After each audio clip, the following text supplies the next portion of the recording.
lost within the flow of the shifting tide, where the forest whispers and the brook does gleam. You're wandering deep in a waking dream.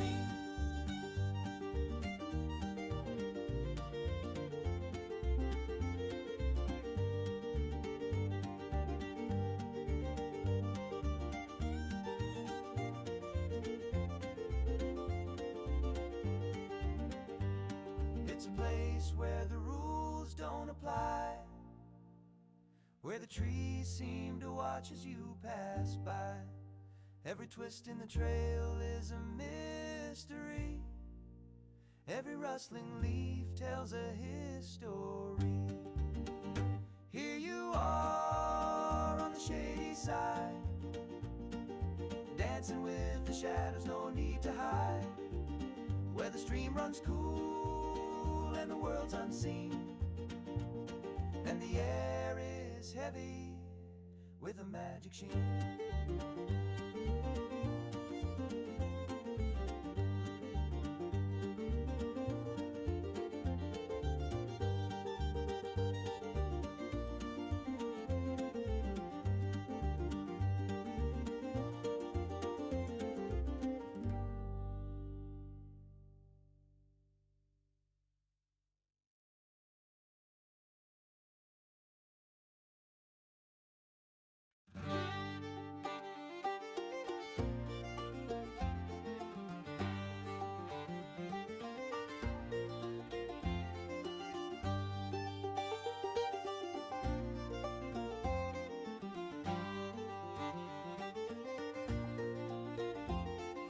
Welcome to the shady side, my friend, where the tales are twisted, where past might bend.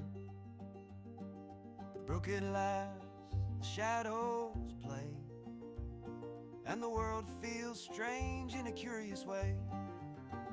'Cause you are here on the shady side, chilling where the secrets like to hide, where the sunlight dances but never stays, and the breeze hums songs of forgotten days.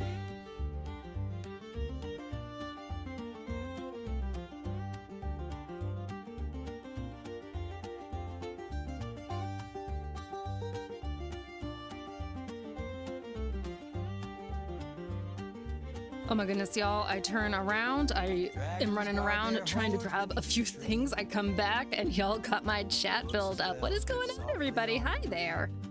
3 minutes in. Hello, let me see who we got. Trashy, hello, I saw you. Trashy, I saw the little like emotes that you sent in the chat earlier. I was like, Trashy, what you doing? You're like 2 hours early. What's going on? Hello there, Baconator. Good to see you. Appreciate that lurk, as always. L2L Gaming. Hi, how are you doing? So nice to have you back.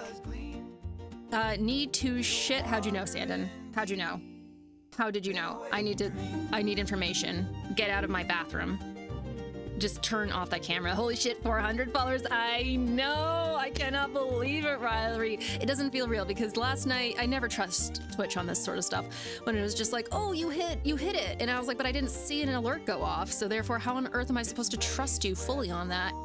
But we've had a night go by. Many an hour has come and gone, and the number has not changed yet. So I think we fucking hit 400 followers. Let's fucking go.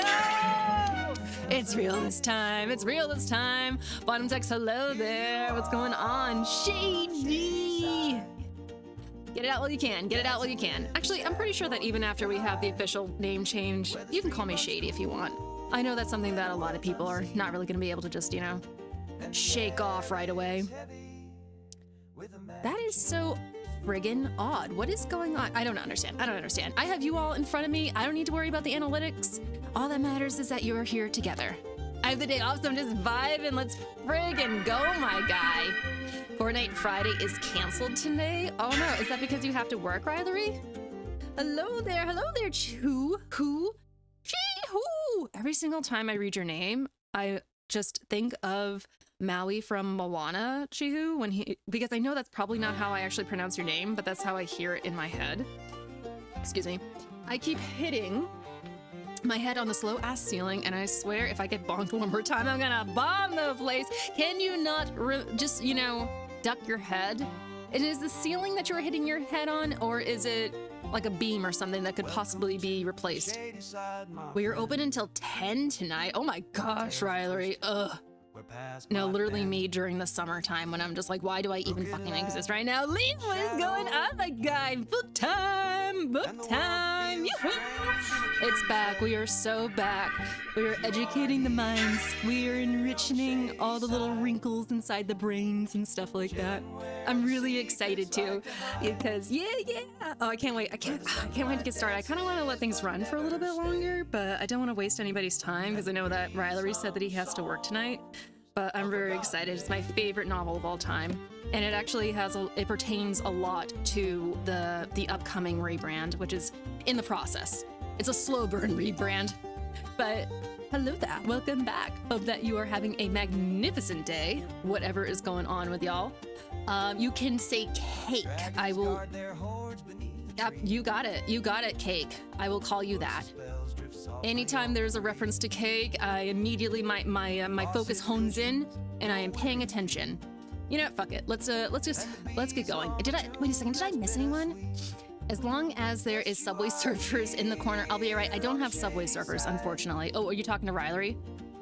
Sorry, I apologize.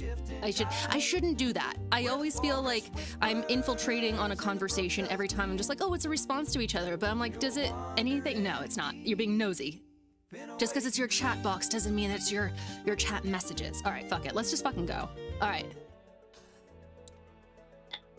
It's not that bad. It's not that bad. What am I freaking out about? What's going on, everybody? Hello there. Did you hear my SpongeBob poem? You have a SpongeBob poem? What? Oh, the man. What is it? What is the name of your poem again, Sandon? The Man from Peru? Yeah, it's called The Man from Peru. You're making a joke. You're making a joke that I'm not aware of. That's okay. Man, is it really, Sandon? I could have sworn that was just kind of like a little nursery rhyme or something. I'm also way too dark right now. Perfect. There we go. Hello there, everyone. How are y'all doing today? Split, what's going on, my dude? Yeah, that's me. Literally me after every meal split. And you know what? You see the strut? The strut is indicative of the fact that I am not ashamed whatsoever of everything that I just ingested. I am enjoying the fact. Just like stuff myself. I need a new mic arm, y'all. Just be up my ass about that. Just be up my ass about that. I'd be like, hey, Emily, what did you spend your money on this week? Was it something important? Was it something stupid? Did you get your new mic arm yet? You know, like, figure it out and don't do that. Do this one instead. It's an episode where Gary can talk in a dream? Really? Are you sure that they did not then get that from something else in media? I believe you. I believe you. There's so much from SpongeBob that I have actually forgotten about throughout the years. It's really fun to see my niece and nephew get into it, even though, you know, current SpongeBob isn't necessarily all it's cracked up to be. For being perfectly honest, it was one of those things where you're just like, yeah, I see here. New management. That was not what I needed to do. Hey, what's going on, Chris? You want some links, or do you have a mic arm you plan to grab? I actually found one, Chris. It's on Amazon. It's just it's kind of, it's squatting in the cot, if you know what I mean. Wrong one. All right, Stream Deck. Maybe you'll go over here for now. I'm mishandling you right now. How's everyone doing today, by the way? It's hot as a motherfucker in here. I need to turn this down. Y'all ready for a damn good time? So we have a lot of new people in chat. I want to kind of give you some background on this. Over the summer, I was actually doing read-in. Oh, hi. Hello there. Halfie the Hound. Halfie the Hound? I hope I am pronouncing your name right. I almost said Hefty the Hound, but then I realized there wasn't actually a T in there. Hello there. How are you today? Hello. Hello. So good to have you around. Hope that you are having a magnificent day wherever you are, whatever you're doing in Nebraska, Joe Dirt. Ayo! Ayo! How are all y'all today? I am in a pretty good mood. I'm feeling fairly energetic. I'm energetic to the point where I'm just like, I'm also yawning. I don't know if anybody else lives sort of that half-life existence. I think that was snow.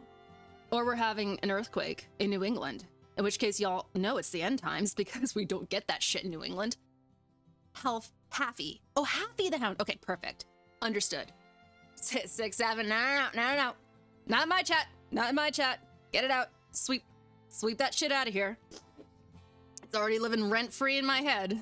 I already have visuals of other people saying it. I don't know, it's right in front of my face. What's going on, Chewy? How you doing today? You just did. No, I didn't. You made me. You made me. You implanted it in front of my eyeballs, and then you made me say it. How are you doing today? So good to see all you. Thanks for tuning in, by the way. I know it's a little early in the day. I'm already sweating. I know this is technically summer attire.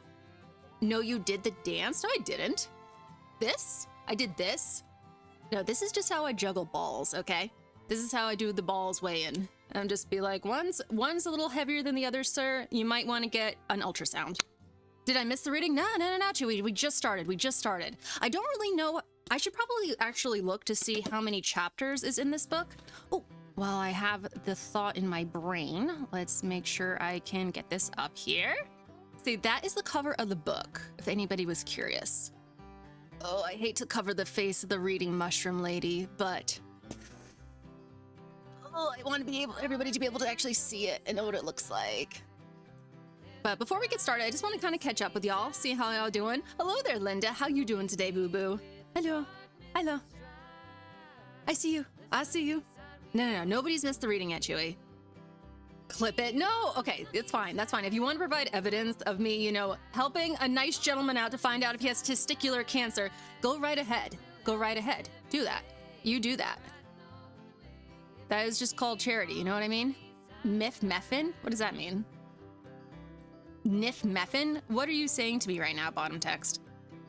How's y'all day going, by the way? Bottom text, how is that new job going?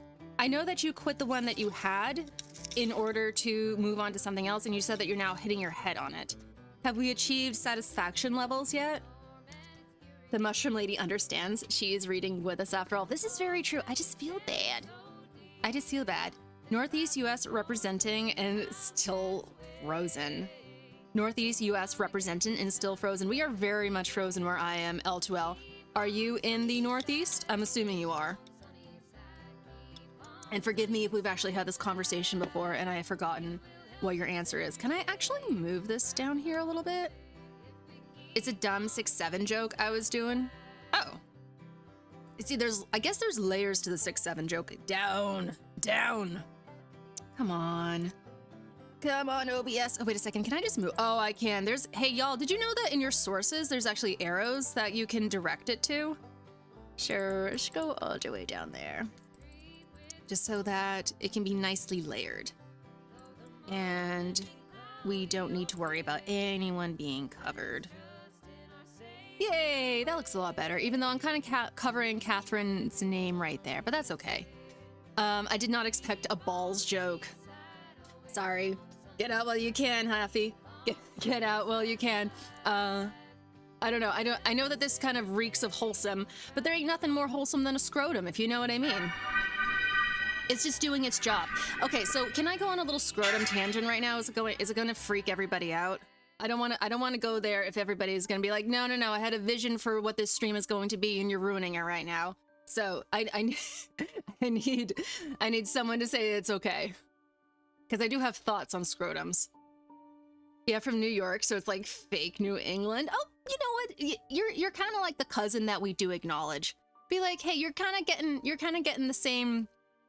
You're getting the same weather patterns that we are. You're getting hit with the same problems. You're not necessarily the same aesthetic or the same culture, but you know, you're still a cousin. You can rep if you want.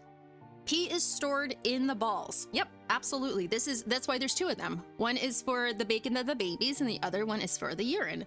And together they work together. Stream. Is this really a stream without some good ball talk? Is anything a stream without some ball talk? We're on Twitch after all. Come on now.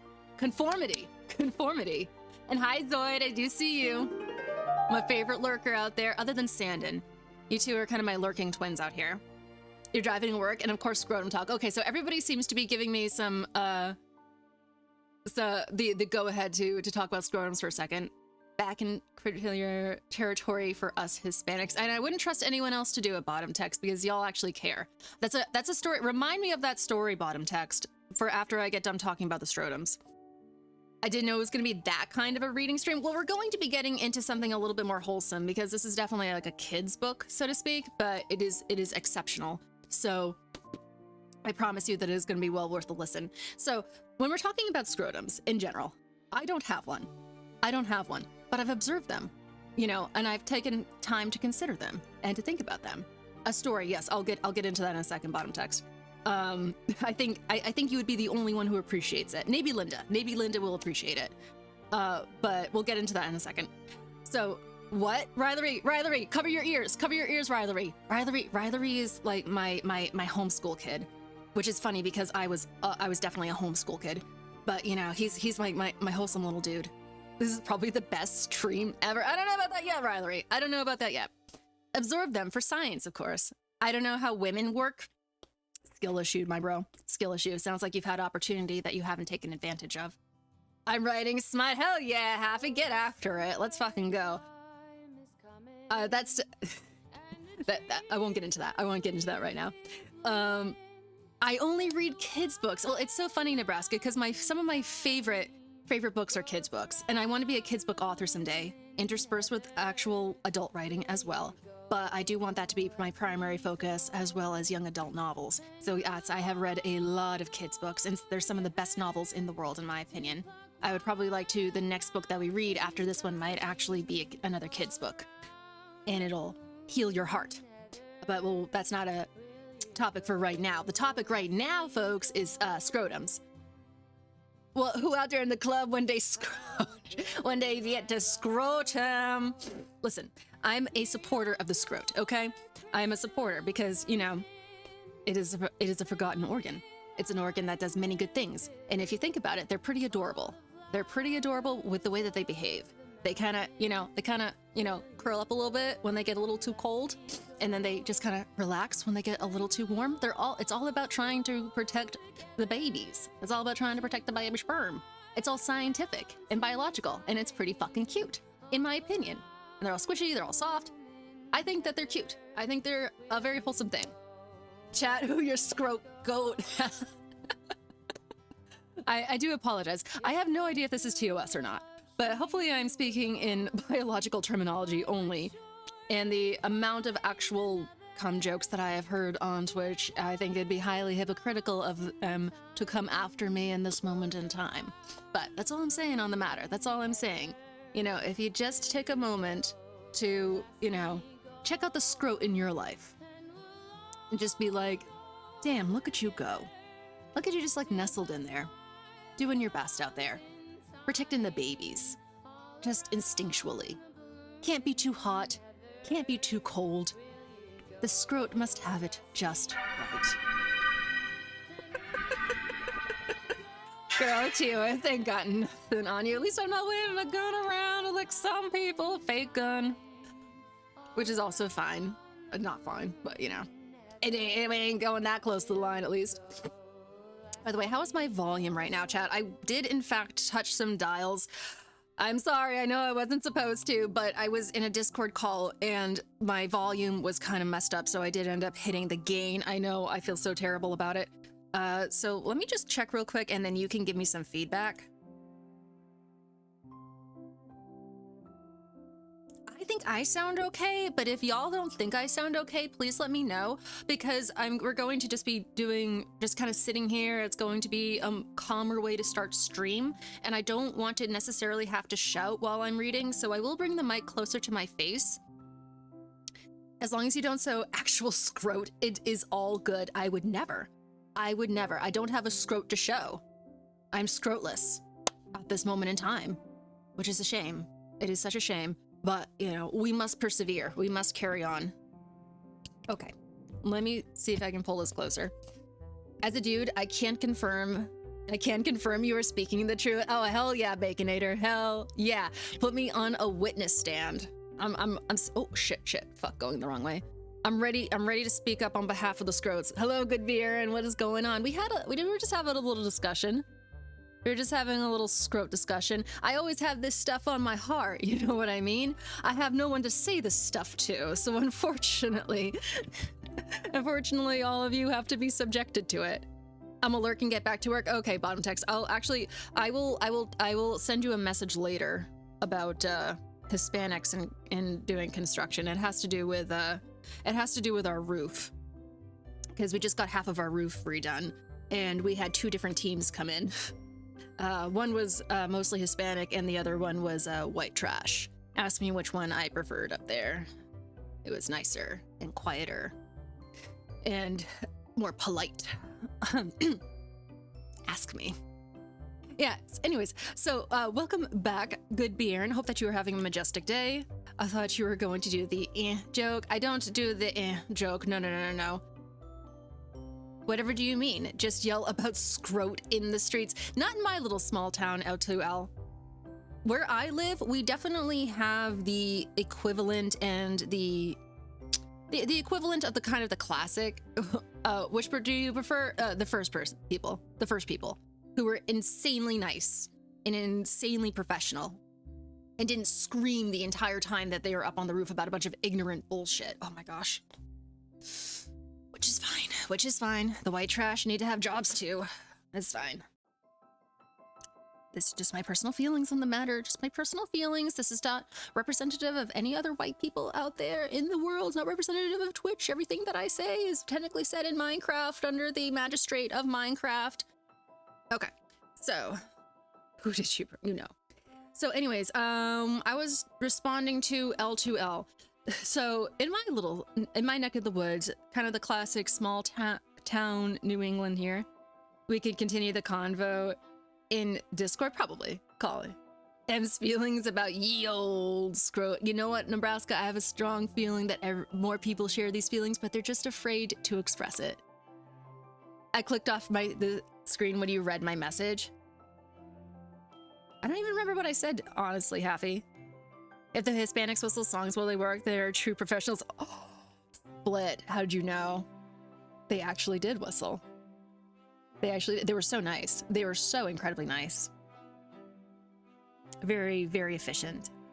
And there was whistling. And I wasn't in charge of making the roof happen. That was a company that we hired, and then they hired teams of people and then sent them on 2 different days. I'm not really sure why. I'm not really sure what their deal is, but that is what happened. That is what happened. But anyways, what did I say to you, Haffy? I'm Hispanic. I had a suspicion. I believe so was bottom text. And also somebody else in chat. I believe it was Rex Rebellion. And Linda as well. My Hispanic homies. I work with vatos over gringos any day. Kinda, yeah, it's same joke. Same. We have wonderful people who come. I know I've said this a bunch of times in chat, but we have absolutely just the most wonderful people who come up during the summer. They're on an H-2B program. They come from Guatemala and they come from Costa Rica, and it's a bunch of guys, and they work in our kitchen, and they're the most incredible human beings, genuinely. I represent. Oh, I love them, Linda. I love them so much. I miss them. 2 of them, is it 2? Or is it just 1 person? I think 1 person stayed over the winter, but everybody else, it's just part of the program. Guatemala mentioned. Oh, that's right, Mamero. I believe that you had mentioned before that you were from Guatemala. Yeah, Oh my gosh, they're so sweet. So there's a guy from there. His name is Lord above. What is his name? I know what his name is. It's just that I have streamer brain right now, and sometimes that I completely forget what I'm talking about. Wow, Emily, come on. This is bad. Am I getting early onset dementia from streaming? I would be so incredibly pissed if that was the case. You think that my brain would actually get better at retaining information because so much is going on and I actually have to... Guillermo, oh my word.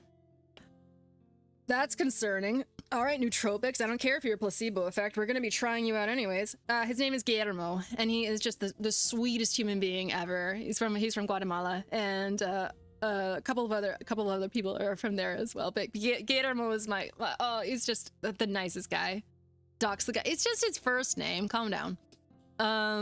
No, we're not gonna dox anybody. Oh my gosh. But he is such a sweetheart, and he always it's a lot of them can do. There's kind of a big language barrier, but what we do is we just have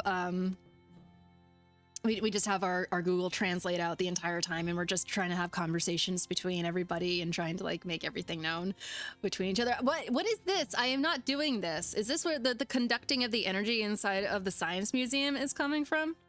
What is this? What does this mean? Is this the woo thing? Because I genuinely am kind of out of the loop on that still. I know that woo is annoying, though. I know nobody likes to hear that stuff. That's all I know about it. Did I hear Guadalajara? No, you heard Guatemala. Guatemala. Which they're the nicest people ever. Such hardworking people, too. When I used to work in kitchens, me and the Hispanic cooks used to drink beer on slow times. They were my people, though I'm pretty white. They're so nice, L2L.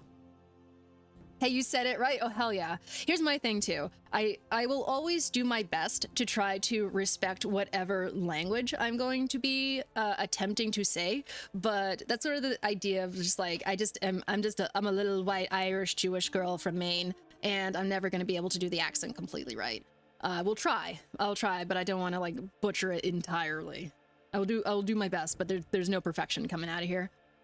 My name ducks me technically. Oh my word! First name Nebraska, last name Dirt. Mr. Dirt. Middle name Joe. Damn, that's brave of you. That's brave of you to go all out on Twitch. Ooh woo. Ooh woo. What is the ooh woo? It's an anime thing, right?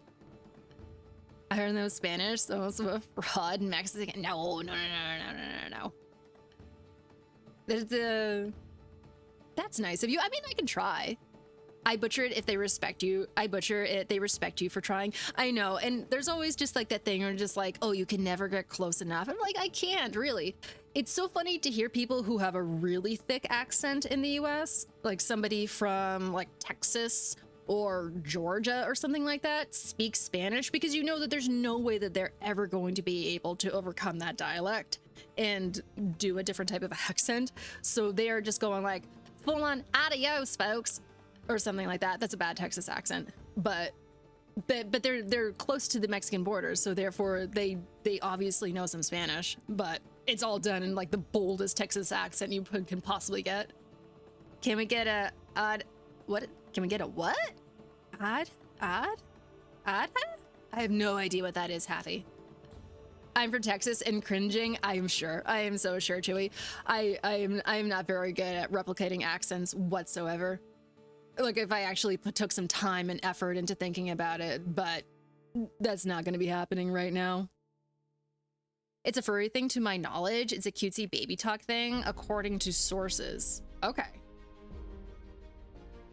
So far behind. I'm so out of the loop, L2L. I have no idea.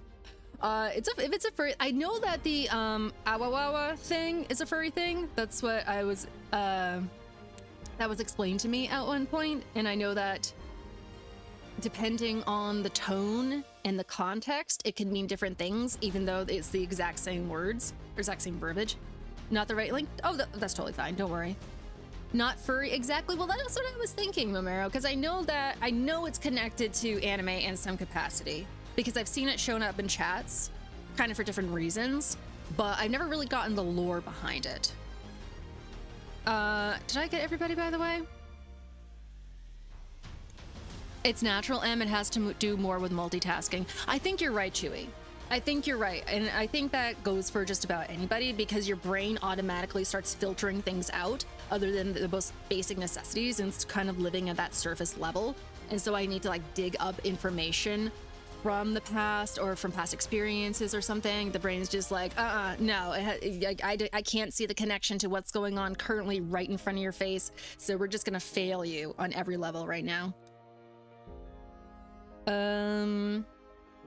Lots of people who speak Spanish here, yes, but not everyone does, including lots of Hispanic people who live here and do not speak Spanish. Oh, I'm sure, but as far as, so I think that I meant that in more so in terms, Chewy, of the idea of the opportunity for it is going to be more prevalent, as opposed to, you know, some place like me, kind of in the Northeast, where I'm just like, you know, maybe there's reason for it. Maybe we have people visiting and stuff, but there's not as much crossover as of cultures, if you know what I mean.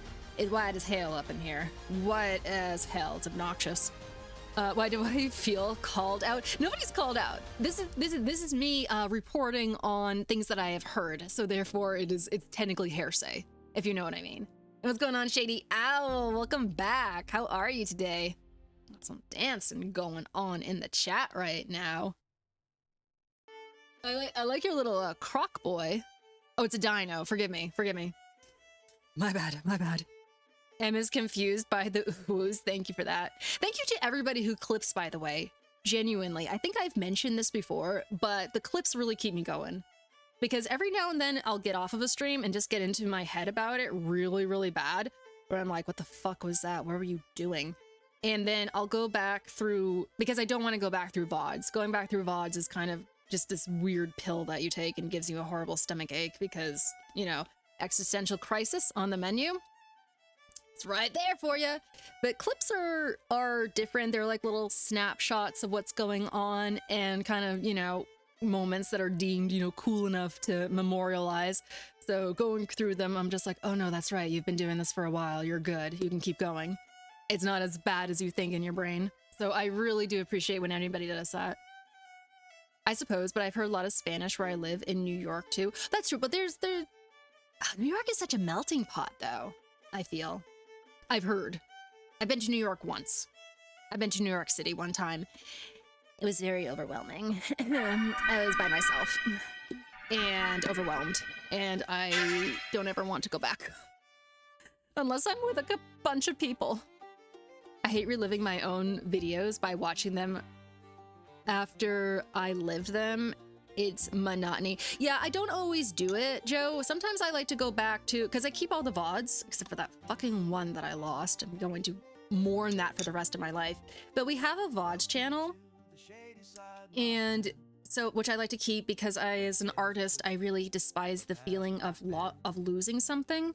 So they're all uploaded there just to make sure, you know, plus they're memories. I like to be able to look back sometimes and go, oh yeah, that's right, that thing happened. That was fun. So it's kind of like a more visceral experience to be able to see. I lost 4 months of VODs. Friggin' rip, my guy. I'm so incredibly sorry. Oh, I know. And as affiliates, because I know that you're not, you don't, yeah, no check mark. But as affiliates, we don't get to have them on Twitch for as long as if you were a partner. You could actually have them on for longer. I think maybe 3 months or something like that. 90 days, I believe. But for us, it's a little bit less than that, so we have less time to make sure we get them uploaded. When they said furry, I felt called out. We love furries here. Happy. We love furries here. Anybody who don't love furries here can leave. That is my stance on that. I've made some wonderful friends and acquaintances here on Twitch who are furries, and I think they're some of the coolest people ever. And I have nothing but love and support for them. Okay, I saw that. Reading an adult romance novel today. And what is going on, engineer? Welcome back. No, we are actually reading a kid's book today, although it is my favorite novel, so it's very meaningful for me personally to share it with all of you. I have no idea if anybody's going to be interested or even just interested in listening to me read to you, but that is on the docket today for the start of stream, and then later on we will be getting into some Twilight Princess, because I thought that would be a good way to finish off the Friday stream. Upstate New York and NYC are different culturally. As someone more north, we certainly lack the more melting pot aspect of the city. And that makes sense, L2L. I think that there's so much historical context rooted in New York City. Because of, you know, the long history of immigration there and people coming in on Ellis Island, and then not to mention just sort of opportunities to actually have communities of people that you're familiar with as an immigrant. It's kind of fascinating stuff. And then obviously, because you have those opportunities, more people feel like they can move there, and it's a big metropolis area, so more opportunity. Although how people afford to live there anymore is beyond me, absolutely beyond me. But New York is a huge state though, so upstate, you know, that's where you start getting into the the more rural places. Not that I've been up there, but it feels, from what I have seen, because I remember there was a woman on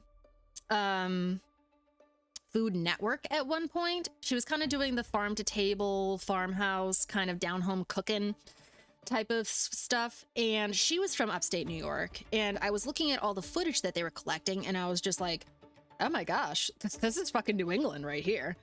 I was like, yeah, you're basically doing a New England show. But I was just like, oh no, upstate New York. And, you know, as a little small town girl, every time I hear New York, I was just like, oh no, city New York. But I'm just like, that's a very small portion of New York. That's when I lost them. When I first started, I didn't know they disappeared. Oh, rip. So sad. I know, I remember when I first started watching my favorite streamers, and I would go back to their VODs and rewatch them, and then I remembered one day I just went there, I was like, where's the VOD? Where did the VOD go? And I started freaking out, and that's when I found out that Twitch will do that. And I don't blame them, because you can only imagine the bandwidth it takes to hold all of these hours and hours and hours of footage, and they probably are, you know, on top of that, they're doing primarily live streams, which takes even more power, energy, whatever goes into it, all the technological aspects of it, the petabytes of storage. Yeah, for sure. They were just like, can you not just like bring that to YouTube, please, and let them deal with it? I kind of think it's smart of Twitch, to be perfectly honest, because they're just like, hey, we only want to commit to so much because we're already doing so much. Can you kind of just like, you know, haul it off to our, you know, long lost, twice removed cousin over there, who we don't like to acknowledge because they technically offer live streaming as well, but obviously it kind of blows as far as formatting goes, and we have a lot more to offer, so please don't leave us, please stay here with us. Not even Amazon money could compete with YouTube. I mean, yeah, as far as you know, like the storage and all the different terabytes and petabytes and, you know, all the long banquet of tech fighting going on over there. You know, I don't know how YouTube does it. Like, at some point YouTube is going to implode because of all the footage that is on there that just never gets erased. It just lives there forever, and technically we do not need to pay for it.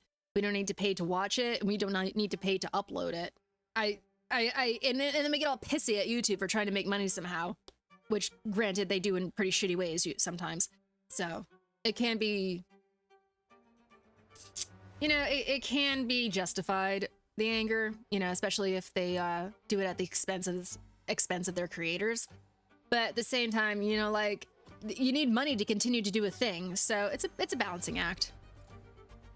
If you aren't comfortable in your own skin, add fur. Or even if you are comfortable in your own skin and you just want to be fun and creative and just have a good time, add fur, add a tail, add some claws, add some flippers. We don't have enough fish, anthropomorphic beings represented. Well, you're interested because you're interested. Oh, that's so sweet. That's so sweet. I am very interested. Oh, I love that, Chewy. I appreciate that. Obviously, you know, I do care about what you guys would like to do, but I think that this is a special thing to share, and it does have, what is the word I'm looking for? It is pertinent to what I'm trying to do over here, which obviously, it's not that I don't love video games, and it's not that video games are not fun to stream, and obviously I'll just, you know, whatever we want to do on here is perfectly fine, whether it's chatting or doing other things. But I do have these moments where I go, is this contributing to what you want to do with your life overall? And I'm just like, oh, you know, maybe not so much with the video games. You know, obviously, like, sharing ideas and growing audiences and having these conversations and growing community, love that. But what else do you want to do? I was just like, oh yeah, right, the books. So I do want to have a renewed focus on literature. I cannot wait to get more book of poems. I do want to build this up and head in this direction. So we're slowly reincorporating it this way. If you want, I can share my first chapter. Actually, Happy, you can totally do that because we have a disc. I don't know if you've left already. I saw it. I'm sorry it took me so long to get to your chat, but we do have a Discord where we have different channels where we can talk about literature, and you can either like share what you want, you can get feedback on it, have discussions about it. Yeah, I would like to see that. I didn't realize that you wrote. I grew up 20 minutes away from a place that wouldn't look too out of place in Deliverance. It is a strange state. It is, and it's when it has so much historical background, L2L, you know, you kind of see where that comes from. You know, there's some places in the United States that sort of had their rise later on in the timeline, or just showed up in different ways in different places. I know the Pacific Northwest has a very, very interesting story. If anybody enjoys Oversimplified, I would highly recommend that you watch War of the Pigs. Just so fascinating, and just shows that, you know, sometimes you can do really stupid things with the military. But, you know, New York City started much, much sooner. And so therefore it had a lot more time to build up. Oversimplified is amazing. Oh, hell yeah, engineer. That's what I love to hear. Here we go. What do we got? What can we spam right now? This is a good one. Let's go, girls. I love that one so much. And what's another good one? Oh, this is great. This is great. No, Tim. You never break a promise. That's too far. Oh, such a goated show. I wonder when he's going. See, it's really funny that we have this as a subject right now, because right before I went live, I noticed that Michael Reeves fucking finally posted a brand new video, which is such exciting news. He hasn't uploaded in a minute, has he? Well, it takes him forever, engineer. It's like making those animations takes such a long time, and plus the scripting, and plus the editing process, everything like that. And all his videos are getting more and more involved, and you know, getting more and more elaborate and longer as he goes. You know, his Punic Wars videos are legendary for what he's been delivering. And if you go back, obviously, in his YouTube career, the videos originally were a lot shorter and a lot faster and a lot simpler done, but it's getting, I wouldn't be surprised if he's had to hire people to help him, because at this point he's kind of on that, you know, just either a year or a year and a half kind of an upload schedule, which there's nothing wrong with that.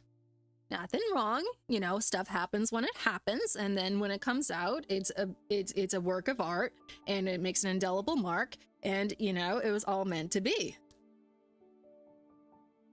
Okay, we don't judge people for these things. It was a fun video. Oh, did you watch it, Riley? Yeah, let Liam cook. Let Liam use that crock pot, okay? What do you want? Do you want something that is hastily fried in a pan? Or do you want something that was in the crock pot and simmered and fall apart tender and deeply flavorful because it is a nice concentrated sauce? You decide, okay? That's all I'll say on that matter. That's all I'll say on that matter. It was a fun video. I can't wait to watch it. I'm such a fan of Michael Reeves. Looking manly right now. I've spoken my piece on that. You let that man be alone in his kitchen. I have to lurk now, but I can DM you later this afternoon when I get off work. I have a serious query about writing. Yeah, actually, why don't you put it in the Discord? That way everybody can kind of get in on it, engineer. Also, me and 3 other people were talking about Liam's new video, but in a positive way, I promise. I think we're all excited about it. We're all excited. It's become this sort of legendary thing at this point. I think Rylery, this is something that I brought up to him during the subathon, and he was literally just like, you do whatever you want. I don't want to have any part of it, which is very understandable. But once he releases it, I kind of want to have a little viewing party. I don't know if you had planned on doing something similar, just so that we can get as many eyeballs on it as possible. Obviously, once he puts it out, he's never going to want to look at it again. But I think that would be a really fun way to be supportive when that happens. So we don't necessarily, I think actually even you doing one and me doing one separately would be good. So that way, you know, everybody's different communities can get access to it. Oh, it's personal. Oh, understood. I have questions about how to plan a biographical thing. If it's not okay to DM, I won't push your boundaries. I'm not really sure. You can send it to me, engineer. I'm curious about what you're trying to ask right now. I'll try to offer up as much advice as I possibly can. I don't have expertise in every single type of writing, so I'll try. I won't watch videos on stream unless I get permission or they want me to. I'm sure he'll be fine with it. It was just a suggestion that I thought of in my head, and he already told me that it'd be okay if I did it. I mean, granted, that was a while ago, but I'm sure it's still fine. He just doesn't want to watch it. He doesn't want to do it on his stream, I should say, because I did suggest that we do want like a viewing of it on his stream, and he's just like, I don't think I can possibly stomach that. I was like, that's totally fair. That's totally fair. I said in Discord, all clean for now. Okay, awesome, Happy. I will take a look at that after stream. I don't like to pull up Discord while we're trying to do things live, but I look forward to seeing what you have to write. Anyways, speaking of writing, I think we're gonna get into it, guys. I think we're gonna get into it. I got plenty of coffee in my poor little empty stomach. I appreciate the lurk, engineer. And so do I. Y'all ready to get cozy? Y'all got some snacks? Y'all ready to put me on that second monitor and turn the volume up? Writing, yeah, getting some writing beer. Okay, this is very exciting. I gotta get comfy for this. I gotta rearrange myself. Gotta put the blanket back up here. There we go. Yeah, let's go. Are we centered? Are we good? Let's do a nice little cross leg there. I have friends that work at a movie theater and would totally ask them if we could watch a YouTube video in the theater, and I'll do it. And when I do, it'll be Liam's new video. Fucking right, Riley. That would be so cool. That would be so cool, just because I like the idea of giving it kind of a lot of launch when it happens, because it's been a perfectly appropriate amount of long amounts of time since the last one. It's not been too long. It's not been too long. It's been a year. That's totally normal. It's very, very normal for people to take that amount of time, especially if you be cooking in other places. But it'd be cool to help lift it up, get some eyeballs on it, get the ball rolling, get some talk going with it, and just celebrate it. You know, just because it's going to be a project that has been long anticipated, and now when it happens, it'll be like, oh, it's finally released. We're gonna make a big deal out of it. We're gonna be supportive. We're gonna be uplifting other people in the community. So I think that would be really fun. Okay, y'all ready? Okay, switching gears. I eventually am going to have a different scene for doing reading in, but it's not ready yet. I unfortunately completely forgot to finish it before this stream. It's not that long. It's totally normal. It's what every man wants to hear. Listen, it's okay. It's okay. It's gonna be worth the wait. What's going on, Poppy? Thank you for the lurk. The perfect day to lurk. Perfect day to lurk. We're just gonna be doing some reading over here. And I didn't take a look at this before we got on stream, unfortunately. I've read this book many times, but I don't actually remember how many chapters it has, nor does it give me a number. Give me like 5 seconds to count this, just because depending on how many chapters it has, that way I can kind of divvy it up between how many streams I'm gonna do it for.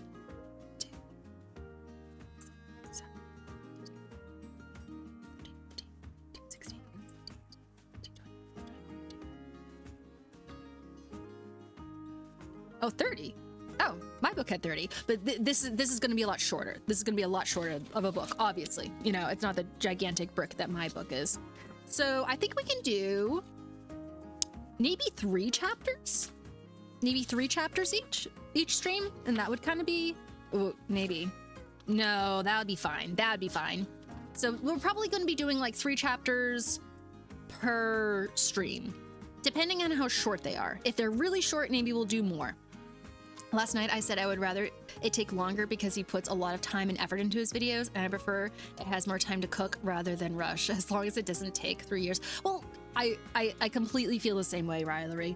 And on top of all of that, he's got a lot of other stuff going on, if we have to remember that.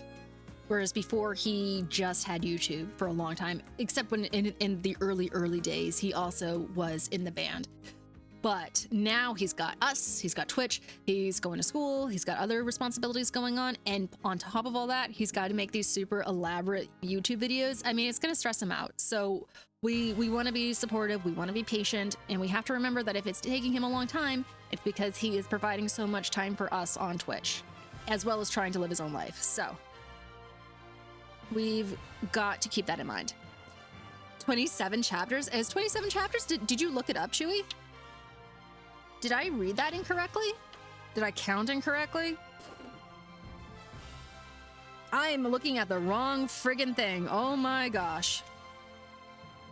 I'm looking at the dramatis personae. So it's literally, I literally counted out how many like major characters are in the book. Wow. Fucking embarrassing! Yeah, I don't mind taking about me neither. Me neither. And we want to make sure that he understands that. Okay, so it has 27 chapters. I still think that 3 chapters per, depending on how long it takes, is going to be perfectly fine. I waited 7 years for Tears of the Kingdom to come out. I have patience. And you know what? Weren't we all super pleased, satisfied, and happy with that one? It's a bad comparison, but it's going to be a trillion times better than Tears of the Kingdom. It's going to be concise, make sense, and not have terrible voiceovers. I liked it. It's not a bad game. It's a good game. I know that people love to bitch and moan about it. I agree with your math. I was just reading the wrong thing, Chewy. I was just reading the wrong thing. Good game, bad Zelda game. That's probably the fairest way I've heard it assessed rivalry.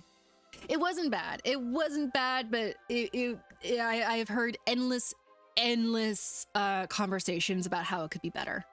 I think it's just a matter of people's expectations were not met in certain ways. It took 7 years. Hello there, Ivy Jack Daniels. How are you? Welcome back. Hope you're having a magnificent day. And Johnny, welcome back as well. Hello. You ready for some more reading, Johnny? You ready to get into it a little bit?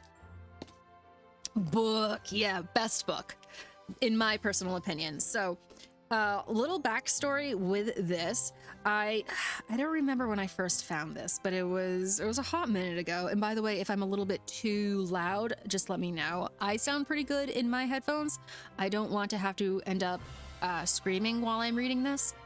But if I'm, if it's uncomfortable, please let me know. I can adjust things.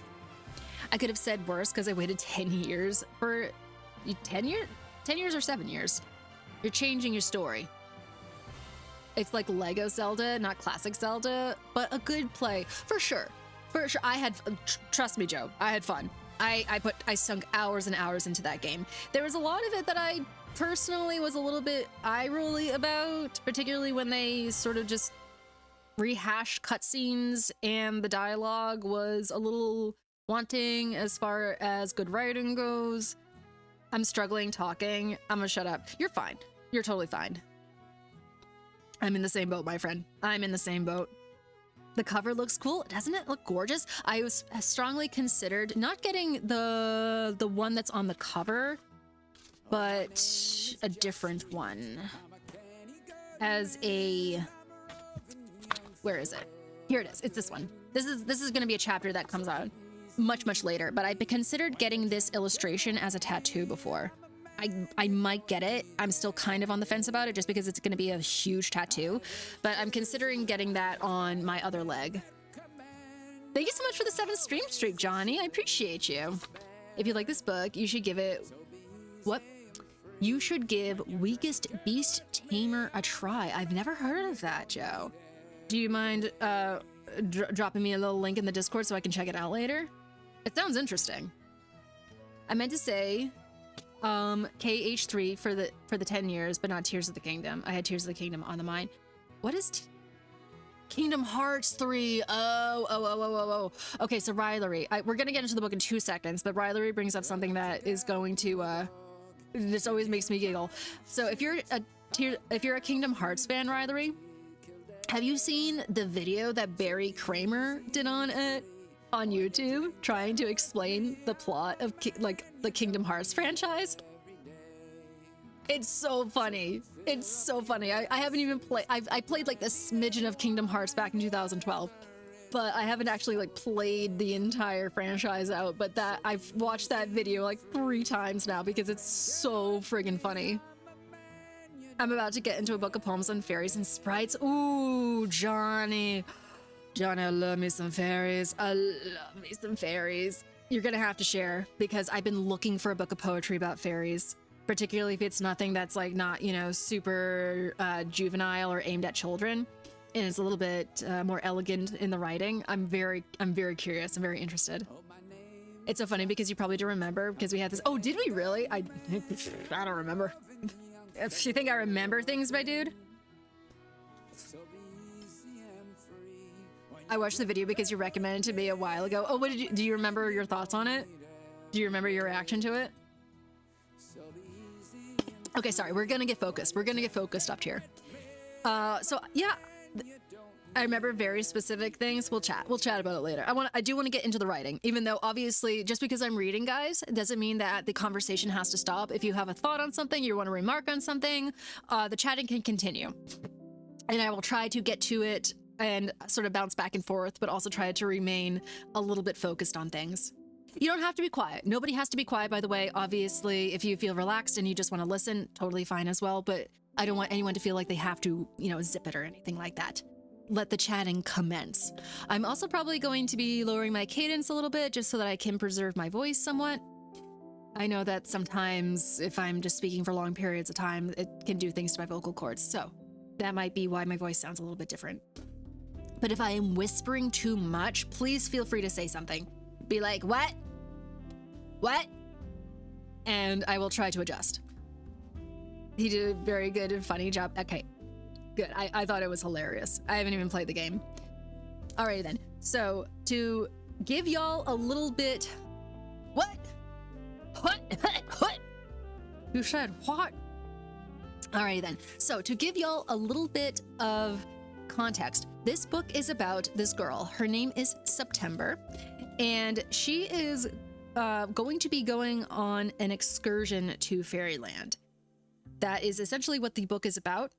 And I would give you more details, but we're going to get, like, I think the second that we enter into the book, we're just going to start getting information right away. But basically, it is about, you know, a child on an adventure to Fairyland and the things that ensue. And it is written by Catherine N. Valente, or Valente. I've never actually figured out which one it is. Does she have a brother named October? Very cool. That would actually be really funny. What's going on, Leon? Oh my word, Leon, I was hoping that you would show up. I know that you've enjoyed the reading streams in the past. I don't know if Alari is with you, but we're going to be reading from this today. My favorite novel of all time.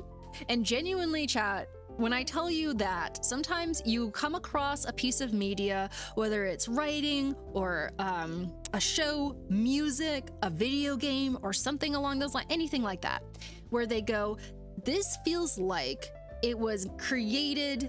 Thank you so much, Joe. I appreciate that. I'll check it out later. Okay. Sometimes you come across something like that where you go, did they make this just for me?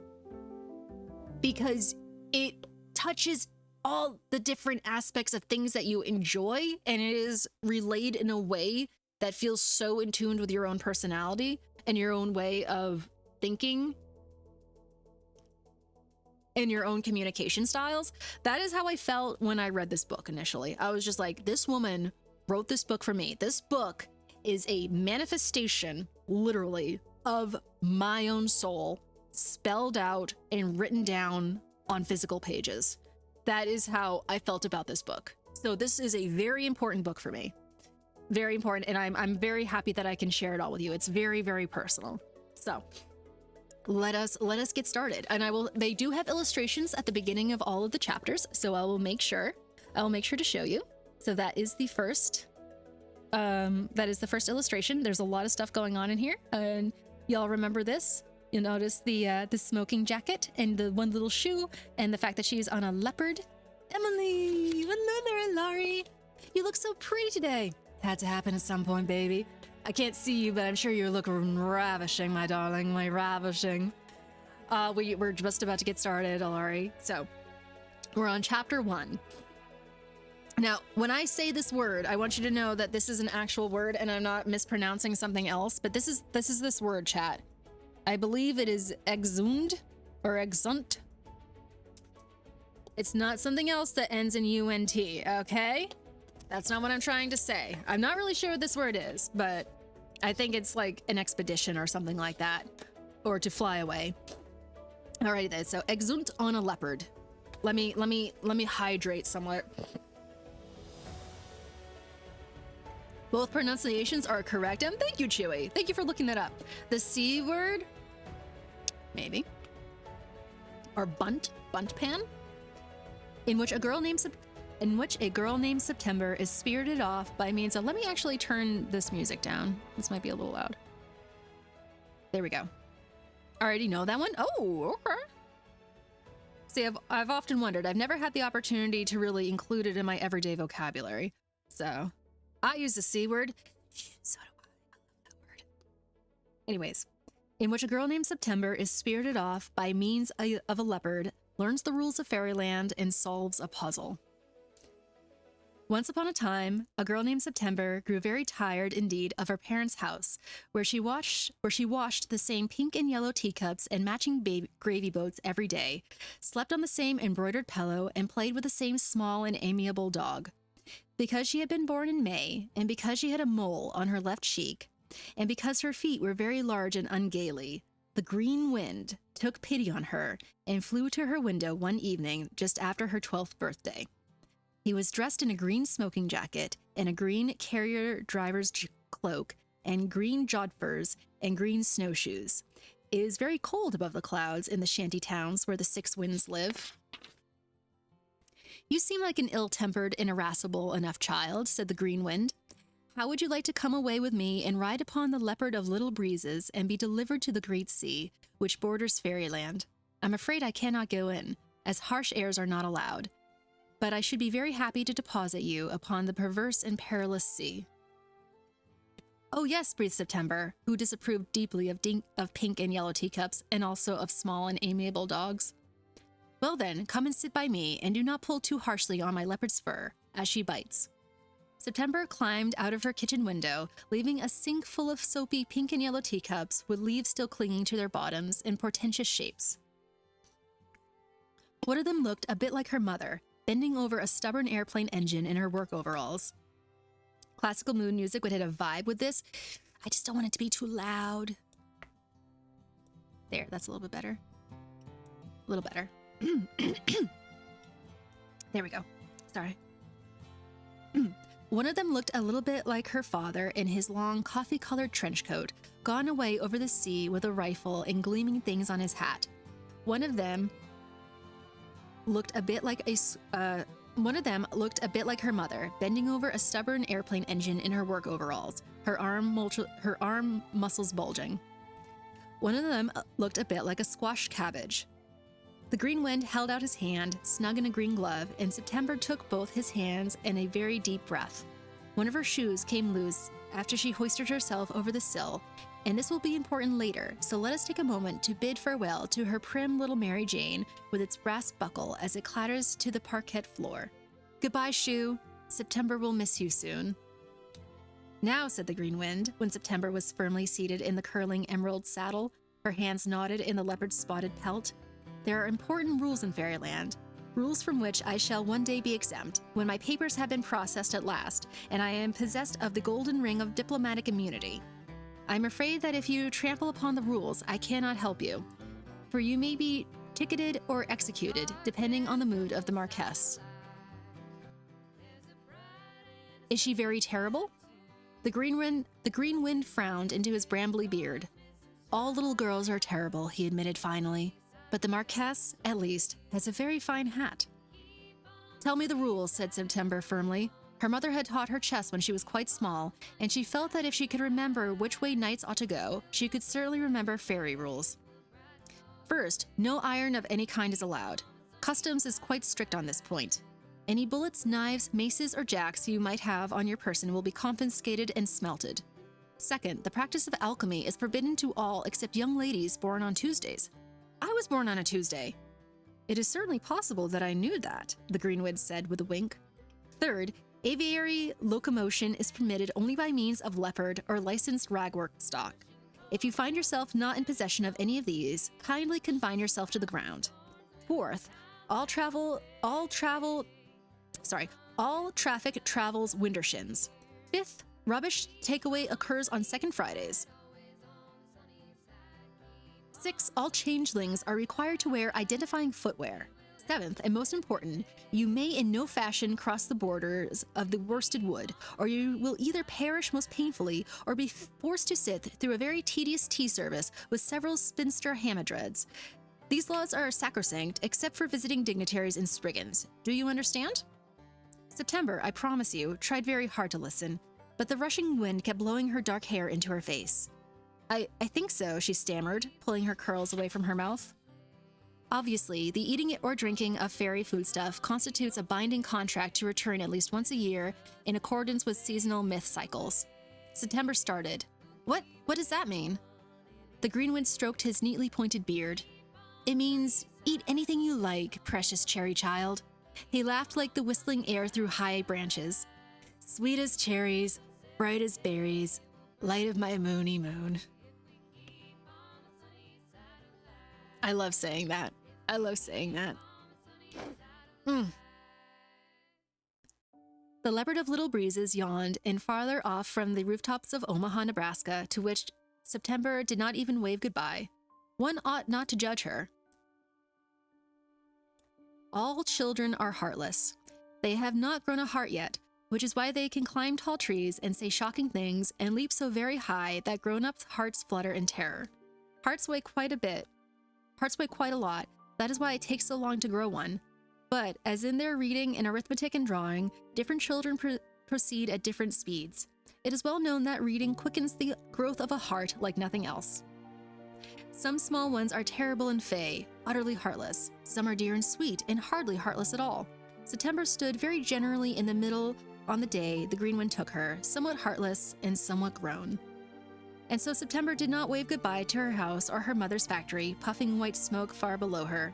She did not even wave goodbye to her father when they passed over Europe. You and I may be shocked by this, but September had read a great number of books and knew that parents are only angry until they have discovered that their little adventurer had been to fairyland and not the corner pub, and then everything is all right. Instead, she looked straight into the clouds until the wind made her eyes water. She leaned into the leopard of little breezes, whose pelt was rough and bright, and listened to the beating of her huge thundering heart. If you don't mind me asking, Sir Wind, said September, after a respectable time had passed, how does one get to fairyland? After a while, we shall certainly pass India and Japan and California and simply come round to my house again. The green wind chuckled. I suppose that would be true if the earth were round. I'm reasonably sure it is. You're going to have to stop that sort of backwards old-fashioned thinking, you know. Conservatism is not an attractive trait. Fairyland is a very scientific place. We subscribe to all the best journals. The leopard of little breezes gave a light roar. Several small clouds skipped huffily out of the way. The earth, my dear, is roughly trapezoidal, vaguely rhomboid, a bit of a tesseract, and altogether grumpy when its fur is stroked in the wrong way. In short, it is a puzzle, my autumnal acquisition, like the interlocking silver rings your Aunt Margaret brought back from Turkey when you were 9. How did you know about my Aunt Margaret? Exclaimed September, holding her hair back with one hand. I happened to be performing my usual nighttime dust-up just then. She wore a black skirt, and you wore your yellow dress with the monkeys on it. Harsh airs have an excellent memory for things they have ruffled.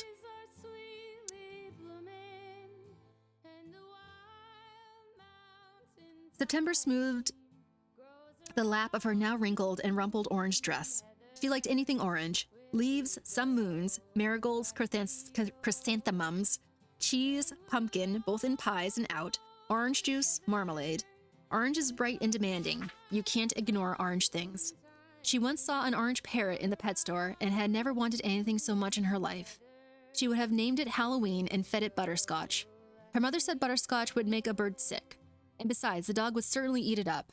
September never spoke to the dog again, on principle. The puzzle is not unlike those rings, said the green wind, tipping his gaze over his green spectacles. We are going to unlock the earth and lock it up again. And when we have done it, we shall be in another ring, which is to say, fairyland. It won't be long now. And indeed, in the icy blue clouds above the world, a great number of rooftops began to peek out. They were all very tall and very rickety. Cathedral towers made of nailed boards, cupolas made of rusted metal, obelisks of tattered leaves, and little more, huge domes like the one September had seen in books about Italy, but with many of their bricks punched out, broken, turned to dust. Just the sorts of buildings where wind howls hardest, whistles loudest, screams highest. The tips and tops of everything were frozen, including the folks that flew and flittered through the towns, bundled up tight, much like the Green Wind himself, their jodhpurs and jackets black or rosy or yellow, their cheeks puffed out and round, like the cherubs, blowing at the corners of old maps. Well, September, welcome to the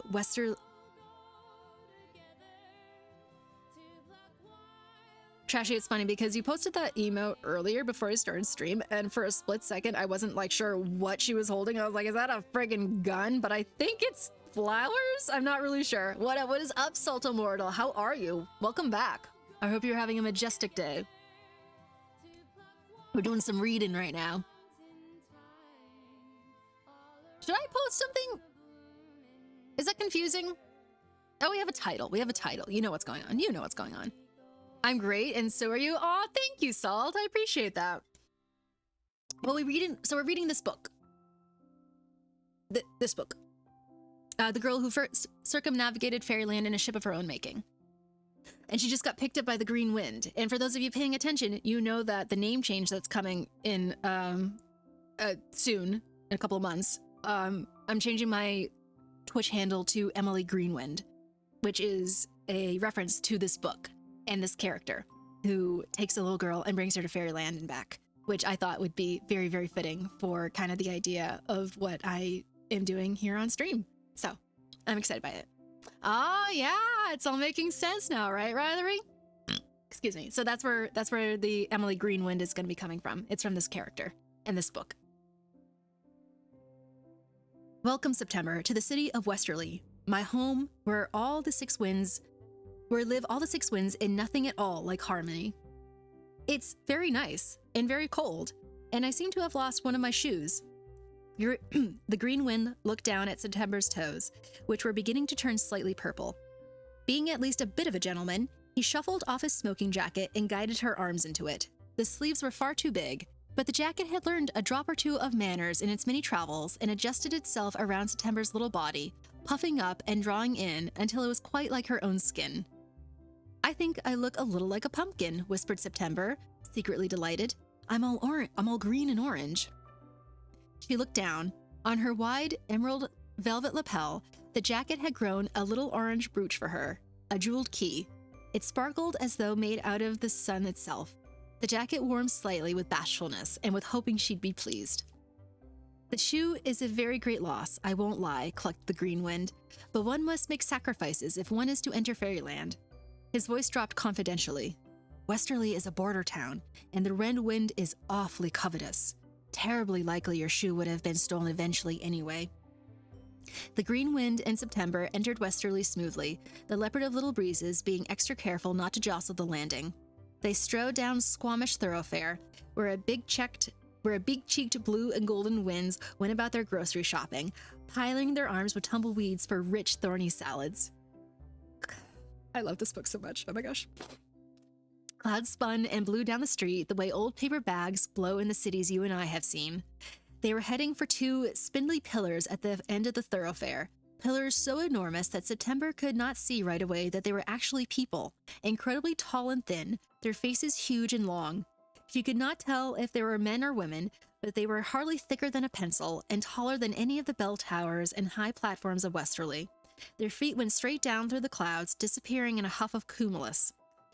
They both wore thin, circular glasses, darkened to keep out the bright westerly sun. Who are they? Whispered September. That's Latitude, the yellow belt, and Longitude, with the paisley cravat. We can't get very far without them, so be polite. I thought latitude and longitude were just lines on a map.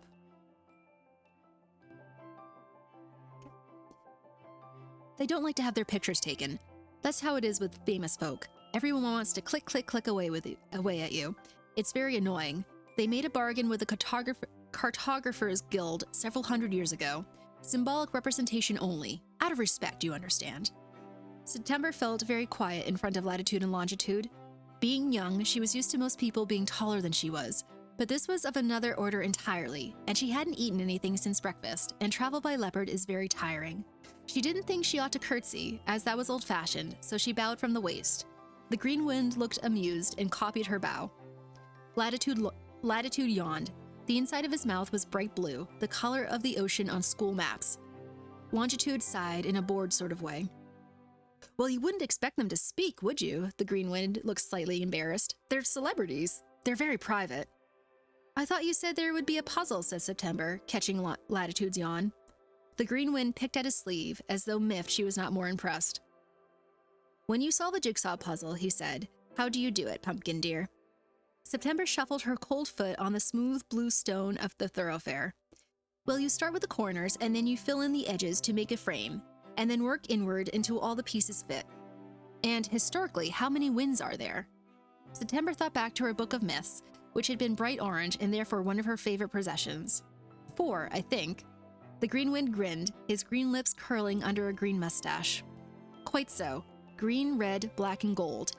Of course, those are roughly family designations like Smith or Gupta. And occasionally there's also silver and blue, but they've made trouble off the coast of Tunisia, and I've had... but they've made trouble off the coast of Tunisia, and I've had to go to bed without supper. So the fact remains, today we are the corners. He gestured at the placid Latitude and Longitude. They are the edges. And you, September, he gently pulled a strand of September's hair free from her brooch, are the middle pieces, all funny-shaped and stubborn. I don't understand, sir. Well, it's all in the verbiage. One of the pieces is a girl hopping winder shins on one foot, 9 revolutions, and one is wear motley colors, and one is clap hand over one eye, one is give something up, one is have a feline in attendance. But that's easy. Mostly easy, but Fairyland is an old place, and old things have strange hungers. One of the last pieces is, there must be blood. The other is, tell a lie. September bit her lip. She had never been fond of jigsaw puzzles, even though her grandmother loved them and had glued 1,000 pieces all over her house as a kind of wallpaper.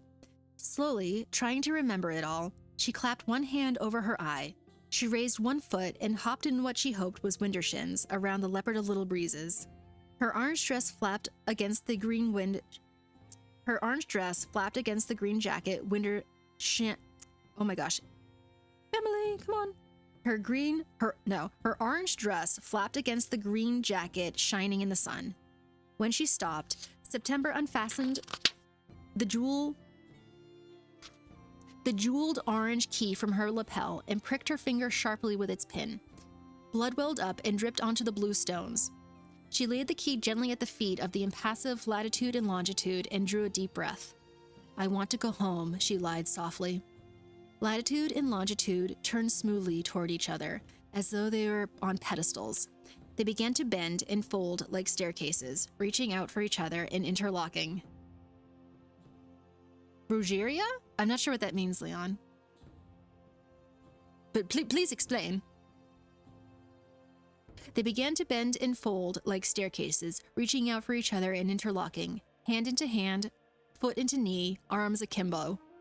They moved mechanically in their strange circus dance, jerkily, joints swinging like dolls.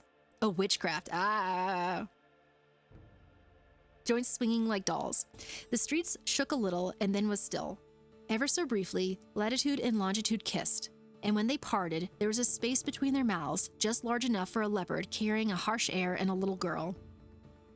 All September could see on the other side were clouds. Solemnly, the Green Wind held out his gloved hand to the girl in orange. Well done, September, he said, and lifted her onto the leopard's emerald saddle. One can never see what happens after an exeunt on a leopard. It is against the rules of theater. But cheating has always been the purview of fairies, and as we are about to enter their domain, we ought to act in accordance with local customs. For you see, when September and the Green Wind had gone through the puzzle of the world on their great cat, the jeweled key rose up and swooped in behind them, as quiet as you like.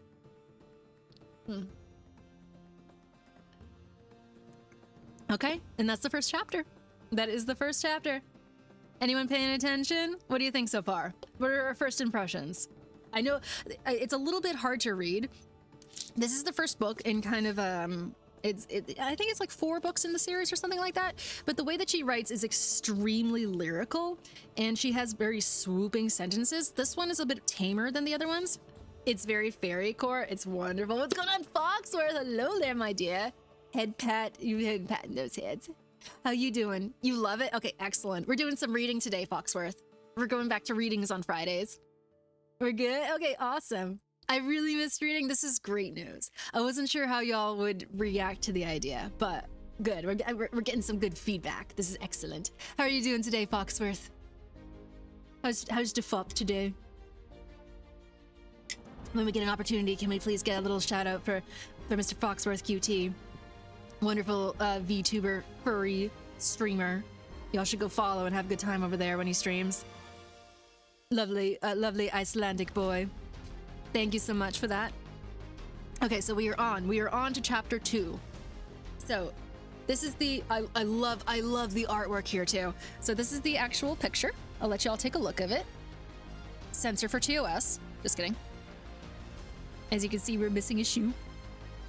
Doing good? Hope you're doing good too. I'm fantastic today. I'm weird. I'm so happy. I'm happy that we're getting back into reading. This is my favorite book of all time, Foxworth. This is my number one. This is my number one hoe right here. It is the book that captures my soul, if you know what I mean. For a second I was like, Sensor? No, is that with a C? With a C. Excuse, thank you so much. Anyways, so chapter 2, The Closet Between Worlds. I'm taking enough sips just so that my mouth doesn't get all like dry and squishy and it's like horrible to listen to. Thank you for shouties. Of course, always shout you out. We shout out the hard workers out here, the deliverers, delivering that good content, those good personalities. So, chapter 2, The Closet Between Worlds, in which September passes between worlds, asks 4 questions and receives 12 answers, and is inspected by a customs officer. Very important. I'm probably gonna have to pee pretty quickly just because I am drinking so much, but I want it to sound okay on the ears. By the time a lady reaches the grand golden evening of her life, she has accumulated a great number of things. You know this. When you visited your grandmother on the lake that summer, you were surprised to see how many portraits of people you didn't recognize hung on the walls, and how many porcelain ducks and copper pans and books and collectible spoons and old mirrors and scraps and scrap wood and half-finished knitting and board games and fire pokers she had stuffed away in the corners of her house. You couldn't think what use a person would have for all that junk. Why they would keep it around for all this time, slowly fading in the sun and turning the same shade of parchmenty brown. You thought your grandmother was a bit crazy to have such a collection of glass owls and china sugar bowls. That is what the space between Fairyland and our world looks like. It is grandmother's big dark closet, her shed out back, her basement, cluttered with all the stuff and nonsense of millennia. The world didn't really know where else to put it, you see. The earth is frugal. She doesn't toss out perfectly good bronze helmets or spinning wheels or water clocks. She might need them one day. As for all the portraiture, when you've lived as long as she had, you'll need help remembering your grandchildren too. September marveled at the heaps of oddities in the closet between worlds. The ceiling was very low, with roots coming through, and everything had a genteel fade to it. The old lace and code-breaking machines, the anchors and heavy picture frames, the dinosaur bones and orreries. As the leopard proceeded through the dimly lit passageway, September looked into the painted eyes of pharaohs and blind poets, chemists and serene philosophers. September could tell they were philosophers because they had on drapey clothes, like curtains. But most of the portraits were just people, wearing whatever they had liked to wear when they were living, raking hay or writing diaries or baking bread. Sir Wind, September said, when she had recovered herself and her eyes had adjusted to the darkness, I want to ask you a question, and I want you to answer me seriously. and not call me any pretty names or tease me. Of course, my September, and you can call me Green. I feel we're becoming very well acquainted. Why did you take me out of Omaha? Do you take very many girls? Are they all from Nebraska? Why are you being so nice to me? September could not be sure, but she thought the leopard of Little Breezes laughed. It might have been a snort. That's rather more than one question. Therefore, I think it's only fair I give you rather more than one set of answers. He cleared his throat dramatically. 1. Omaha is no place for anybody. 2. No, my schedule keeps me quite busy enough. 3. See above. 4. So that you will like me and not be afraid. Up ahead, there was a line of folk in long, colorful coats, moving slowly, checking watches, smoothing hair under hats. The leopard slowed. I said no teasing, said September. 1. I was lonely. 2. I have been known to spirit a child or two away, I shan't lie. It is the nature of winds to snatch and grasp at things and then blow them away. 3. Nebraska does not grow many of the kinds of girls who ought to go to Fairyland. 4. If I were not nice and did not know the way to Fairyland and did not have a rather spectacular cat, you would not smile at me or say amusing things. You would tell me politely, "You got some shade indeed," I know, right? Well, you know, I've never been there. I shouldn't speak. Where am I? This is also Omaha in like the 30s, 40s or something. I'm sure it was different.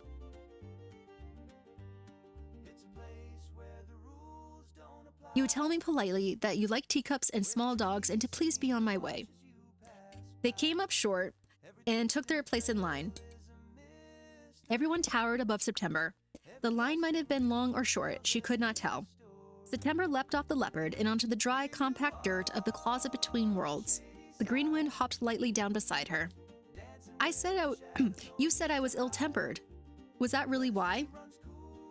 1. There is a department in Fairyland entirely devoted to spiriting off young boys and girls, mostly orphans, but we have become more liberal in this late age, so that we may have a ready supply of certain kind of story to tell when winter comes and there is nothing to do but drink fennel beer and peer at the hearth. 2. See above. 3. Dry, brown places are prime real estate for children who want to escape them. It's much harder to find wastrels in New York City to fly about on a leopard.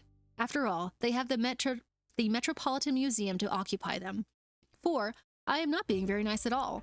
See how I lie to you and make you do things my way? That is so you'll be ready to live in Fairyland, where this sort of thing is considered the height of manners. September curled her fist. She tried very hard not to cry. Green, stop it. I just want to know. 1, because you were born in, if I am special, finished September, halfway between a whisper and a squeak. In stories, when someone appears in a poof of green clouds and asks a girl to go away on an adventure, it's because she's special. Because she's smart and strong and can solve riddles and fight with swords and give really good speeches. And I don't know that I'm any of those things. I don't even know. Oh my gosh. Sorry, excuse me. I don't even know that I'm as ill-tempered as all that. I'm not dull or anything. I know about geography and chess, and I can fix the boiler when my mother has to work. But what I mean to say is, maybe you meant to go to another girl's house and let her ride on a leopard. Maybe you didn't mean to choose me at all, because I'm not like storybook girls. I'm short, and my father ran away with the army, and I wouldn't even be able to keep a dog from eating a bird. The leopard turned her prodigious spotted head and looked at September with large, solemn yellow eyes. We came for you, she growled. Just you.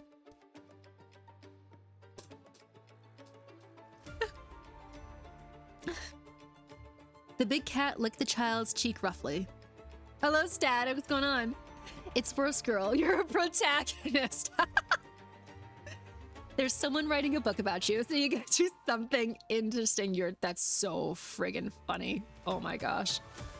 That's fantastic. Oh my gosh. I love that. Welcome back, Static. Hi. You missed the beginning, but that's okay. I don't think anyone could keep a dog from eating a bird, eating anything. That's true. That's true. She's being a little too hard on herself. The big cat licked the child's cheek roughly. September smiled, just a little. She sniffed and wiped her eyes with the sleeve of her green jacket. Why is it so loud? Next! boomed a deep, severe voice that echoed all over the closet. It was so strong that they were blown back into the folks who had silently joined the line behind them. The party in front of them, all pink eyeshadow and spangled spiky hair, exploded past a tall podium in a flutter of papers and luggage. At the top of the podium loomed an enormous gargoyle, its face a mass of bronze and black rock, waggling stone eyebrows and a stern metal jaw. You have a great day at work, Riley. I appreciate you hanging out for a little while. I hope things go well. I know we were talking earlier about the possibility of just shit happening, but you just communicate, you be loud about your presence, and nobody will run into you, and just stay away from as many hot things as possible. Use a towel if you're going to be carrying hot plates. Your fingers can't handle it. Not today, okay?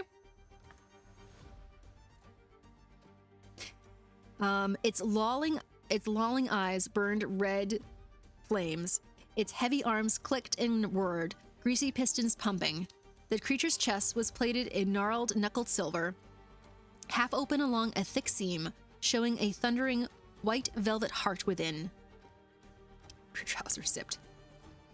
Papers, the gargoyles thundered. Portraits rattled along the earthen wall. Its breath was smoky and hot, and in its mechanical jaw, a steel tongue rattled. September shrank against the leopard, the force of the gargoyle's breath pushing at her face. Betsy Basilstock, you come out of here this second, the green wind hollered back, though not quite as so loud, having no leather bellow lungs to help him along. The iron gargoyle paused. No, it bellowed. You're not impressing anyone, you know, sighed the green wind. She's impressed. Look at her, all shaking and things, replied the gargoyle. Betsy, I will thrash you a good one, and you know I can. Don't forget who whipped the Lord of Leafglen and rode him about like a dog. I'm not a tourist, and I will not be treated like one, said the green wind. No, you're not a tourist, growled a thick, phlegmy, but much quieter voice. A little woman, no bigger than September, and perhaps a little bit smaller, hopped out of the gargoyle and up onto the podium. The gargoyle's eye flame snuffed out, and its great shoulders sagged. The little woman's muscled chest was shaped like a bear. You rode him? Okay. I like that. I like that. Maybe like that. I don't know. I'm assuming not. Maybe it's a 4-footed thing. I don't know. The little woman's muscled chest was shaped like a bear's. Her legs thick and knobbly.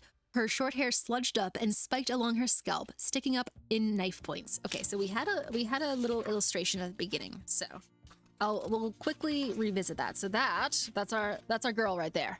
That's a girl. That's our queen right there. Greenwind. I remember the name from your user talk. Yeah, that's right. That's where this is from.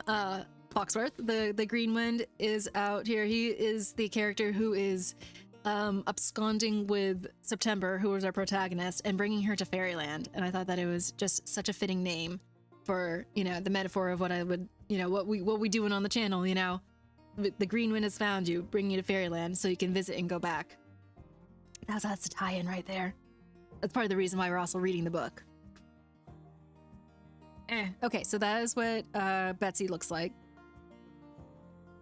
She chewed on a hand-rolled cigarette. The smoke smelled sweet, like vanilla and rum and maple syrup and other things not terribly good for you.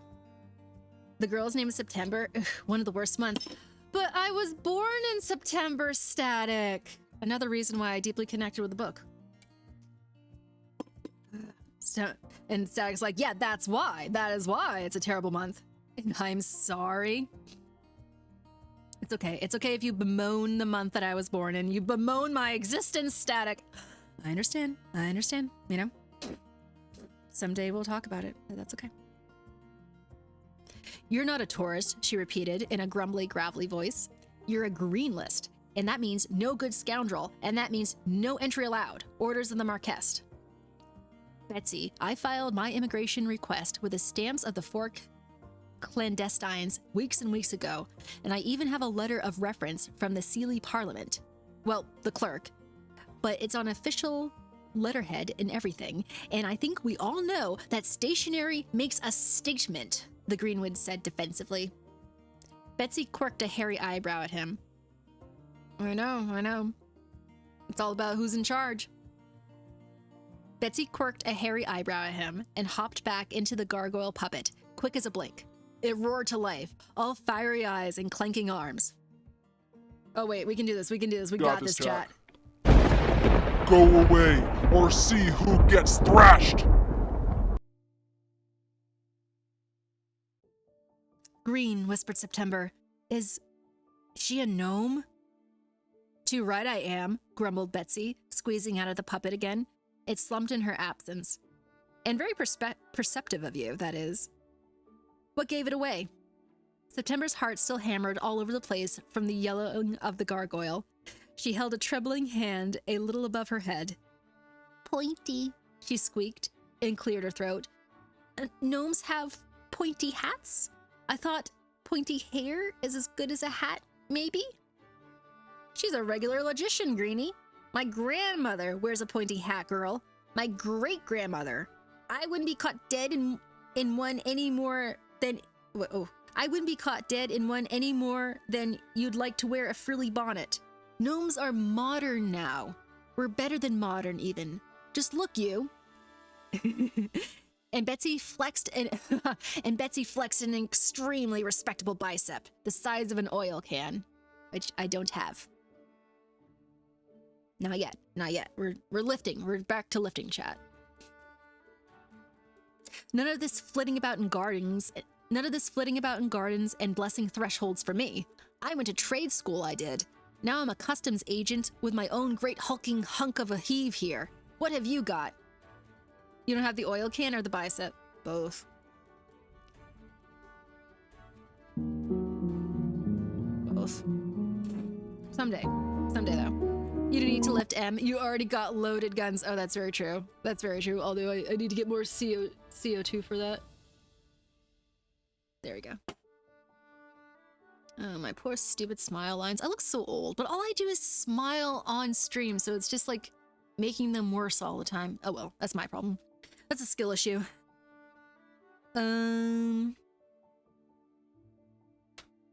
What have you got? A leopard, answered September quickly. True, considered Betsy, but you haven't got papers or both shoes, and that's a trouble. Why do you need that thing? September asked. None of the airports have them back home. They do, you just can't see them right, Betsy Basilstock said with a grin. All customs agents have them, otherwise, why would people agree to stand in line and be peered at and inspected? We all live in... What smile lines? I don't see any. You're a green flag. You're a green flag, Leon. Never change. Never change. And don't look at my face. Just kidding. We all live inside the terrible engine of authority, and it grinds and shrieks and burns so that no one will say lines on a map are silly. Where you live, the awful machinery is smaller, harder to see. Less honest, that's all. Whereas Rupert here, he's as honest as they come. Does what it says on the box. She scratched the hulking shell behind what might have been an ear. It remained still and dark. Then why tell me it's all puppets and engines? Don't you want me to let you peer at me? Asked September. Betsy beckoned her closer, until they stood nose to nose, and all September could smell was the vanilla and rum and maple syrup of her cigarette, which was all through the gnome's skin, too. Because when humans come to Fairyland, we're supposed to trick them and steal from them and whap them about the ears, but we're supposed to hex them up so they can see... But we're also supposed to hex them up so that they can see proper-like. Not everything, just enough to be dazzled by mushroom glamours, and not so much that we can't fool you twice with fairy gold. It's a real science. Always get paid before people peer at you. I've been burned before. Wise words, Static. Very wise words. And we appreciate you. We appreciate you bringing your real life experiences to the table to instruct us so that we ourselves can do better. That is a sacrifice that we all salute you for. It's a real science. Used to be done with ointment. It's in the rule book. Are you going to... Hey, Em, what's going on? Gigi, how are you doing today? Hope you're having a majestic day. Maybe doing some reading right now. Are you going to put something very foul in my eyes then? I told you, kid. Gnomes are modern now. I have personally picketed the Hallowmarsh Pharmacy. There's other ways of opening your thick head. Like Rupert. He's great with thick heads. Most people, I show them Rupert, they'll see anything I tell them to. Now, papers, please. The green wind looked sidelong at September and then at his feet. September could swear he was blushing green through his beard. You know very well, Betsy, he whispered, that the ravished need no papers. It's in the manual, page 764, paragraph 6. The green wind coughed politely. The Persephone clause? Betsy gave him a long look that plainly said, "So that's what's afoot, you old bag of wind." She blew her sweet, thick smoke up into his face and grunted. September knew she could not have been the only one. Don't answer for you, though, tall thing. I want to see this manual. I know, right? Just chonk. All right, she can go, but you stay. Betsy chewed her cigarette. And the cat, too. I'm not violating the green list for the likes of you. The green wind stroked September's hair with his long fingers. Time for us to part, my acorn love. I'm sure my visa will come through soon. Maybe if you put in a good word with me with the embassy. In the meantime, remember the rules. Don't go swimming for an hour after eating, and never tell anyone your true name. My true name? It was good. Bite to the public library, picked up Dash for weight loss and bodybuilding anatomy. Nice. Nice. I'm assuming you mean like a book or something like that. That's fucking dope. Persephone as in Hades' kidnapped wife. Well, you pay attention, don't you, Static? Okay. I came for you, September. Just you. I wish you the best that can be hoped for, and no worse can be expected. He leaned in close and kissed her cheek, courtly, gentle, dry as desert wind. The leopard licked her hand passionately. Persephone, just so you know. Oh, never mind. You know what's really funny, Static, is I did know that. I know that because I had a comeuppance moment not long ago where I heard somebody else describe it and I went, oh fuck, I've been pronouncing that wrong my entire life. And then I had to sit down and try to come to terms with that. Yes, well, good for you, Gigi. Hell yeah. I know, I did a workout earlier, Gigi, and I was just like, yes, back on the train, let's go. Persephone. Greek names, and I don't know, I'm stupid, okay? Persephone, what's going on, Chaos? Welcome back. Persephone. It's better, it's better than Persephone. Yeah. Maybe it's Persephone. It might be Persephone. A little more elegant, little bit better. Body part is not called Nade. I know. It harkens back to the way that I have pronounced it my entire life. I should have remembered better in that moment. I apologize. Persephone. It's prettier. My knees ache. My Persephone's ache.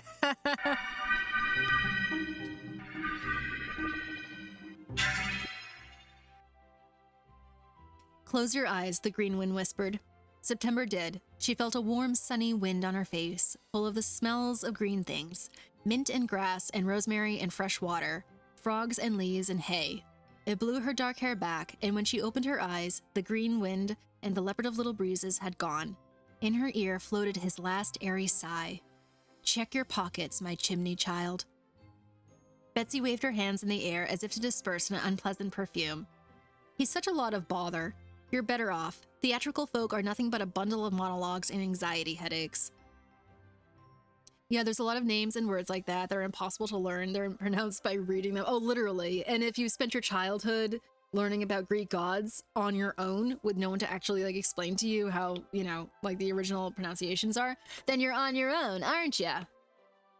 And okay. you don't hear it. It's the phonetics aren't explained to you. I'm a victim in this situation, Static. I'm a victim. I'm a survivor. The gnome pulled a little green leather book and a polished ruby-handled stamp from behind the podium.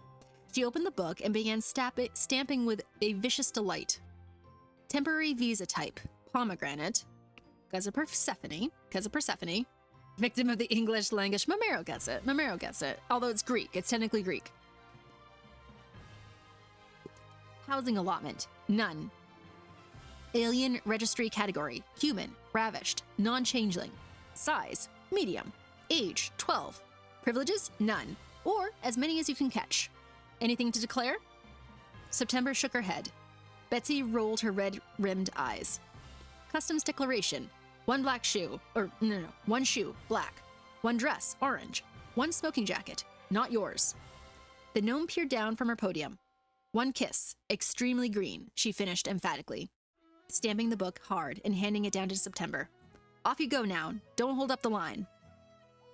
I took Latin when I was younger, so I think I'm good on the pronunciation. That would have helped me, Gigi. That would have helped me. Unfortunately, that was not offered to me. Although I think Latin's fascinating. Probably would have enjoyed that. My mother taught English there for a few years back in day, so I would correct it if I got anything wrong, which you know, makes a lot of sense. Based on the way that I hear you talk, you have a lot of clarity and a good enunciation. I still don't like how they pronounced. Oh shit, that word. That I if I were to read it, probably would be pronouncing it wrong. I preferred the way I say it. Well, how do you say it so I can say it that way instead of reading it my own way and getting laughed at? Dallas. Okay, so I was about to say it like that. I got nervous. I mean, English is not phonetically consistent, so you guys can't know how to pronounce words. You have no idea how true that is, Bomero.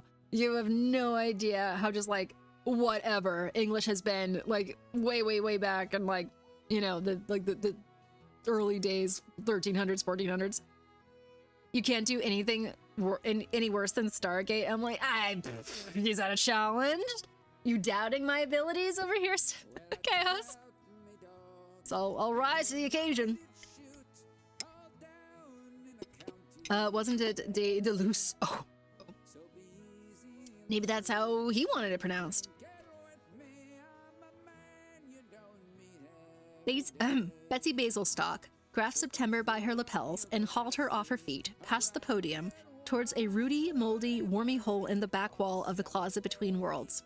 At the last moment, she stopped, spat out a fairy curse like a wad of tobacco, and pulled a little black box out of her pocket. She slid a red rod out of it, and the lid snapped open. It was filled with a vaguely golden jelly. Pan's hangover, kid, Betsy cursed again. Old habits die hard. She dug her greasy fingers into the stuff and flung it at September's eyes. It dripped down her face like yolk. The gnome looked profoundly embarrassed. Well, she mumbled, looking at her toes. What if Rupert fell down on the job and you got there and all you could see was sticks and grasshoppers and a lot of long, empty desert? It's a long way to go for a desert. It's a long way to go for desert. Anyway, I don't have to explain myself. On your way then. Betsy Basilstock gave the girl a hard shove into the soft, leafy wall of the closet. With a wriggle and a squeeze and a pop, September slid backward through to the other side. Okay, and that is chapter 2. And oh my gosh, I have to pee so bad. So I'm going to be right back, chat. Give me 1 second.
wish I could...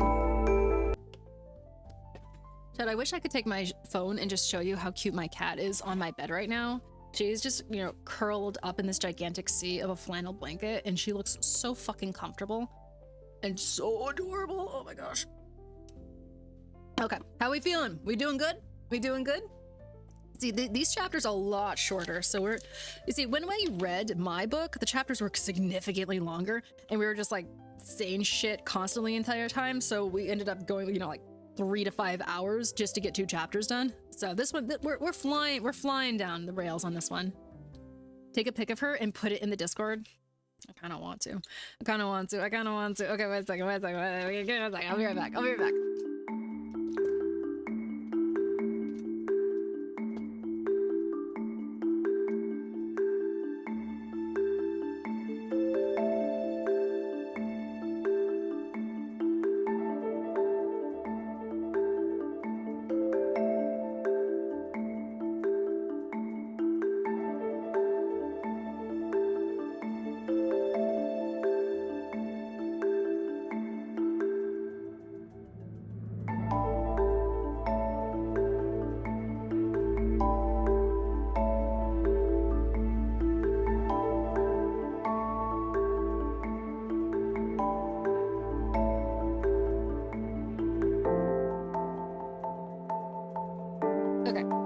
Okay. Oh, 1 second.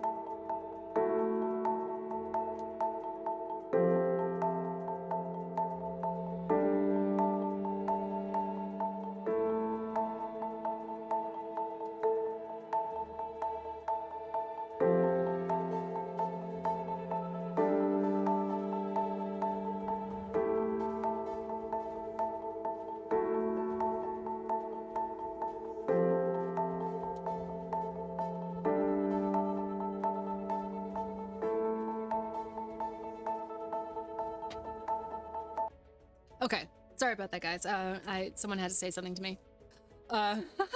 So she was curled up beforehand, and then I came back in order to take her photo, and of course she, you know, was up and about, but the look she was giving me, though, was so incredibly, like, pretentious regal that I had to take a picture anyway.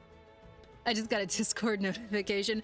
Oh my word, isn't it? She's so funny, though. Like, look at that, just like, peasant, what are you doing right now? Take a photo, be on your way. Be on your way. So cute, though. Okay. Y'all keeping cozy out there? Y'all raise your hand. How we doing? How we faring? So cute. So cute. Oh my word. She's a little cutie pie. She was running around with a piece of foam earlier, and I was throwing it off to the other side of the room, and she was bringing it back. Hello, cozy. It's fucking sane. Freaking sane up here. See, I like the idea of a reading stream because in my head, I'm just like, you know what? People be anxious out here and depressed out here. And we don't always share it, but it's always kind of lingering around. And books just aren't as prevalent in our lives as they used to be. And you're just like, harkens back to, you know, I don't know. Did your parents ever read to you when you were growing up? That was something that my mother did consistently with us almost every single night. And I do appreciate that she did that. Okay. So hopefully this is kind of like a relaxing thing for everybody, if anything. Okay, so we're on to chapter 3. I think you do definitely have time for one more. We're only 2 hours in. We might do 4 chapters. We might be 4 chapters. Nobody read to me, but I had to read every day. So were you instructed to, Trashy? Or was this a situation where you wanted to? I have never read a book, really. Are you enjoying yourself, Momero? Are you enjoying listening right now? I know it's kind of a unique setup and not necessarily like how you would typically experience a book. Kind of both. Was it an academic thing, Trashy, or just kind of like a rule of the household? Yeah, it's fine. I appreciate your honesty.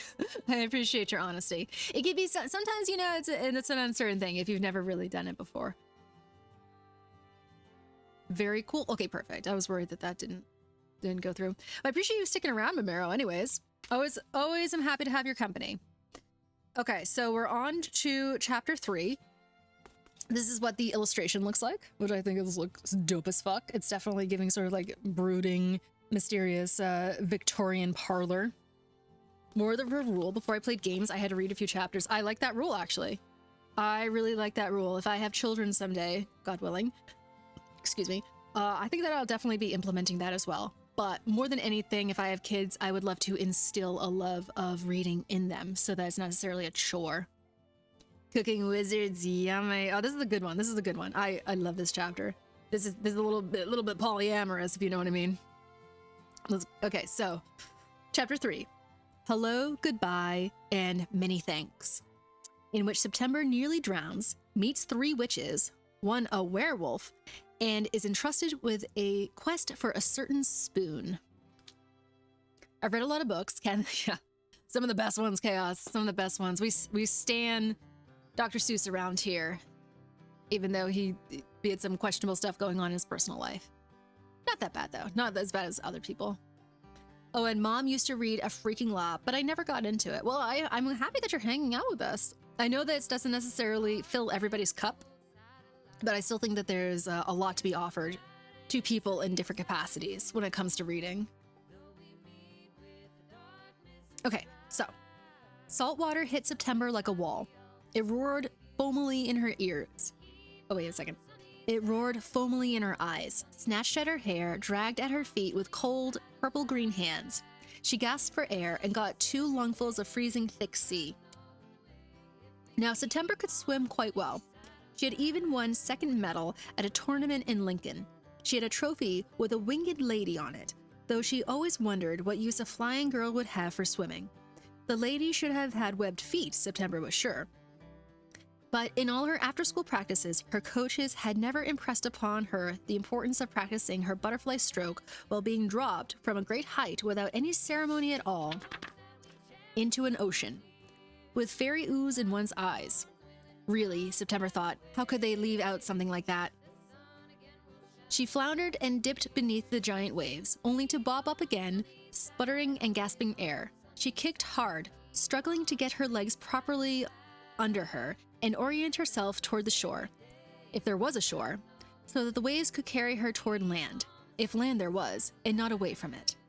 Riding the crest of a horrid wave sickeningly upward, she turned her head as fast as she could and glimpsed through the last stubborn streaks of ointment a fuzzy orangish strand off to the west. Against the will of the water, she hauled her body around until she was more or less pointed at it and stroked as fast as she could on the swell of the next wave, letting it push her and punch at her and drag her, whatever it liked, as long as it was closer and closer to land. September's arms and legs burned, and her lungs were seriously considering giving the whole thing up. But on she went, and on, until quite unexpectedly, her knees knocked on sand, and she fell face first as the last wave slid up past her onto a rose-colored shore. September coughed and shook. On her hands and knees, she threw up a fair bit of the perverse and perilous sea onto the beach. She squeezed her eyes shut and shivered until her heart stopped beating quite so fast. When she opened her eyes, she was steadier, but elbow deep in the beach and sinking fast. The Game of Thrones, The Shadow Wars, ooh, and Yahtzee's books. Oh, I want to read Yahtzee's books so bad, Chaos. Especially Jam and Mogworld. Oh, I love him so much. I think that his wordplay is so sharp and so precise and so unique and imaginative. Just the fact that he has put out the content that he has so consistently over the years blows my mind. He is a champion for sure. Thick red rose petals, twigs, thorny leaves, yellowish chestnut husks, pine cones, and rusty tin bells littered the shoreline as far as she could see.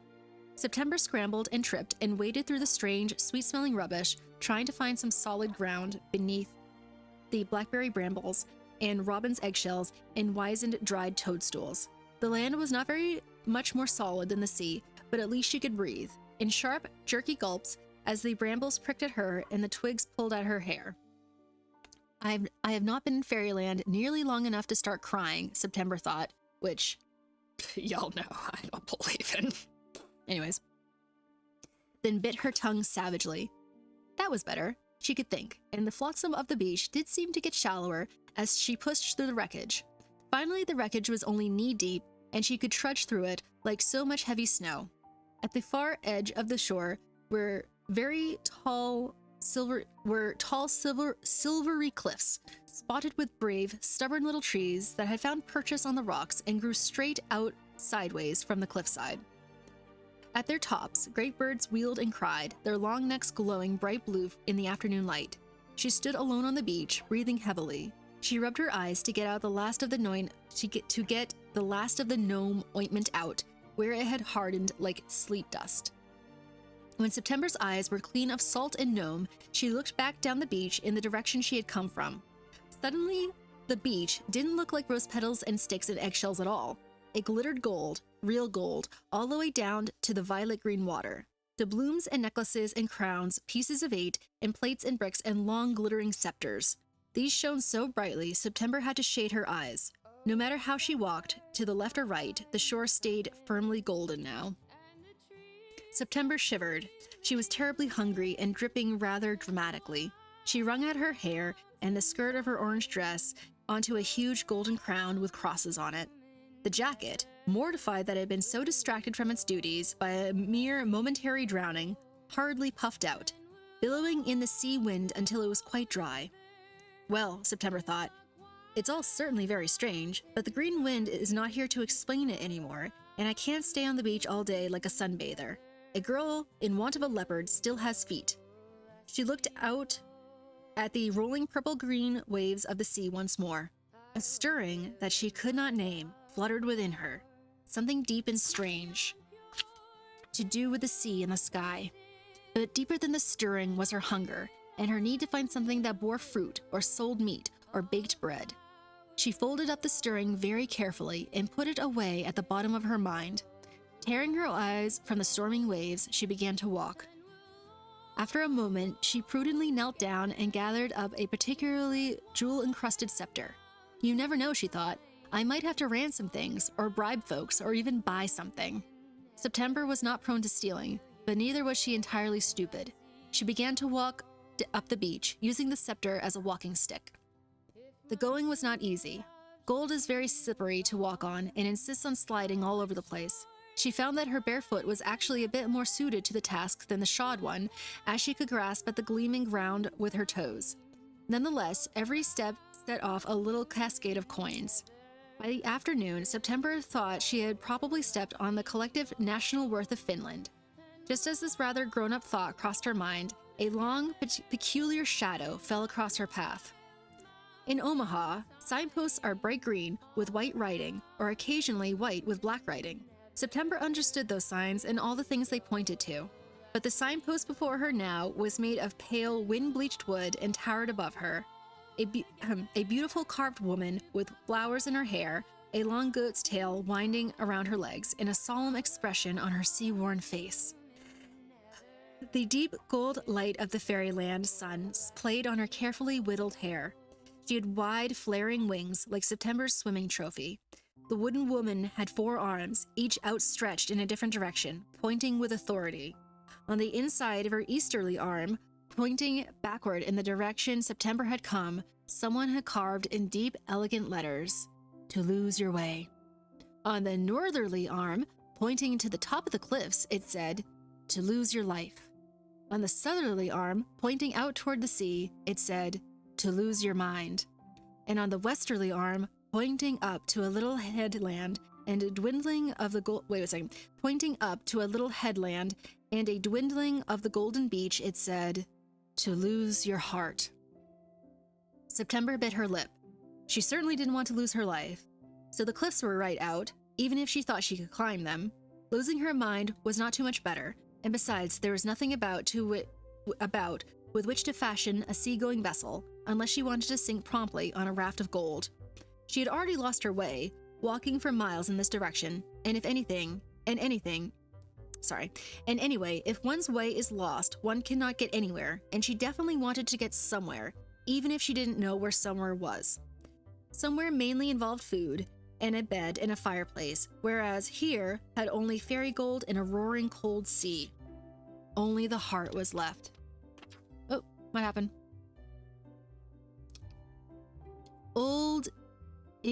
is only slippery if it's been polished or smoothed. Gold nuggets are just hard rocks on bare feet. Yeah, sorry about that.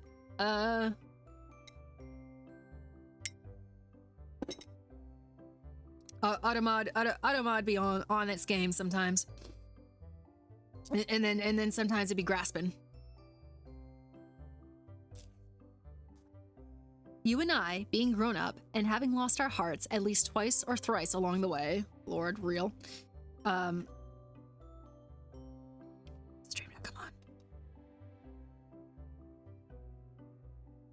Thank you. Might shut our eyes and cry out, "Not that way, child." But, as we have said, September was somewhat heartless and felt herself reasonably safe on that road. Children always do. Besides, she could see smoke off in the distance, wafting upward in thin curlicues. September ran off towards the spiraling smoke.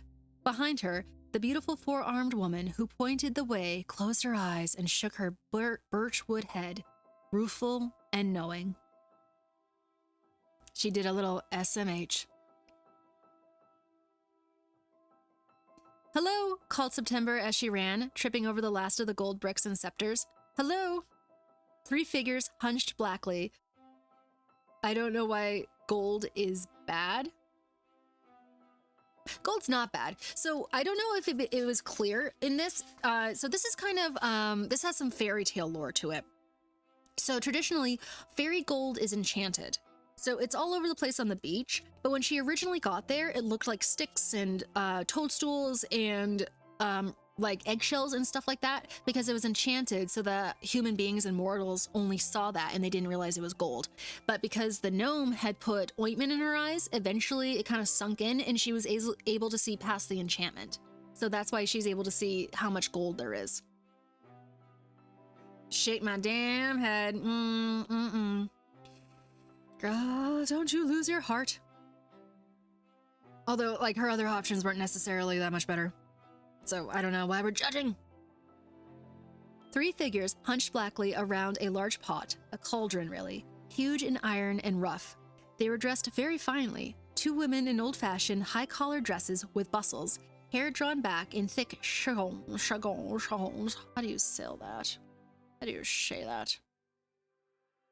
It doesn't matter, I guess.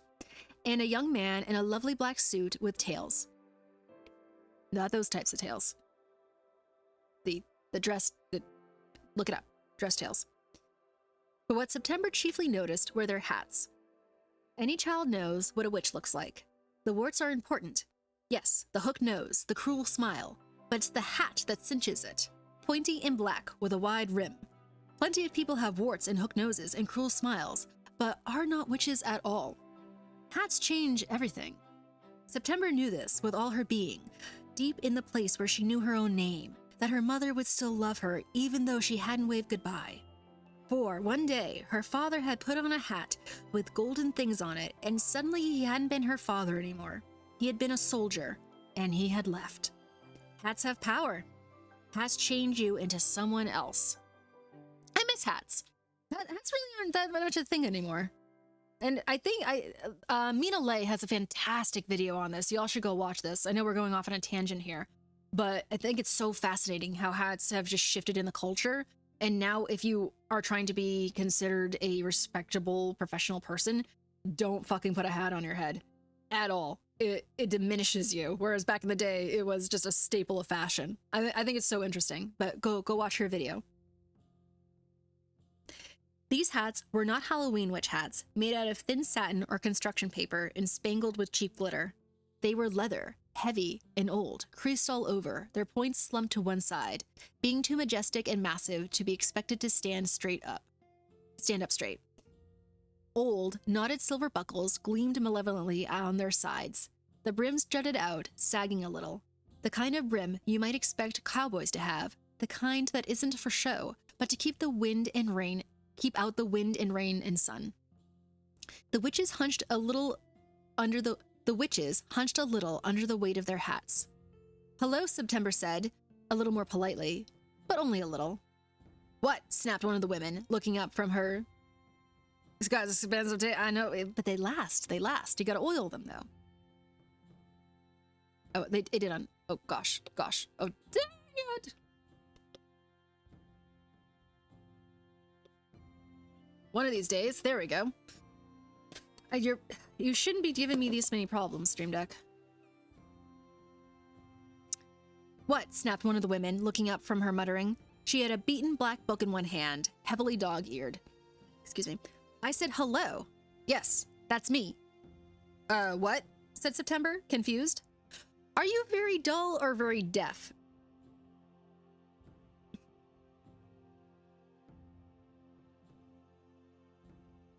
This sounds like a bot kind of comment, but I promise I'm not. Oh, let me see it. This seems okay. Hello there, Exo Abbas. I was browsing and came across your channel looking for something to listen to while I was sleeping. Your voice is actually so soothing. It's got a whole audiobook, but realistic vibe. Thank you so much. And that's exactly the type of thing a bot would say. Just kidding. I'm just kidding. I appreciate that. Really. Thank you. Thank you. That's a huge compliment. I get concerned sometimes. Is both an option? Hey, maybe Chewy. LOL. I appreciate that so much. I really, really do. Where am I? Ban them?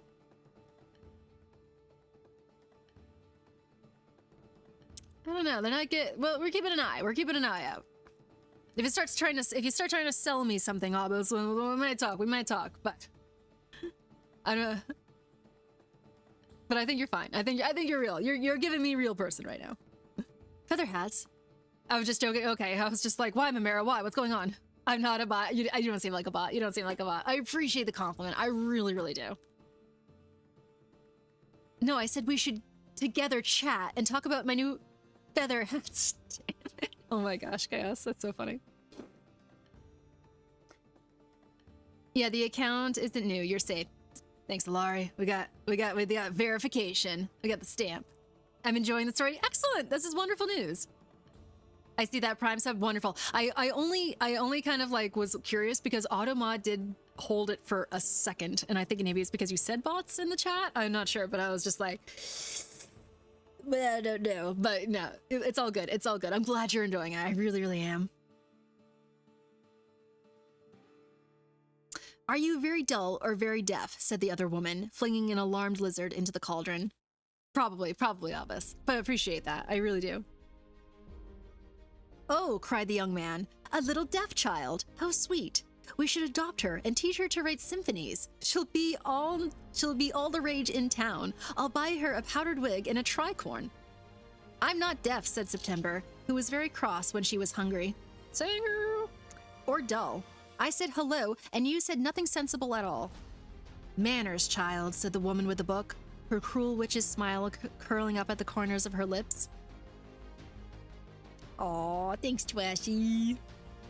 If you haven't got your manners, you might as well toss it all and become a witch. She peered at the cauldron and after a moment's disapproving stare, spat into it. My name is Hello, she continued, as if nothing had happened. So you see the confusion. This is my sister Goodbye, and our husband, Many Thanks. He's married to both of you? How odd. Chat, have y'all been in a polyamorous relationship?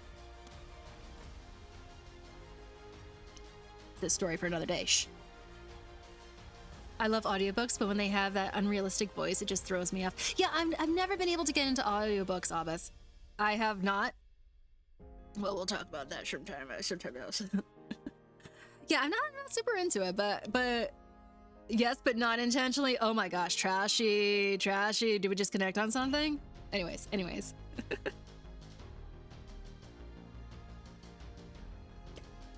He's married to both of you? How odd.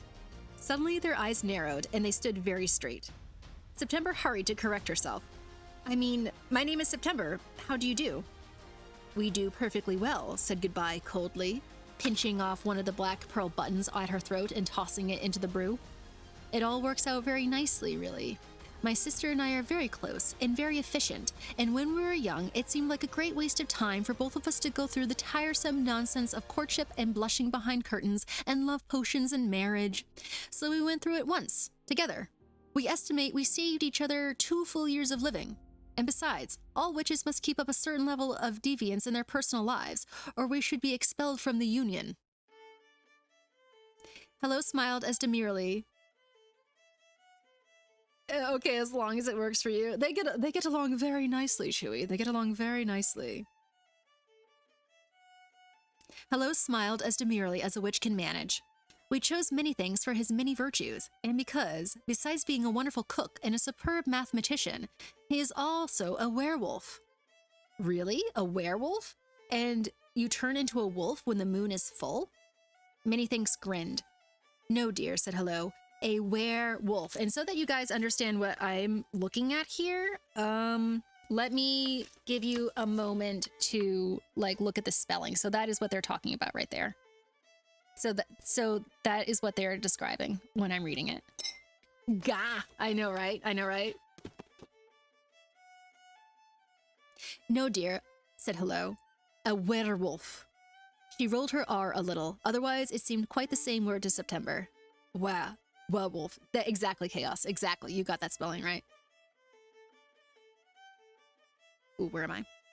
It's quite different. 27 days a month, my love is a fine wolf with a great powerful jaw. Oh, thank you so much for the follow!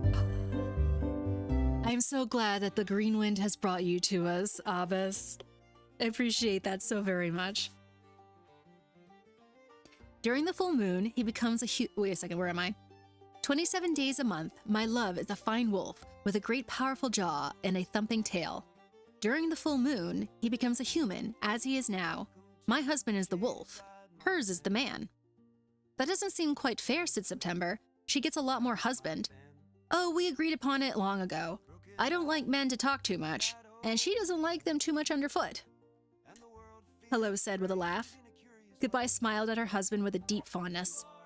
Aren't you afraid of the wolf? Asked September, who secretly felt she might get over such a fear if the wolf would love her and guard her and not get mud on the covers. It seems familiar. It'll make more sense when the name change happens, I promise. I'm just trying it out. She likes the beast mode. We stand beast mode here, though. This is so cute, though. This is kind of cute. And I keep getting darker and darker. Oh my gosh. Better. I'm quite civilized, I promise, Many Thanks sniffed, smiling. Werewolves are cultured. We have choirs and charity races and Rotary clubs. It's when we're human that you must take care.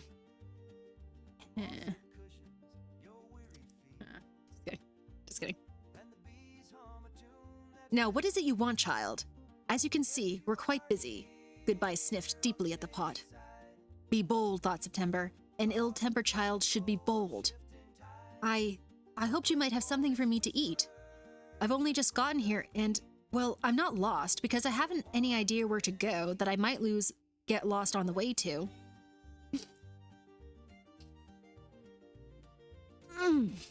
Moonlight Man. Beware of humanoids, kids. Between this, Twilight Princess, and Skyrim, we've got a lot of turning into a wolf in this channel, don't we? And I'm here for it, Chaos. I'm here for it. Although werewolves are a little cliche, but that's okay. This is fine. This is a werewolf. Different. I hoped you might have something for me to eat. I've only just gotten here and, well, I'm not lost because I haven't any idea where to go that I might get lost on the way too. Very welcome. Very welcome. We have wonderful furry friends in here. I don't believe in segregation with the interests. As long as everybody gets along. And so help me if you don't. Even to September, that did not quite sound quite right. I'd like to get lost, because then I'd know where I was going, you see. But the green wind wasn't terribly clear about what to do once I got here, only what not to do. So getting lost would be making very good headway, all things considered. But I don't know where I am, and the beach was full of garbage, and then it wasn't. One wants to do a werewolf playthrough, the other wants to do a vampire playthrough. There's gotta be other options, Chaos, damn it, there's gotta be other options. Fairy gold, interrupted Many Thanks. It lies about, waiting for a fairy to pick it up, on her way to the human world. You must have had some gnome ointment gobbed on you, or you wouldn't be able to see it at all. Some things any old ravished child can see. Some things are only meant for locals. Yes, Betsy, she showed me Rupert, and then she threw that stuff at me too. September clutched her scepter a little tighter. She must have taken a shine to you. I assume Rupert was very terrible and frightening. A good scare will knock your eyeballs sideways enough to see a few brownies, but not enough for fairy gold and other things besides. Else playing tricks on tourists would not be half as fun. I heard something about segregation, and I thought based. Context.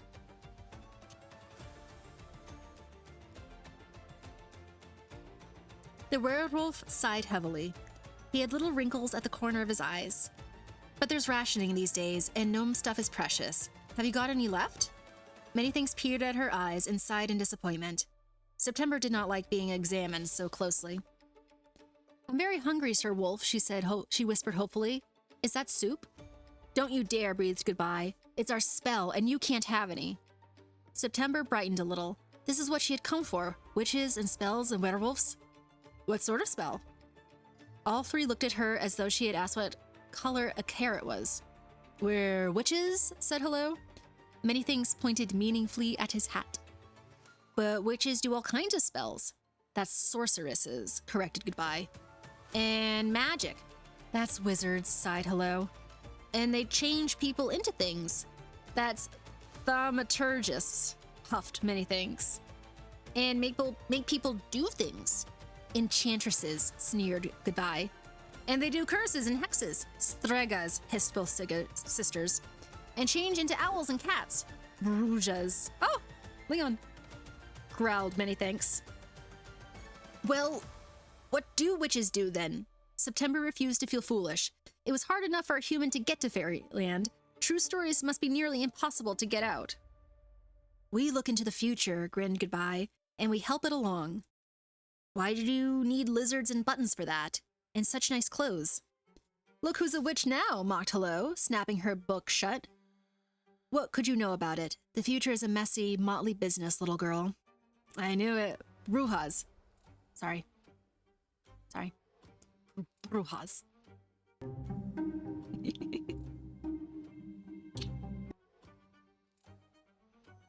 Y'all so patient with me. We have to dress well, whispered Goodbye, or the future will not take us seriously. All right, nice. Nailed it. Nailed it, Mamero. Many Things put his hands out to his wives. What's up, Uzu? Brujas? Many Things put his hands out to his wives. She's just a child. We were once children. She knows nothing of the future. Be kind. We can afford to be kind to this one when there's so much ahead of her. Many Things reached into his pocket and took out a fat bundle wrapped in wax. He unwrapped it corner by corner, slowly, as if revealing the vanished dove at the end of a magic trick. Inside was a thick slice of deeply red cake. Oh, thank you, Nestato! Thank you so much for the follow. I am so glad that the green wind has brought you to us. How are you doing today? Inside was a thick slice of deeply red cake, so moist it wet the paper, slathered with a rich red icing. It glowed in the slight gloam of the seaside. The werewolf bent down to her, the black tails of his suit whipping in the wind, and offered it, balanced delicately on one flat hand. September tried not to snatch it too fast. She swallowed it in 3 wolfish bites, so starving was she. But hadn't the green wind said something about eating fairy food? Well, reasoned September, this isn't the same thing at all. It's witch food. A loophole!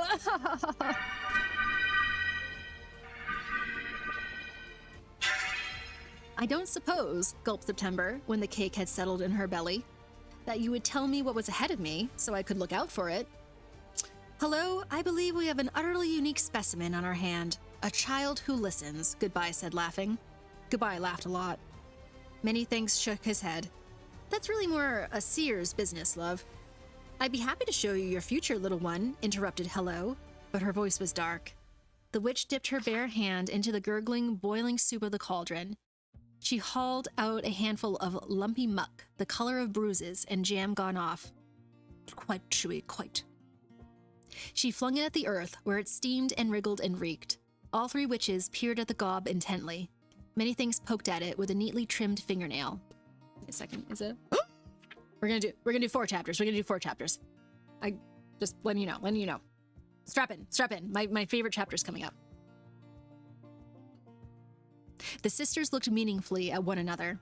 September tried to peer as well, but did not feel she had the hang of it. My future looks lumpy, she said uncertainly. Goodbye broke ranks with her family and swooped around. Feck it, we'll do the whole book. No, we're not gonna do the whole book. But just one more, because it's my favorite. Goodbye broke ranks with her family and swooped around the great cauldron, kneeling before September. The witch suddenly looked very beautiful, her pale hair swept back, her eyes 24-hour stream again. Momero, oh my gosh, it's gonna be such a long time until I do another one of those, but I wouldn't be against it because actually it was not as bad as I was anticipating. Although at that point, me saying that will curse myself and it'll be really, really bad, like that was kind of a blessed 24-hour stream. Like it went as well as possible, like genuinely on so many levels. But I'm not against doing it again. A long time from now. The witch suddenly looked very beautiful, her pale hair swept back, her eyes dark and bright. September did not remember her looking so beautiful before, when she was stirring the pot. But now, Goodbye's face fairly glowed, her lips perfectly rose-colored, her cheeks high, aristocratic, even blushing a little. It's just one more! Maybe if you could do 6 or 8 hours bringing people on or rotating collabs to give you a bit of a break from presenting the whole time? Yeah, definitely. I'm opening to doing different formats and stuff like that. Kind of having a different itinerary and stuff. Oh, my fucking face. My face is gonna disintegrate. It's okay. It's all for a good cause. Her lips perfectly rose-colored, her cheeks high, aristocratic, even blushing a little. September, she breathed. Her voice was pure honey wine, warm and deep and sweet. That's what you said your name was, yes? I prefer October myself. But it's such a pretty name. Your parents must have loved you very much to give you a name like that. Do you like my name? It's unusual, like yours. Your face looks very pretty, Thank you, Chewy. Thank you. I'm just nitpicking at myself. Yes, September felt odd. She wanted to please Goodbye very much. But more, she wanted Goodbye to like her, to love her even, and tell her about how much they were alike. The witch laughed again, but now it was a long, rippling laugh full of notes, almost a song. My sister has no shame at all, September, Goodbye continued. That's a very secret thing she did right in front of you. You see, the future is kind of a stew, a soup, a vichyssoise of the present and the past. That's how you get the future. You mix up everything you did today with everything you did yesterday and all the days before and everything anyone you ever met did and anyone they ever met too. And salt and lizard and pearl and umbrellas and typewriters and a lot of other things I'm not at liberty to tell you because I took vows. And a witch's vows have teeth. Magic is funny like that. It's not a linear thinker. The point is, if you mash it all up together and you have a big enough pot and you're very good at witchcraft, you can wind up with a cauldron full of tomorrow. That lump of greasy, slimy goop is a prophecy, and my sister cast it for you. What did it say? Goodbye smiled like a sun rising. Oh, so many things, September, if you know how to look. Would you like to know how? Would you like to be able to divine the meaning of that blob there, the color of mashed potatoes, or the vein of jelly? Would you like to become a witch? Witchery is a life of wonder, said Hello. All the wheeling stars at your command, all the days of the future laid out before you, like dolls in bronze armor. And a really top-notch hat, added Many Thanks. The Marquess has a fine hat too, said September, shaking her head to clear Goodbye's sudden perfume. I've been told. Their faces darkened a little. Well, I'm sure we'll all be wearing tweed trousers by fall, Goodbye snapped sarcastically. She shut her eyes and shook her head. When she opened them again, they were once more pools of deep violet, glistening with promises. But we were discussing your prospects, my dear. For as much as I would like to bring you into my coven this very day, something bars me from accepting such a charming, polite, intelligent young lord. For a witch is nothing without her spoon, and the Marquess stole mine years ago because she is capricious and selfish. And a brat. I was part of someone's 24-hour birthday stream, and they did 7 different games with slight variations on the group on stream. It's a good way to keep the energy up and keep you from slumping. No, I agree, Static, for sure. And I think that if I had just planned it a little more, well, I think I wanted to do the first one mostly by myself, and obviously, like, everybody's, like, was involved, and everybody kind of kept things going, which was wonderful. Like I said, things went so well. But I think I just wanted my feet underneath me a little bit, and now that I've done it and know what that's like, I can move forward and try different variations of stuff, which is an exciting feeling. Hello and many thanks drew back from goodbye, as though the Marquess might appear at that very moment and punish the brazen witch soundly. Goodbye hurried on. But if some intrepid, brave, darling child went into the city and got it back for me, well, a witch would be grateful. You'll know it right away. It's a big wooden spoon, streaked with marrow and wine and sugar and yogurt and yesterday and grief and passion and jealousy and tomorrow. I'm sure the Marquess won't miss it. She has so many nice things. And when you come back, we'll make you a little black bustle and a black hat and teach you to call down the moon gulls and dance with the giant snails that guard the pantry of time. September's stomach hurt. She found it terribly hard to speak. I've only just gotten here, Miss Goodbye. I don't think I want to be anything but myself just yet. It'd be like deciding on the spot to become a geologist back home. What if I don't like rocks when I'm older? Witchery sounds very nice now, but I'm sure I should take better care with my prospects. But the future, child, just think of it. If you see something you don't like, pop, and go leek and licorice, and you can change it. What could be better? There isn't a force in the verse that can keep me from slumping them. You're a better man than me, Chaos. Does it really work that way? Can you really change the future? Many Things shrugged. I'm sure it's been done once or twice, he said. September wrenched her eyes away from Goodbye's loveliness. Her head cooled and cleared and smoothed itself out. Miss, she said, don't you really just want your spoon back? Goodbye stood up abruptly and brushed off her black dress. The perfume was gone, and she shrank a bit. Still a somewhat handsome woman, but the glow, the perfect colors of her were muted and usual again. Yes, she said curtly. I can't get it. The Marquess has lions. Well, you don't have to shine at me and offer me a bustle, you know. I could get it for you. Maybe I could get it for you. Anyway, I could try. What did I come to Fairyland for after all? To wander around the beach like my grandfather looking for dropped wedding rings? September laughed for the first time since leaving Omaha, picturing her grandfather in his patched jacket, waving his metal detector over the beach of fairy gold. A quest, she thought, excitement rising in her like bread. A real quest, like a real knight. And she doesn't even see that I'm short and don't have a sword. Well, how gallant of you, child, said Hello. She didn't mean to offend with her shining. It's only the Marquess is fearful and fell. Long ago, she hunted witches. She rode out on a great panther and wielded her ice-leaf bow at us. She broke our mother's spoon across her back and killed our brothers farewell and well met. Fine witches in the prime of their craft, all pierced with her arrows, laid out in the snow, and all because we would not give her what she wanted. What did she want? Goodbye answered, her voice thick and ugly. A single day. She commanded us to simmer for her a single day, the day of her death, so that she could hide from it, and we would not serve her. September let go a long-held breath. She stared into the roiling black velvet soup, thinking furiously. The trouble was, September didn't know what sort of story she was in. Was it a merry one or a serious one? How ought she to act? If it were merry, she might dash after a spoon, and it would all be a marvelous adventure, with funny rhymes and somersaults, and a grand party with red lanterns at the end. But if it was a serious tale, she might have to do something important, something involving, with snow and arrows and enemies. Of course, we would like to tell her which, but no one may know the shape of this tale in which they move.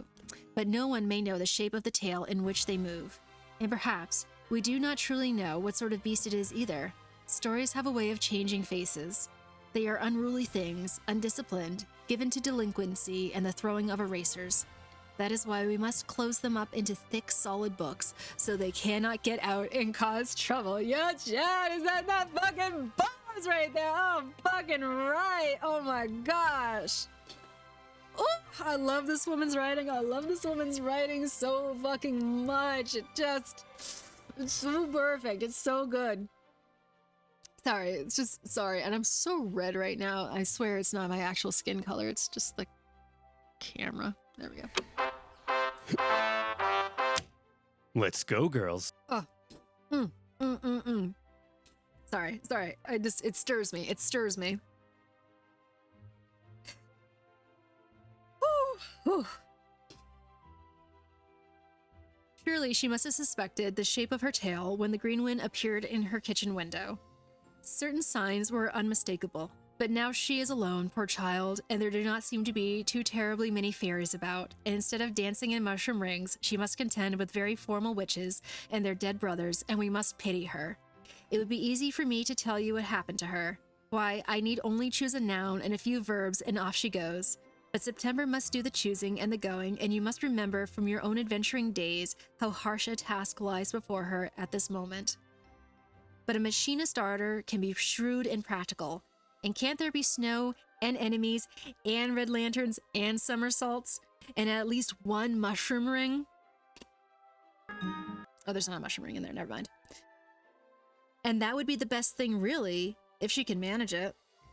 There must be blood, the girl thought. There must always be blood. The Greenwood said that, so it must be true. It will all be hard and bloody, but there will be wonders too, or else why bring me here at all? And it's the wonders I'm after, even if I have to bleed for them. Bars! Fucking bars! Bro, okay. Tattoo. I need to stop getting tattoos. I'm running out of real estate and I'm so stingy about it. But that's a tattoo right there. That's a tattoo right there.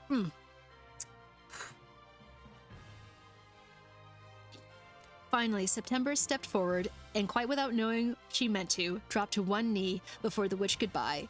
She bent her head to hide her trembling and said, I am just a girl from Omaha. I can only do a few things.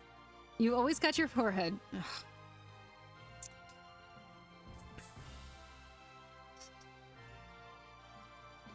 Don't be giving me ideas. I am just a girl from Omaha. I can only do a few things. I can swim and read books and fix boilers if they are only a little broken. Sometimes I can make a very rash decisions when I really ought to keep quiet and be a good girl. If those are weapons you think might be useful, I will take them up and go after your spoon. If I return, September swallowed hard, I ask only that you give me safe passage back to the closet between worlds, so that I can go home when it is all over and sleep in my own bed. And a favor. What sort of favor? Said Goodbye warily. September frowned. Well, I can't think of anything good just now, but I will think of something by and by. The moon peered over the clouds at them.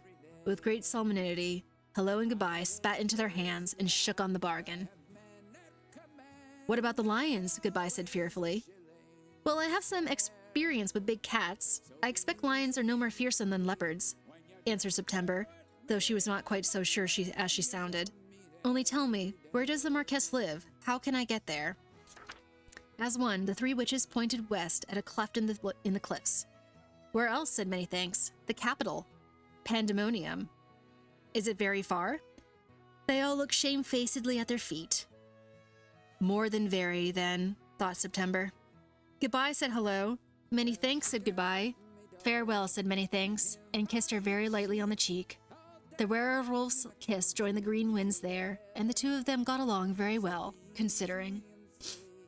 The moon shone jubilantly as September strode up over the dunes and into the interior of Fairyland with her belly full of witch cake. She smelled the sweet, wheat sugar scent of the seagrass and listened to the distant owls call after mice.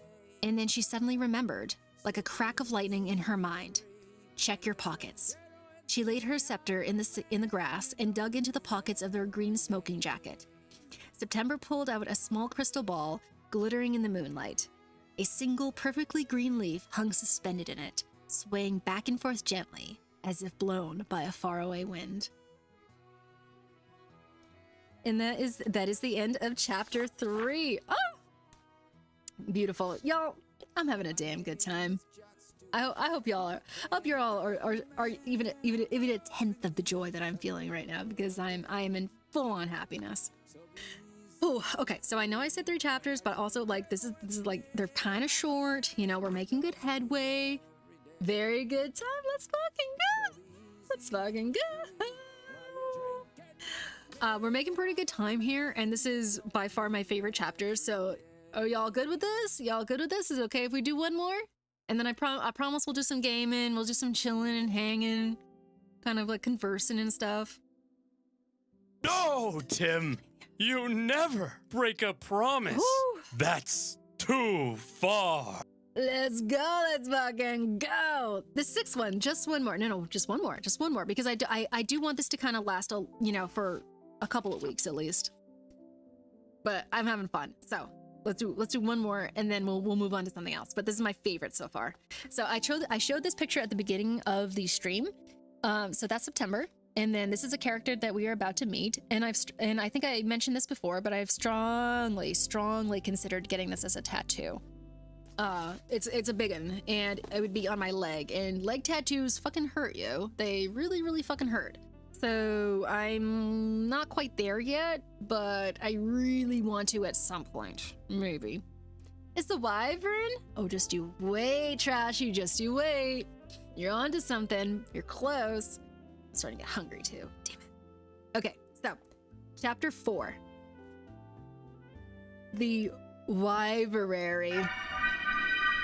If we do 4 chapters each, then it'll be 7 streams. That's not bad, Chewy. That's not bad, actually. That might line up pretty good. And maybe by the time we finish the book, I'll be able to finally change my name again. The name of the Twitch handle, I should say. Okay, so chapter 4, The Wyverary, in which September is discovered by a wyvern, learns of a most distressing law, and thinks of home, but only briefly. I'm really glad that you're enjoying yourself, Mamero. Like, I love hearing that from people who don't normally spend their time with books. It's really cool to hear that you're like, oh, I am getting something out of this. That's dope. That's really dope to hear. Wyverary? You'll see. You'll see. September woke in a meadow full of tiny red flowers. She had walked through the night, watching the moon slowly fall down into the horizon and all the dark morning stars turn in the sky like a silver carousel. It was important. I love that this is what I'm sleeping to, so relaxing. I'm so glad, Shady Owl. I'm so glad. Oops. It was important, she reasoned, not to fall asleep in the dark where deviant things might carry her off. No matter how tired she was or how sore her bare foot, she would wait till morning, when she could be assured of the sun to keep her warm while she dreamed. And the sun had pulled up a warm blanket of light. And the sun had pulled up a warm blanket of her light over the little girl, tucking her in with gentle beams. September's long hair had dried on the meadow grass. Her orange dress was only a little stiff now from the salt of the sea. She yawned and stretched. "What happened to your shoe?" asked a big, deep, rumbling voice. September froze in mid-stretch. 2 blazing, flame-colored eyes danced before her. A dragon was staring at her with acute interest, crouching like a cat in the long grass. His tail waved lazily. The beast's lizardish skin glowed a profound red, the color of the very last embers of fire.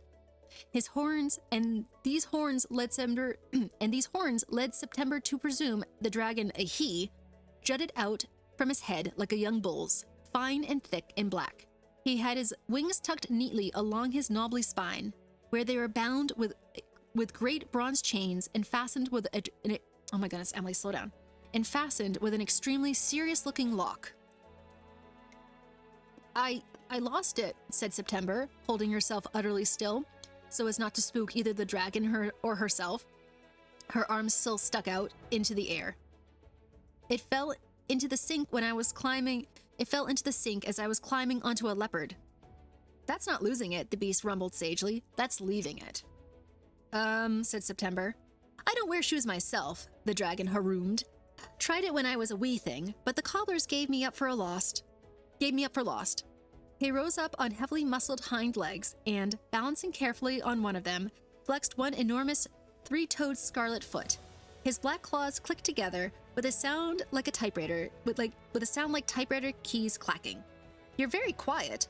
Why don't you say something? Why don't you do a trick? I'll be impressed, I promise. Start with your name. That's easiest. September put down her arms and folded them in her lap. The dragon hunched in close, his smoky sweet breath flaring huge red nostrils. September, she said softly. And, well, I'm very scared, and I don't know if you're going to eat me or not, and it's hard to do tricks when you're scared. Anyway, where I come from, it's a known fact that dragons eat people, and I prefer to be the one doing the eating if eating is to be done. Which it hasn't been since last night. I don't suppose you have cake. I think dragon food would be all right. It's only fairy food I'm to watch out for. How funny you are, crowed the beast. First off, I'm not a dragon. I don't know where you could have gotten that idea. I was very careful to show you my feet. I am a wyvern. No forepaws, see? The wyvern displayed his proud, scaled chest, the color of old peaches. He balanced quite well on his massive hindquarters, and the rest of him rose up in a kind of squat S-shape, ending in the colossal head, which bore many teeth and thick jaw and snapping bits of fire-colored whiskers. And you must have very rude dragons where you come from. I've never heard the like. If people show up to a dragon's mountain yelling about sacrifices and, "O ye fell beasts, spare my village this, and great dragon, I shall murder thee that," well, certainly a fellow might have a chomp, but you oughtn't judge any more than you judge a lady for eating the lovely fresh salad that a waiter brings her in a restaurant. I appreciate they say the difference between those. Oh yeah, it gets even better, Chewy. Secondly, no, I don't have any cake. Oh, I didn't mean any offense. Why should I be offended? Dragons are a bit more than cousins, and a bit less than siblings.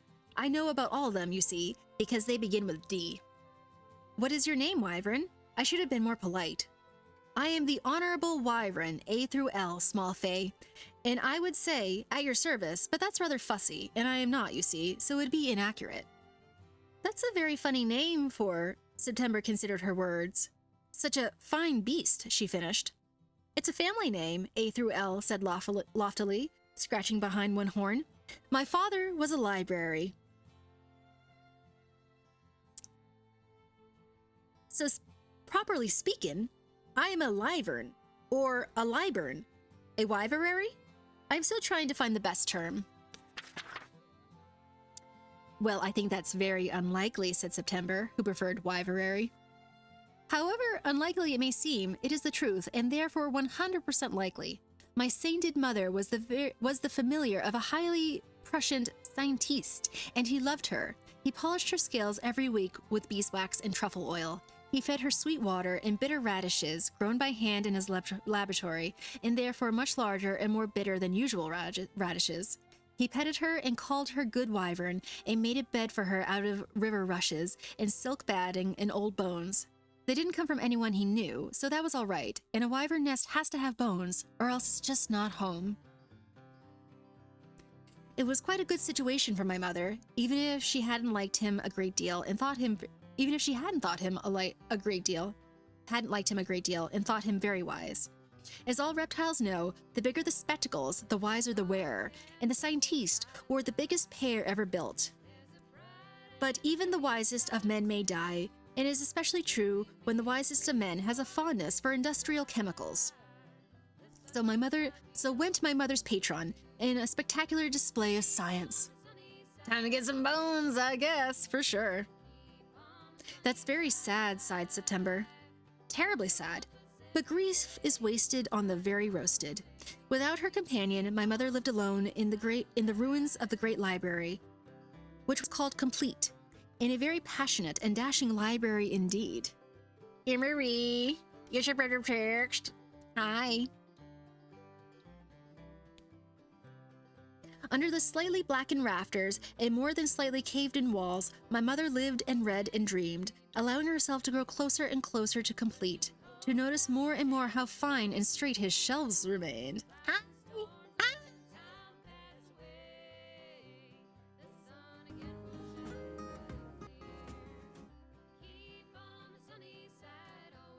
To notice more and more how fine and straight his shelves remained, despite great structural stress. That sort of moral fortitude is rare in this day and age. By and by, my siblings and I were born and romped on the balconies, raced up and down the splintered ladders, and pored over many encyclopedias and exciting novels. I know just about everything, so long as it begins with A through L. My mother was widowed by a real estate agent some years ago, and I never finished the encyclopedia. Anyway, Mother told us all about our father when we were yearlings. We asked, why do we not have a papa? And she said, your papa is the library, and he loves you and will care for you. Do not expect a burly, handsome wyvern to show up and show you how to breathe fire, my loves. None will come. But Complete has books aplenty on the subject of combustion, and however odd it may seem, you are loved by two parents, just like any other beast. September bit her lip. She did not know how to say it gently. I had a friend back home named Anna Marie, she said slowly. Her father sold lawnmowers all over Nebraska and some in Kansas too.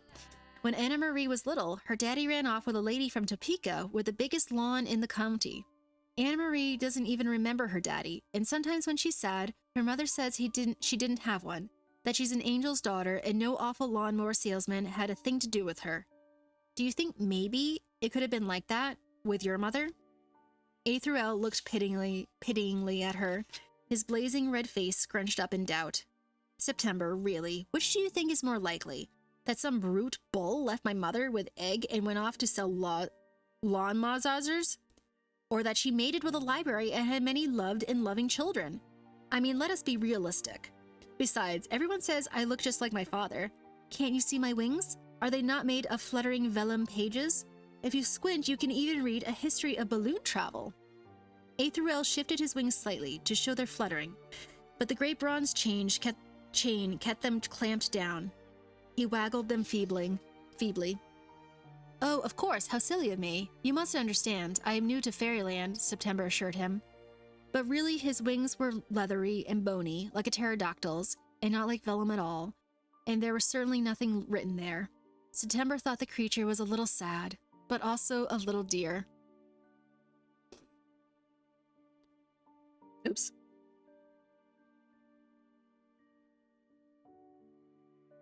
Oh boy. There we go.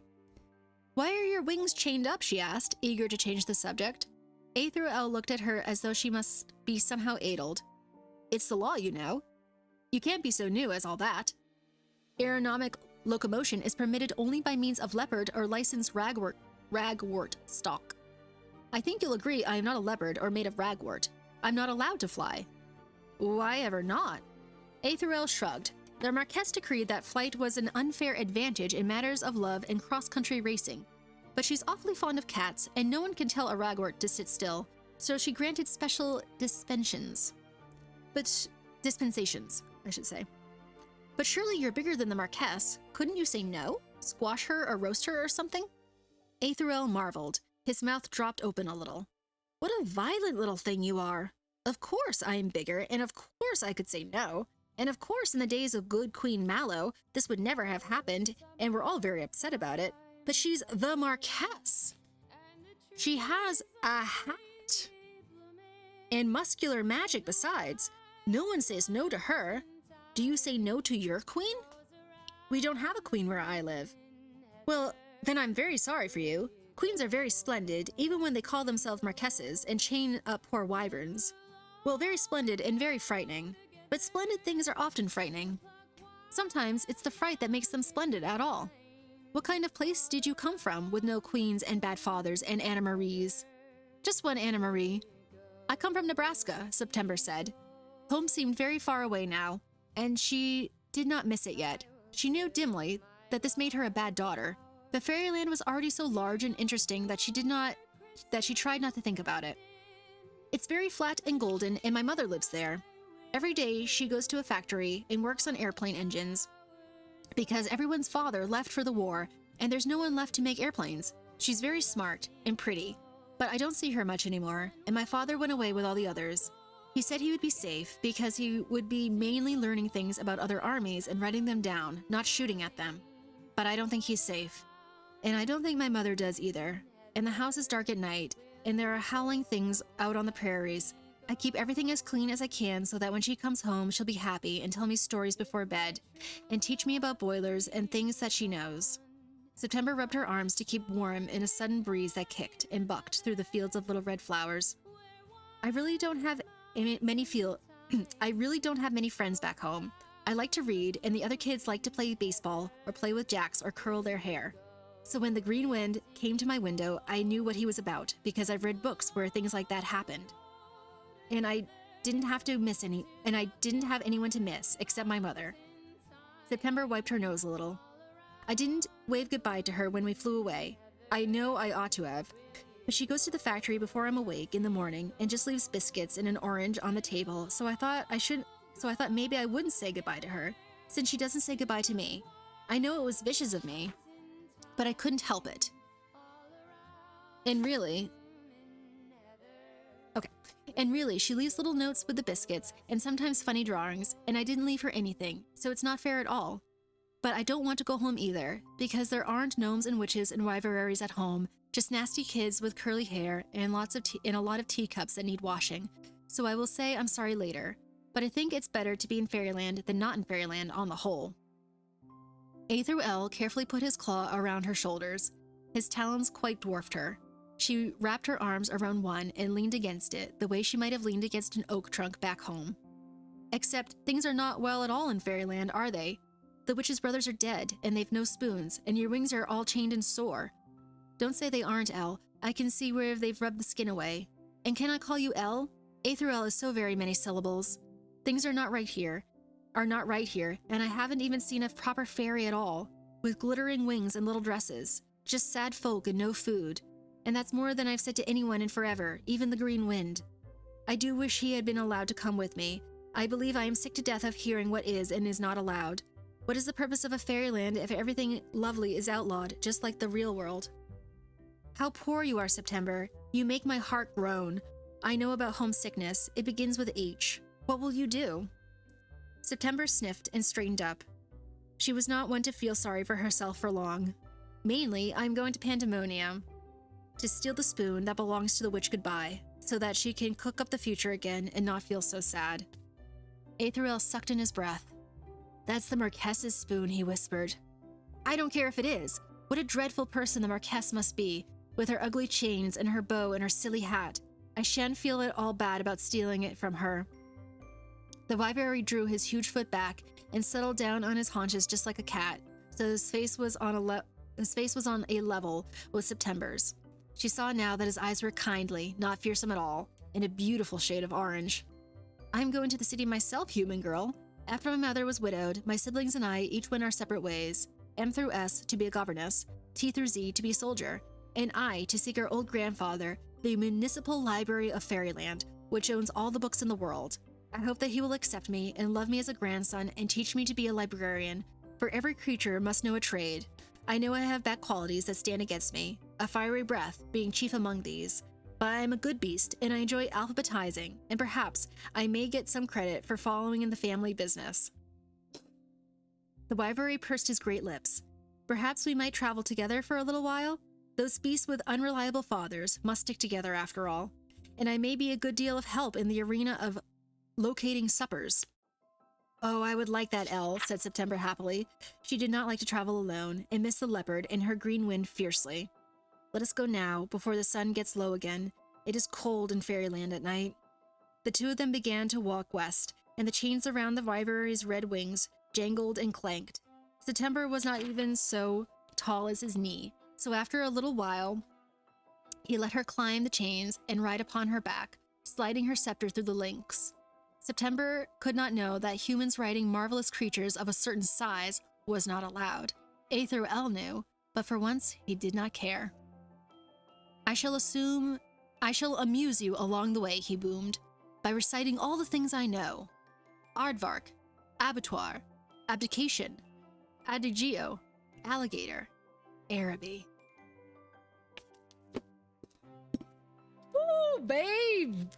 That's some good shit right there. That's some good shit right there. Oh, I love this book so damn much. Okay, so that was chapter 4, and we will be moving on now to be doing some gaming. But how are you all feeling right now? I'm sorry. I hope that everybody is just like amplitude. Let's keep it going. Let's get with the E's. Let's just go down the line right here. Oh man, that's a good one. I gotta stretch. Chat. Let's stretch. Let's stretch together. I kind of locked up there for a second. I don't know. It is just kind of like the reading thing. sort of, you know, like the mind is preoccupied, so therefore the body just kind of like sucks in. Oh, I have gushers on my way home now. Nice bottom text. I need more water too. I'm starting to get the swimmy eyes at the moment. I think that has something to do with either nutrition or hydration. But tell me your thoughts. What do you think so far? I'm so curious. I missed reading time. I'm so happy that you could be here for early on. I was kind of nervous about starting before you showed up, and I was like, obviously you don't need to show up because obviously y'all are spending some time together. But I'm happy that you could make it. Thank you for sharing your time with me a little bit. Reading time is your fave? Oh my gosh, I love hearing that. I need a bookmark of some kind. Best time of the day, going home. I am so happy for you, bottom text. I wish you better luck with this employment endeavor than you had been dealing with previously. I know it was kind of rough for you. Where is a damn piece of paper? It's okay. Chat, just remember we're on chapter 5 right now, and then I'll be able to figure it out later. But tell me your thoughts. What do you think so far?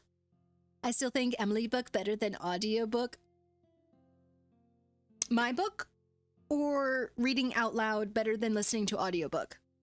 Excuse me, because I don't think you were here when we read The Island of Low Trashy. Although I do know that you said that you had purchased it, and I am very grateful. You reading? Oh, thank you. I love it. I was not. You were there. The future you was there in spirit, though. I'll type it in Discord so you don't remember. Thank you, Chewy. I appreciate you.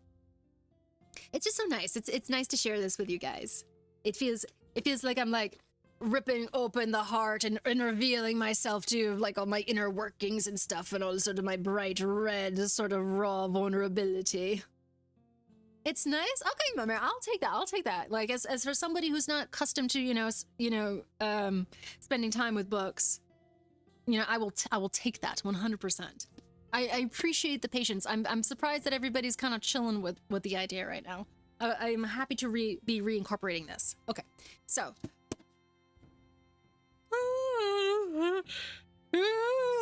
I needed you to be as close as possible when that yawn occurred so that you can really feel it with me in your bones. This is what's gonna happen, chat. I am going to get some more water. I might get a little bite of something just because I can feel the internal flesh earthquakes happening, and then we're gonna beat the game up. We're gonna boot the game up and get things going. All right, sweet. I'm so glad that you all like this. This is so nice. Okay, I'll be right back.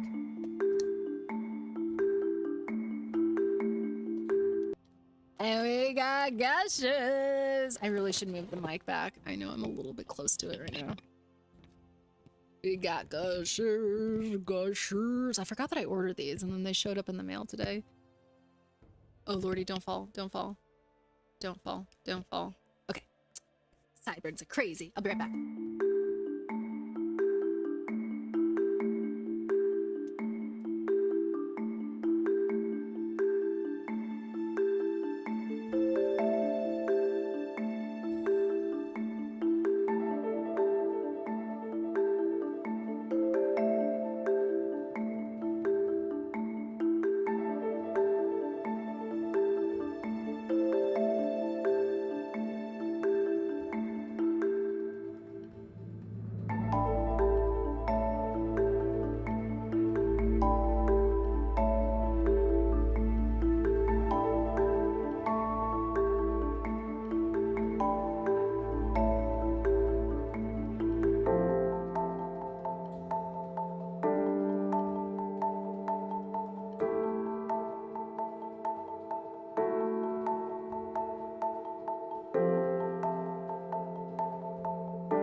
yeah, we got snackies. We got so many snackies, Chewy. Ah, man, I love y'all. I really do love y'all. Y'all make my life so good. It's just such a happy thing to be able to come here, spend all this time with y'all. Take this down. There we go. There we go. You genuinely, y'all make my life so good. Really, genuinely. I know it's sappy. I know it's sappy to say that, but... Oh, they're so small. Look at the size of this package. It's itty bitty. There's no way that Gusher packages were this big. Okay, chat, I'm going on an old woman rant here, but I was a child of the 90s and early 2000s, particularly the 90s, and Gushers were not this size. Look at this. This is itty bitty. This is teeny tiny. It's the size of my palm. Gushers used to be like a little bit bigger than this, and they had, this is all plasticky and stuff, and it's all like shiny plastic. And the other ones, I swear to you, were like the packaging was papery. There has to be somebody else who remembers this. I swear, like it was like papery, and it had like the metallic stuff in the middle. Can confirm. Thank you so much, Tracy. What is this stingy bullshit? Like, this is ridiculous. This is something that you hacky sack. It's shrinkflation, smaller than the same price. Fucking bullshit, dude. Like, ugh. Why are you trying to ruin perfection? It's absolutely infuriating. And there'll be only 3 inside. Oh, fucking real them arrow. It's hard to tell. It's hard to tell. They're probably not even gonna be as squishy. You know, there's probably not gonna be as much gush. It's probably enshittification of gush going on here. Fucking bullshit. Fucking infuriating. Fucking fight somebody. Okay, what are we doing? What are we doing? I need to do a little bit of electronic paperwork right now. So sorry, chat. It's more gummy than Gusher. Ugh, I'm already mad. I haven't even opened them yet. All right. And we're going to be doing Legend of Zelda. Whoops.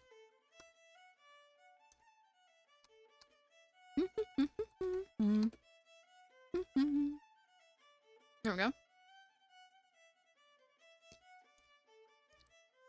I'm sorry, chat. I just want to make sure I change the tags in the category.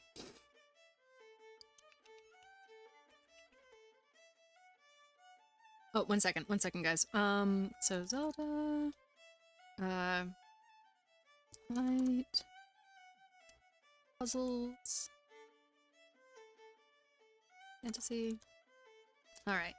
We have new tags and a new category. We are back. We are back. Okay. Mentioning, also, true 90s kid, true, but also remember we're also bigger than we other 9s. And, but yeah, but no, this packaging is different. I have distinct memories because I remember it being slightly oblong, Chaos. I remember it being slightly sort of triangular. Mentioning appreciating the gang on Twitch, not even just here last week, partially inspired by, this is a song track from that album I showed you. If I went back and told younger Stag this is his life, he'd...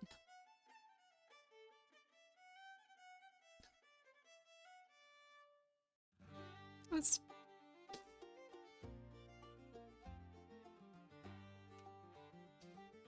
I know in a good way. I know in a good way. I know.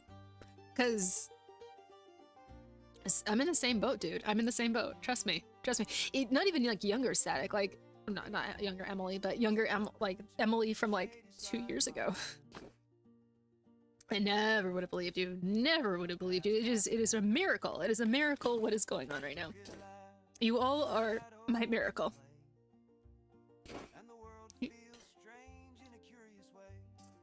And I know we've talked about this, Static, and off stream.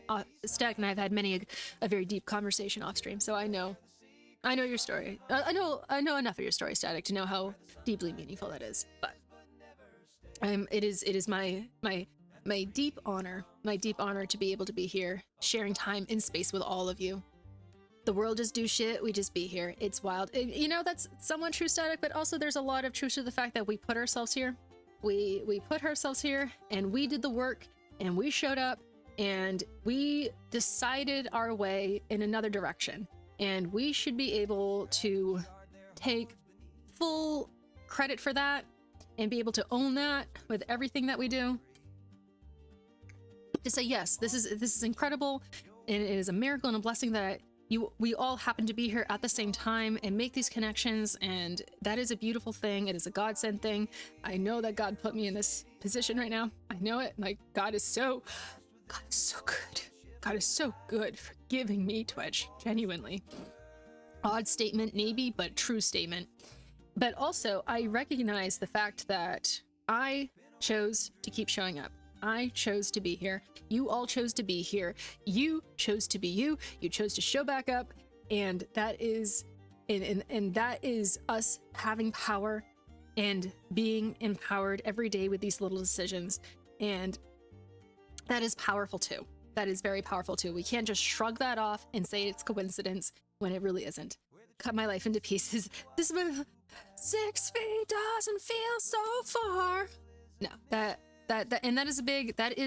is the reason why the book I'm writing is called You Blessing, because it is about you. It is about us. It is about the blessing that everybody brings when they come into chat and they choose to be here, whether what they choose to participate in. Wrong song. I know, I was adding to it, bottom text. Adding to the variety. But yeah, just that is something that I observed while I was in chats and learning how to participate on Twitch and learning what was special about this platform. Really, yes, it is set up in a very unique way that it allows for us to actually monitor what's going on, make sure that people are behaving themselves, all that kind of good stuff. But it really doesn't, it comes down to what people bring to the platform, and you have brought yourselves, so it is you blessing, and I am so grateful for all of you. It is a beautiful community, is a beautiful thing. It is becoming more and more prevalent. It's beautiful to see. I mean, the world's a terrifying place right now, particularly in the US. Although other places, obviously, like we could go on a country comparison all you would like, but the fact remains that right now the US is a very terrifying place. And to be able to see communities rise up in a physical space and look out for each other is it's just gorgeous. It's such a gorgeous thing. And it's incredible because, we live in a very strange part of history where we say, there's a loneliness epidemic, and, some say it's particularly for males and some say it's not. I think that it goes beyond that. And there's so many psychological aspects of it, but particularly in sort of the day and age of technology and that creating a divide, and then also creating, more so spaces for people to not get along as opposed to unifying and coming together and embracing each other. That is definitely something that is pervasive these days. And it has been for a long time since social media took over and sort of grabbed everybody by the throat. There was more opportunity to feel like you could have your feelings be amplified and give you that feeling of being alive, of maybe not even dopamine, but really, the sensationalized feeling, as opposed to looking for connection, as opposed to finding a way to embrace other people and trying to find spaces where you feel embraced. And we really lost that. And granted, of course, that was happening in real life. That's never really gone away, but we're talking about sort of like a broader scope of things, particularly as we become more isolated because of technology. It's just so fascinating to see. But wait a second. Technology is bringing us together. That is how we're able to be here right now. You wouldn't believe the amount of technology like some of you do stream, like Static gets it. Static totally gets it. And Static doesn't even use a face cam. He could if he wanted to, but he chooses not to. So you would still understand that aspect, Static. But for anybody who streams, you know what we're going through in order to make this happen. Just it's you have to know a little bit of everything. And then even then stuff can happen that you have no clue what caused it. OBS is a miracle. OBS is a miracle and I love it, but it's also kind of like a minefield at the same time of just like, what's going to happen today? Is it going to be okay? Twitch is kind of the same way. And then you got monitors and audio interfaces and cameras and all this sort of stuff and lighting and all these sort of things that makes it happen. And then on top of that, we have math, so much math that goes into people even just texting in this chat right now in order for me to read it. And all the different things that go into it, all the buttons, and all the things that correspond with each other. That is all technology. And we say that technology is the great divider. I should probably put this burrito down. It's like eating away at the profundity of what I'm saying. We say that the technology is the great great divider, but in reality, all this tech makes bringing us together possible. So the great divider will always be ourselves. That is truly, if you want looking for connection, or if you look for opposition, it comes with the person. No matter where you go, the internet provides anonymity. You don't need to show your face. You can be whatever you want, and that is called empowerment. You can be empowered to be either really shitty, or to be really honest, or to be really great. And vulnerability is very, very hard. I think that being able to be vulnerable in here, because it's just messaging and typing and stuff like that, is a better possibility sometimes than real life stuff. You mean, like, I wrote this down in a note. I'll show you my notebook for it, actually. Oh, it's over there. It's over there. But one of the things that I wrote down in my notebook, because I'm taking notes for this book right now. I know I'm on a rant right now, Chad. I promise I'll get to the game in 1 second. But one of the things that I wrote down was, you know, I had dinner with someone that, I don't know, I wouldn't say is a friend. I think that she wanted to be friends, but I wasn't really feeling it just because, like, for reasons. But it was 45 minutes and I was aching to get out of there. And I was just like, how can I have dinner with someone face to face for 45 minutes and count down the time to when I get to leave? But I can go into a stream for 8 hours, be totally engaged, totally interested, feel seen, feel embraced, wanting to see and embrace other people. And at the end of those 8 hours, I'm still ready for more to happen. What is the difference? Is it because you get to sort of be anonymous, or expectations are different? Expectations are vastly different from what we accept and what we do. I don't know. It's a fascinating concept for me. And anyways, just wrapped up. The conclusion is that ultimately, no matter where you go, what did I mean? You did 24 hours without getting sick of us. Well, like, you didn't get sick of me, and that was a feat. You know what I mean? But ultimately, no matter where you go in real life or on the internet, you're a person. You are you. I didn't get more water. I will have to get more water, and so therefore, you are the blessing. And I that was a weak conclusion. I am so sorry. I need to have some more water.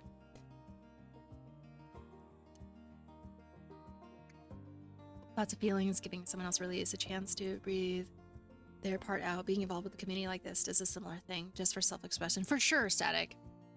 I know, no, for sure, absolutely.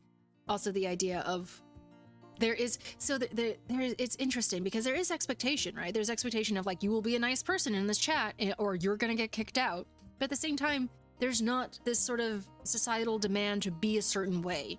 You're not trying to meet expectations or perceptions of other people. You're allowed to be yourself, as long as you are respectful and nice, which I think is cool. I think it's really cool. Oh, 1 second. Be right back.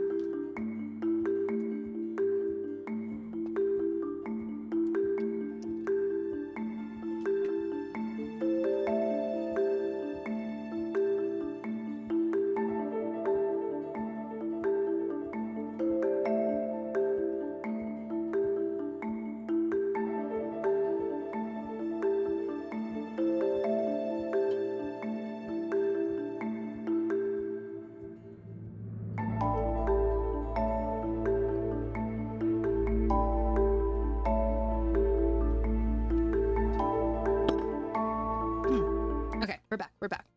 Wait, I meant to be respectful and nice. Yes. I mean, you can be however you want to me, but to other people, you have to be respectful and nice. And you are. You definitely are. Okay, let's get into it. Oh, let's go. Can we hear it? Yeah, all right. Ooh, we're going back to Hyrule, chat. Okay, so a little more caffeine. It tastes sweet as fuck. Holy shit. They gotta be nice to you. Listen, you're setting an example.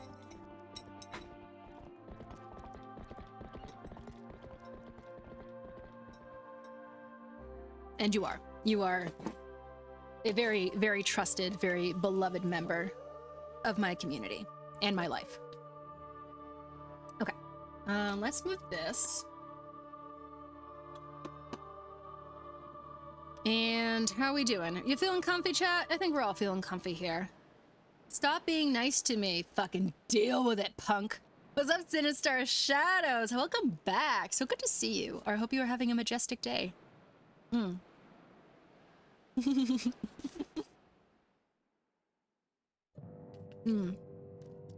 Trashy's always calling people handsome. At this point, Trashy, calling so many people handsome, we're starting to think they're just making things up. Oh my word, chat. I gotta tell you a story about that. So, you have COVID? No, I'm so sorry. Hopefully y'all make it. Are there pretty strict rules about traveling? Because Tuesday's coming up pretty quick. Is it pretty light symptoms?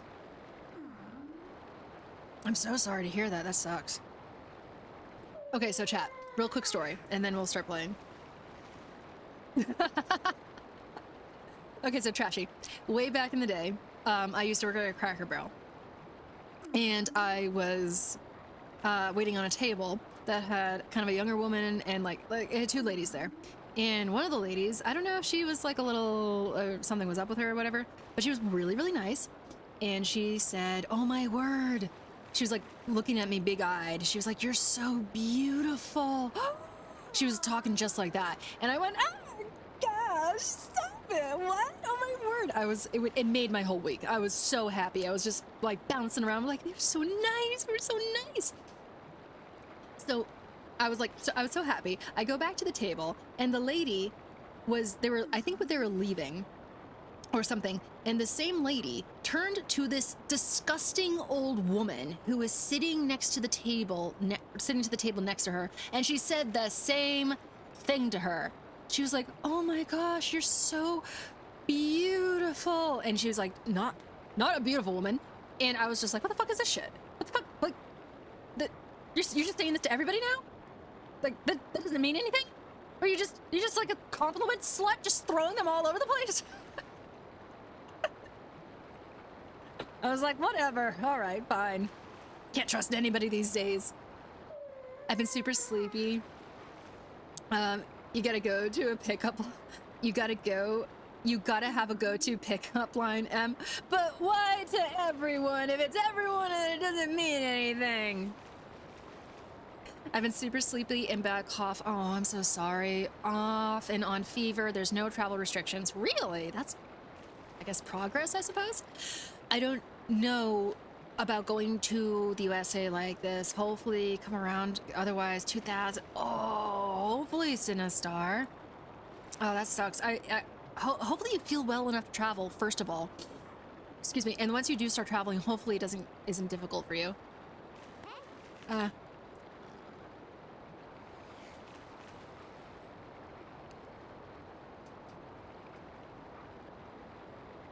If everyone's super, nobody is.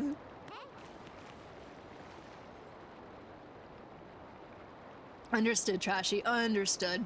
Oh, and hello there, Aaron Mars. I appreciate the lurk. Hope you were having a majestic day. Oh.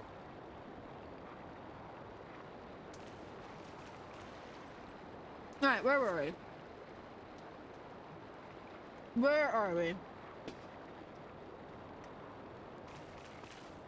Whoa, that is some bending right there. Oh! Baby. I don't know where we left off, chat. I cannot lie to you. Oh, I do remember, actually. We had done the other temple. Where are we? Yeah, exactly. Let's save the best pickup lines for the homies, too. Yeah, Trashy be lifting the homies' spirits. He left, right, and center. Okay, chat. So here we go. We're gonna get into the gushers now. Let's see what they look like. Oh, they're pretty plump. They're not bad. They are segregated though, so we got reds here. I guess the other one's gonna be blue. Oops. Is it pretty squishy? Oh, it's not in focus. I don't know about that.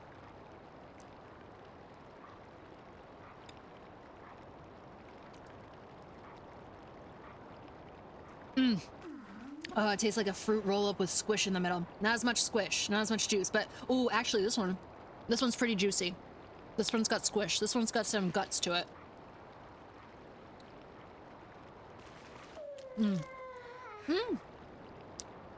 It'll never taste like childhood for real. But not bad. Pretty close. Pretty close. All right. There. Have you ever had gushers, Static? Have you ever had these? Is that a thing over there? Okay. Oh, it hits the spot though. I shouldn't be eating these. I have the dress. I have the dress stream tomorrow, but they're so good. Couldn't resist. Bit of a personal question. Not dated. Ate as a child, as a snack. Oh my gosh. All right. So, best snack. What's going on, Chris? Hello there. I'm curious if this one actually has the blue, because I would really like the blue. They aren't a thing. Oh, rip. I'm gonna have to send you some eventually. They're so good. My favorite 90s candies, little dinosaurs that grow. Oh my gosh. Remember they used to have the eggs in the oatmeal chaos? Where you add the hot water and the eggs would hatch into a dinosaur? We never got those, but I always wanted to have one. Okay. I mean, totally. Actually, are they full of gelatin? That's a great question.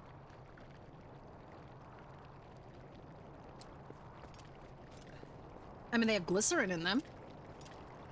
We had Dim Dabs. I don't know what those are. They're a very fun little name, though. Chat sound off. Gushers in your life as a child? Yes, no? I have the ball now. Very, very nice. It was fairly recent. That wasn't fairly... I swear that was during my childhood, though. I swear that was a while ago. I feel very strongly about that. Hell yeah, I used to get them at school. Oh, baby. Yes, dude, I didn't like them. Chat. Okay, I just had a good pop. I just had a good pop in the mouth. That was like a visceral memory right there, having that pop. The flavor's off. Well, actually, maybe it's not off. Gushers always had this weird sort of artificial aftertaste to them.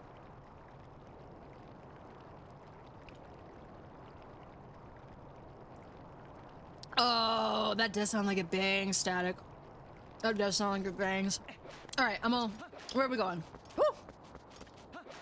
Emily. Yes, Dark-Minded, talk to me. Oh, you're somebody else. Okay, perfect. Welcome back, by the way. Hope you're having a majestic day. All right, what am I doing? We're going after the mirror shards. What? What? Dance, no. I'll dance in my heart, though. Ooh, the moon is looking cute. Where are we going now? Midnight, what do you want? What do you want? What should we do? Give me some... Oh, the ancient wood. Okay, we're doing ancient wood. I don't really like the Sky Temple that much, so we're gonna hold off on that. Is there anything I should do in here, by the way? I feel like there's a couple of little side quests that we could actually do that would make our lives easier. Oh my gosh, it's just hitting so good right now.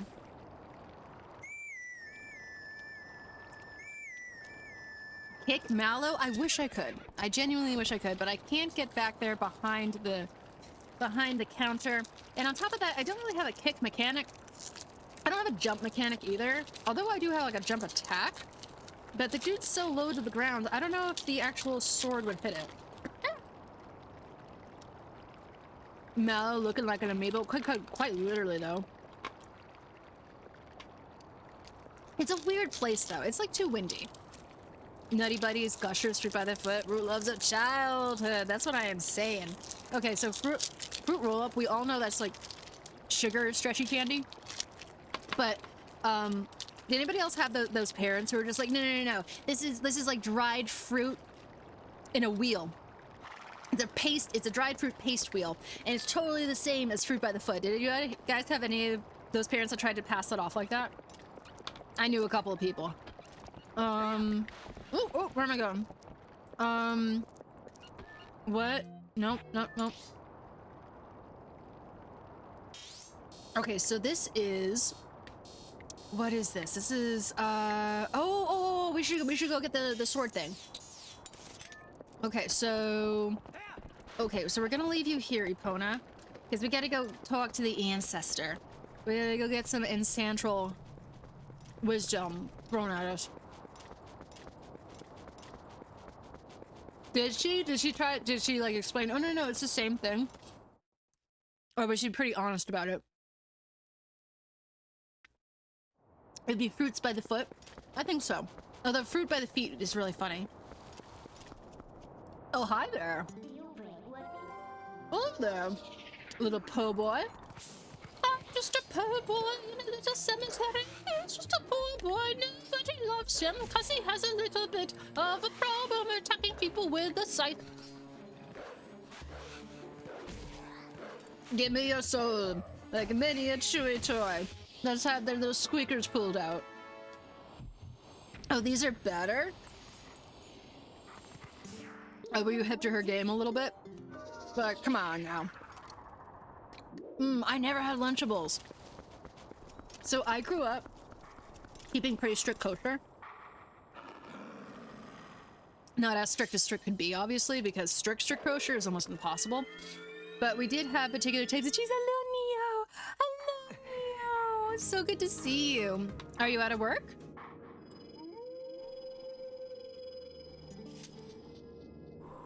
Thank you so much for the bits, Neo. How are you doing today? 11 hours done. You're so tough, dude. I know what an 11-hour shift feels like. I know what a 12, 13-hour shift feels like. It fucking is so brutal. But you can relax tomorrow. That's what I'm saying. It's so good to have you back here. A little nuzzle in the face again. So glad to have you here. Oh yeah, Chris. So growing up, my mom was pretty strict about that. Obviously, we had to look at all the ingredients and cheese and stuff, and had gelatin in it or certain type of what was it, enzymes in it. Then we couldn't eat it. It had to be marked kosher on the package so that we could have it. We even brought our own cheese to Pizza Hut if we were going on a class trip, and they were very nice, and they usually would use it. And then seems like we've been having all this fun without me, but not nearly as much fun as I possibly could have, Neo, because you weren't here. But we did start reading from a new book, Neo. The Girl Who Circumnavigated Fairyland in a Ship of Her Own Making. We got 4 chapters in.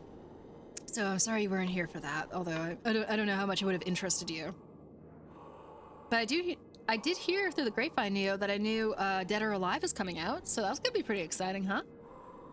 Things are marked kosher in packages. So it's really interesting you bring this up, Mamero. Or I brought it up and you talked about it. You commented on it. There's a whole kosher aisle? Shut the front door. That's nowhere near where I am. So essentially, if something is kosher, like completely, thoroughly kosher, it has a U that has a circle around it. It's this little teeny tiny icon on there. And that's an indication of, yes, this has all kosher standards and practices performed on it. Because kosher is sort of a laundry list of things. It's not just the particular animal in question. It is how was the animal raised, in what environment, was the place kept clean, how did the animal die, was it done in a very humane way, what was the facility with which the animal was processed, did they wear certain things? It's very thorough. It's really nice. Excuse me. It's actually a very humane way to butcher animals if you actually look at the fine print. So it's not just, oh, I can't have pork, I can't have shellfish, I can't have rabbit, I can't have things with talons or like catfish, or it goes on and on and on about which animals. But it also is just like how all this other stuff was done. So if that is the way that is done, it gets a U with a circle around it, thoroughly kosher. Now, there's another one, which is a K that has a circle around it, which essentially is like a rabbi has gone around and been like, yeah, looks good. And it's sort of like, oh, you got the okay, you got the sign off from the rabbi, and then they use that. But it doesn't necessarily mean that it's 100% thoroughly kosher with all the other things taken into account. So we would sometimes get those, but for the most part, we're looking for the U with a circle. A U with a circle is our mark with equivalent of a G-rated film. You tell me your kids' films are kosher? I mean, you know, metaphorically, I suppose. Yeah, my streams have been the best of all my years so far. I've noticed that, Neo. I've noticed that. with a remastered DOA 6 and 7 soon. Everyone was on it. It felt great. That's so awesome to hear. These folks who love the series get on all the same time. I've noticed. I'll look over and I'm like, man, he looks like he's having a little bit of a party over there right now. I'm so happy for you. You totally deserve it. I'm gonna have to get over there at some point and spend some more time over there. Okay, what are we doing? Let's do it. Taught you the back slice. Oh, that's right. No shit, dude. Neo, that's so fucking dope. Oh my word, that is so cool. That is so cool. I'm glad that you've got a surge going on right now, and Dead or Alive's having a resurgence. And thank you so much for the stream stick too. Is ready for Dead or Alive 7? Yeah, you are. Yeah, you are. That's so cool, my guy. That is so cool. Oh man, we love to see the homies on the come up. Can we get a shout out for Neo, by the way? Who's apparently going to be the next gigantic streamer out there. Fucking 1K viewers. That's insane, my guy. That is insane. Unheard of. That's the big leagues right there. We're all going to be able to say we knew him back when. You say he had the best emotes, best attitude. I'm so happy for you. Genuinely. I can't wait to see where you go with it. That's so dope. That's so dope. That's wild. Isn't that crazy, Alari? That's crazy. Oh, that's so cool. That's so cool. We stand Neo. We support him. We excited to see your ascension.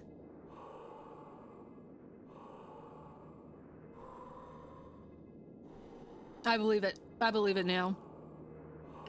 You're such a chill time. It's so much fun to watch you. Oh, that's gotta be such an amazing feeling. That is so cool.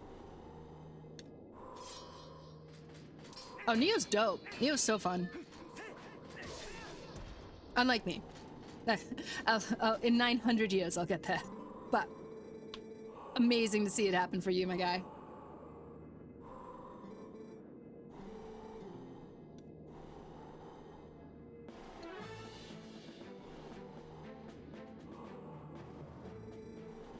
This sounds a little quiet, too. I'm starting to feel like we need to raise it up a little. There we go. There we go. Each stream has hundreds of people watching. That's so dope, Neo. That is so cool.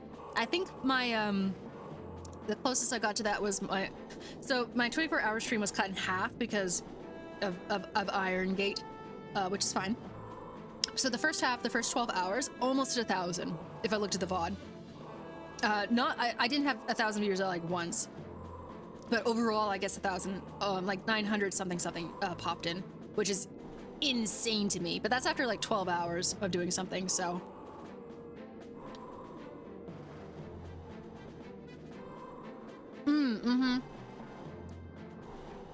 I think that there's an ebb and flow to it, Neo. I genuinely think that. I think that particularly right now, especially since they are figuring out what actually counts as a viewer, and not necessarily like if you, I don't know, the whole like if you have more than one tab open or 2 tabs or something like that, you're not counting. So like lurkers, like people who just leave it open and walk away or something like that are not necessarily counted anymore. So everybody's kind of taking a hit in numbers. More than 2? Okay. And then I own that to the game. It's amazing that you can play it for that long, because you go for a long time too. You really do. You put the hours in, and I don't know if I could do that over and over again with a game. So I'm glad that you have something that holds your interest for that long, and that you're capable of playing without feeling my brain. I'm a match for my girl, Ayan. Is it Ayan? That's so dope, man. That is so dope. And it's just gonna build from here, particularly if they have a new game coming out.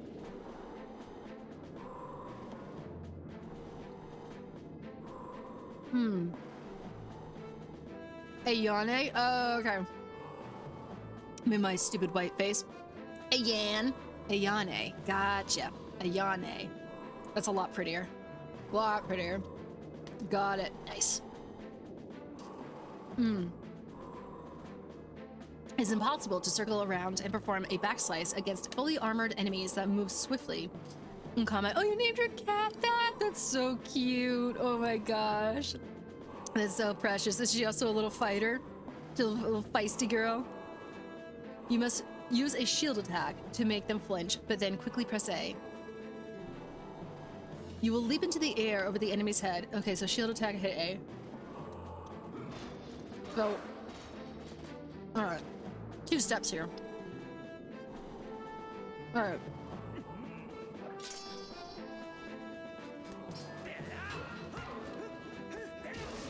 Oh, excellent. Wait, did I not do it? What ails you? Right after the helm slitter, the perfect time. Oh, alright. I didn't realize that. I didn't realize I had to keep going. That was the guy who made the series passed. No, really? So it was weird but felt special that I named her that. Oh, that is so very sad. I'm sorry to hear that. Hopefully he knows the impact of his legacy before he left. Do not mere chance of Helm Splitter. The 4th hidden skill, the Helm Splitter, has been passed on. Rip, Itagaki-san. Rip indeed. Remembered ever so fondly. Left behind a tremendous gift in the world.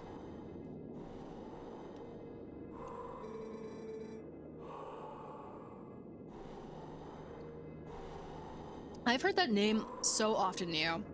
The Ninja Gaiden. I've never played it, I've never seen it, but I hear it get whispered all over the place. Shifting from 2D to on NES to 3D NES. Yeah, the style has been around for a very long time. It has such a classic feel to it.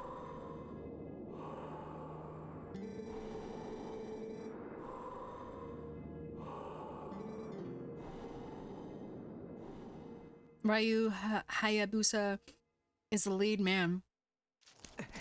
That's so cool, dude. So cool. Him and Dante from DMC have been running back and hack and slashes. It's what is that sound? Do I have a little friend somewhere running around? I hear that tingle. I hear it. For years till other games came out. Oh, here it is. And it's an ant. It's a boy ant. It's a mant. Now, it's awesome to see that those sort of games are kept alive and that the fan bases for them and the audiences are still so adamant and so passionate at the same time. Oh, it's so shiny. It's so shiny. Give. I don't even know. What do I do? I guess we don't do anything. I need to update my stream deck a little bit. I feel like there's more emotions that have to be expressed with just the hit of a button. Okay, chat. So we got the little sword move, the Helm Splitter. Now, I guess that we're going to where? Up ahead. Because don't forget that we still have to do that. Oh, wait a second. Okay, so we gotta talk to the guy. Do y'all remember this? There's a Goron who's sitting on a bridge. Excuse me. Oh no, he's on the other side of a bridge. Oh, I forget what to do right now. Because something has to do with the water. There's like hot spring water. And we have to splash on a Goron somewhere.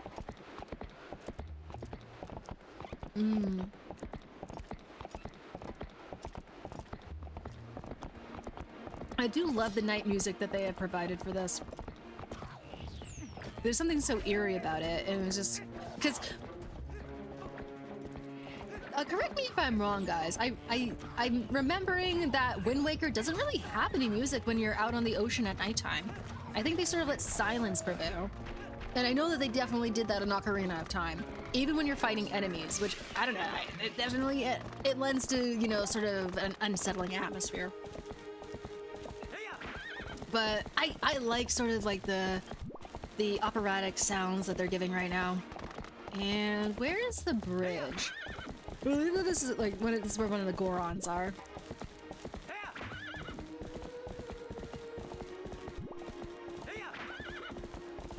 Oh, maybe he's on the other side of it? Oh no, he's not. Oh, wait a second, is this what we funded? Oh, that's right, this is what we funded.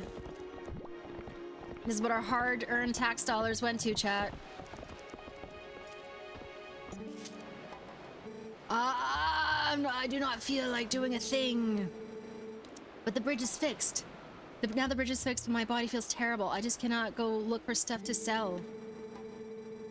What is going on? Oh. I really need to shower myself with some piping hot spring water to get back to feeling normal. Okay, is it just you or the other guy?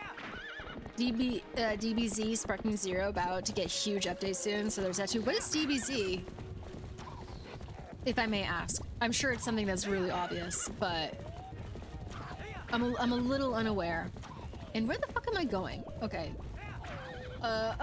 You stupid idiots. Wow, what? I'm so sorry. So I'm really bad with acronyms sometimes, Neo. Like, I've been out of the video game for a really long time. Oh, Dragon Ball Z. Okay. Sparking a huge update soon, so that too. Well, Dragon Ball... Oh, I'm assuming you mean the game version of it. The sequel series. Fuck off. Are you meaning the game version of it, or are you talking about the anime? I'm assuming you mean the game, because you said an update.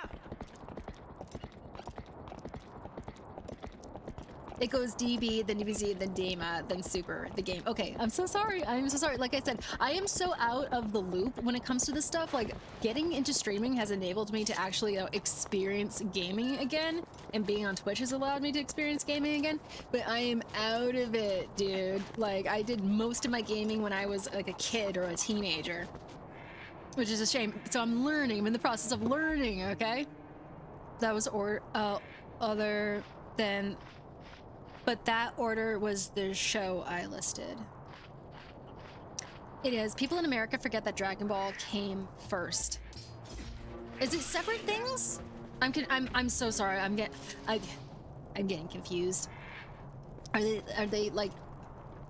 Is a thing, but it's what Dama is for since Idols came, but for GT is done much differently. Are they two separate things though? Are they connected? There's a show, the game's the manga. But they're the same thing. Not the same thing. Obviously not the same thing, but the same story? Is it Goku? Goku's married, by the way. I do know that. I know that Goku's married. And no one talks about it enough. No one talks about the fact that he's a married man enough. Just sequels of each other? Okay. Same story. Okay, perfect. Okay, so we're on the same page. I'm assuming they all do something a little different from each other.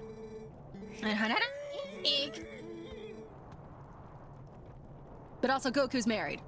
And I refuse to let anybody forget that. Goku has a kid sleeping on his grandpa's ball. It's a wild... Dragon Ball gets wild, yo. Dragon Ball... I have not delved deeply into the anime. I have just, you know, watched whatever essays I could find on it. Because I think anime is really, really fascinating. And I am always so interested in the impact that it's had culturally. It comes up a lot. We all talk about how Chi-Chi must like Piccolo because he's a better dad. Oh, Goku's like a shitty husband. He really is. But he hasn't cheated on her. And he is married. I refuse, like, that's a thing. That is a thing. I think my fave line comes from Super. The only Dragon Ball I've consumed is the first manga. I'm left-handed, so I like reading manga. I have not read any manga. If I were to ever read an anime of some kind, it would probably be Akira. I know it's a graphic novel and it's not the same thing as manga. Don't fucking yell at me.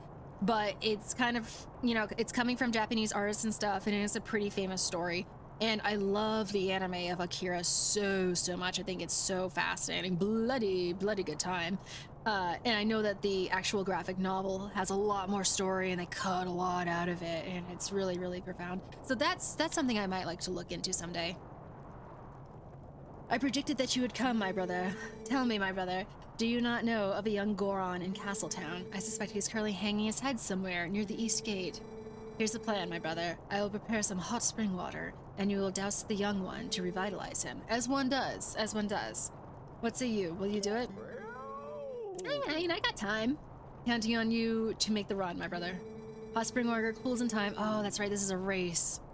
So if you do not hurry, all right. Mangas are read from right to left, like a reading book, backwards. I did know that. I do. I've looked at them. Like, I've looked at them at the bookstore. The bookstore? I'm glad he started me out here. Leave me alone, you fucking levers. Oh my gosh, leave me a fuck alone. Okay, so, oh, I'm so sorry, chat. I'm in the middle of a race right now. Blue Box has been amazing. I've also been enjoying how cute smoking behind the supermarket with you. Oh, that does sound cute. Oh, fuck off, you little bird pterodactyl thing. Okay. Can I not put it down? Oh, fuck me. Go away, shitbag. Go away. Oh, fuck. Oh, go away. Oh my gosh. This is so fucking bullshit. No. Oh, okay. Sorry, chat. Sorry. I'm so sorry. This is very stressful. This is very, very stressful right now. Just keep moving. Don't get touched. I'm trying not to get touched. Oh my gosh. My mother told me the same exact advice once upon a time ago. Oh gosh. I'm at the bridge, bitch. Just leave me alone. Oh, damn it. Come on. Leave me alone. Oh, fucking finally. Woo, baby. Wipe some sweat off my brow with that one, damn. Yeah. There you go. Enjoy that. That guy Goku's just dang vegetarian. We just been married the same strong woman for Vegas as her. Okay.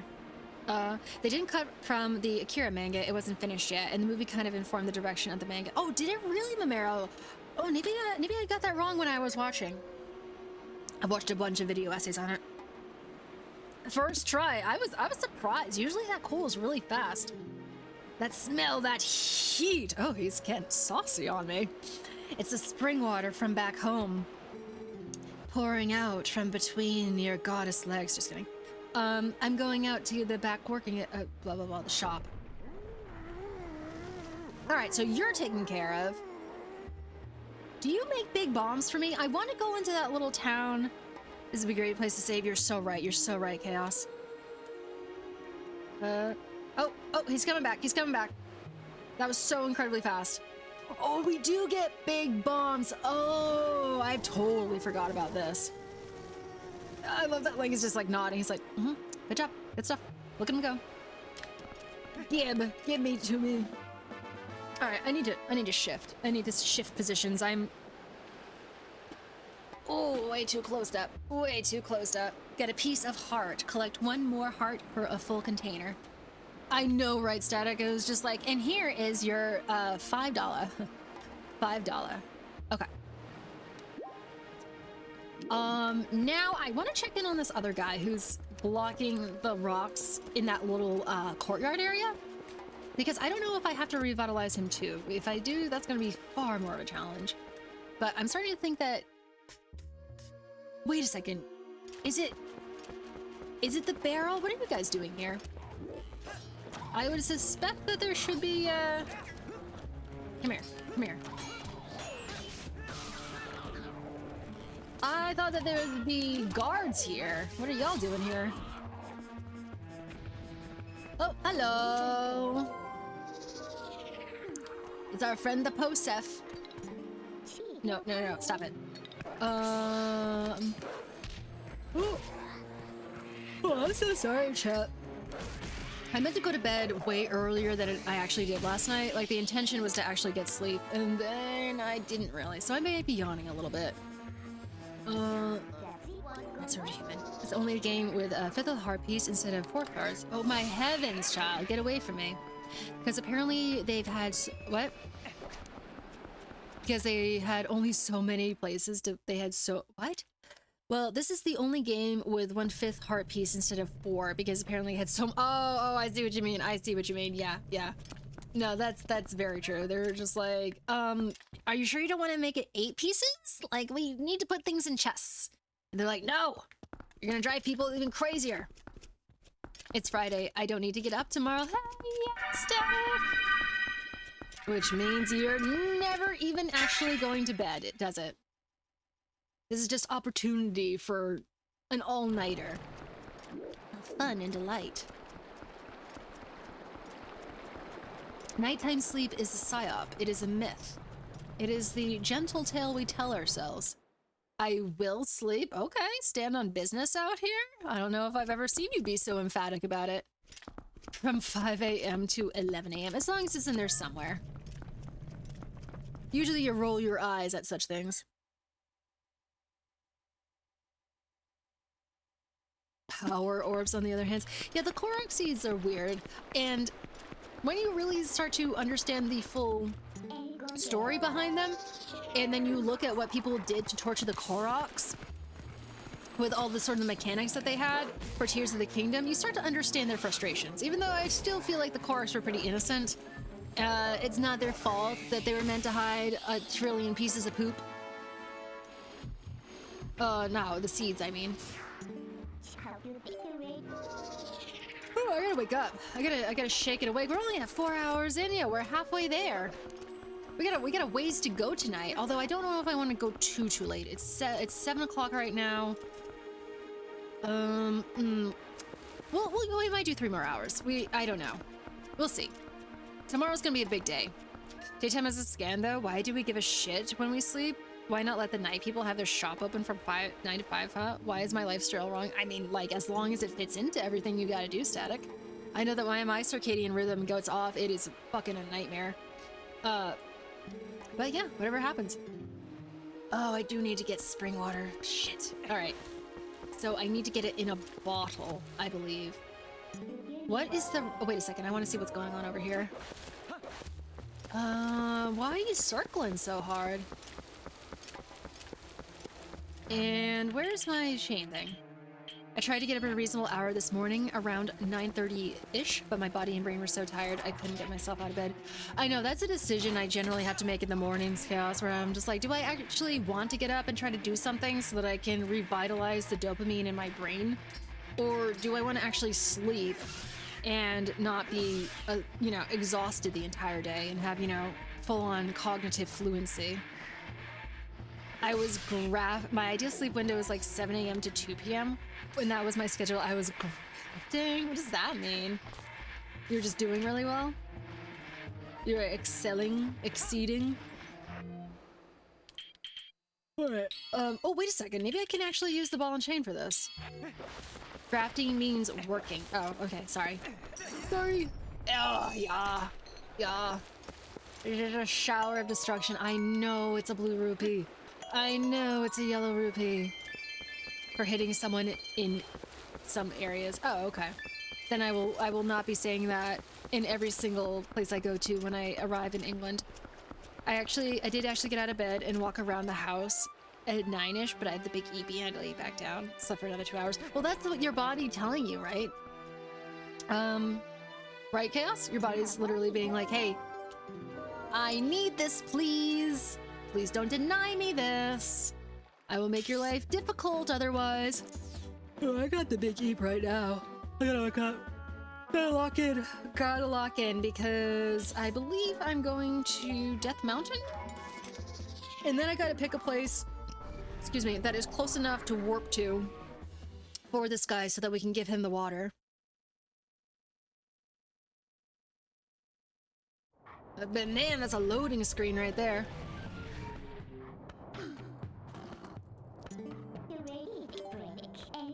Well, who's around to see me? Shut up, warp, we're chatting. Oh, that's a good one. I love that is now so ingrained in the lore over here.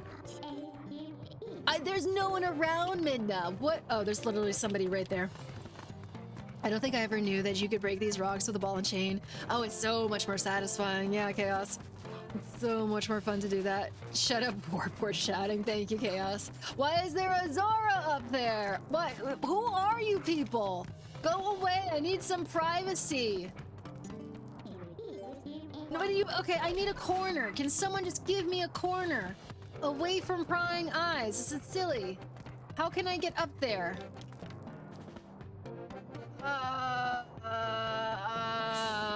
No, that's not what I need to do.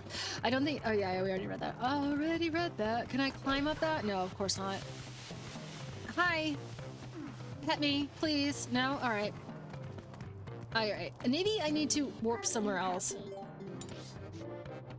Maybe I have to go down here? Kakariko, don't tell me I have to do the entire village. Oh, I have to climb up here all the way as a human. This Goron theme is 100% train. Train music? Is train music a particular category? Are you only playing certain things on trains? Yeah, grr. You make me mad. You make me mad. Okay, so can I transfer me? What the fuck, lady? There's no one. Oh. What the fuck's going on? It's a monster. Oh, for heaven's sake. It's not a monster. It is a wolf.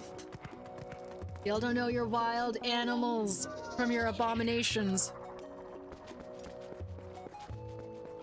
Okay. You happy now? I got 2 legs, 2 arms, a face, long ears. I look like you. Is everything okay now? Fucking speciest out here.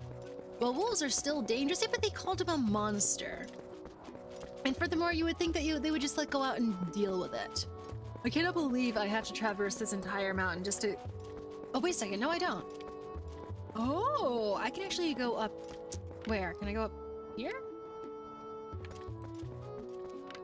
How do I get up to the hot springs?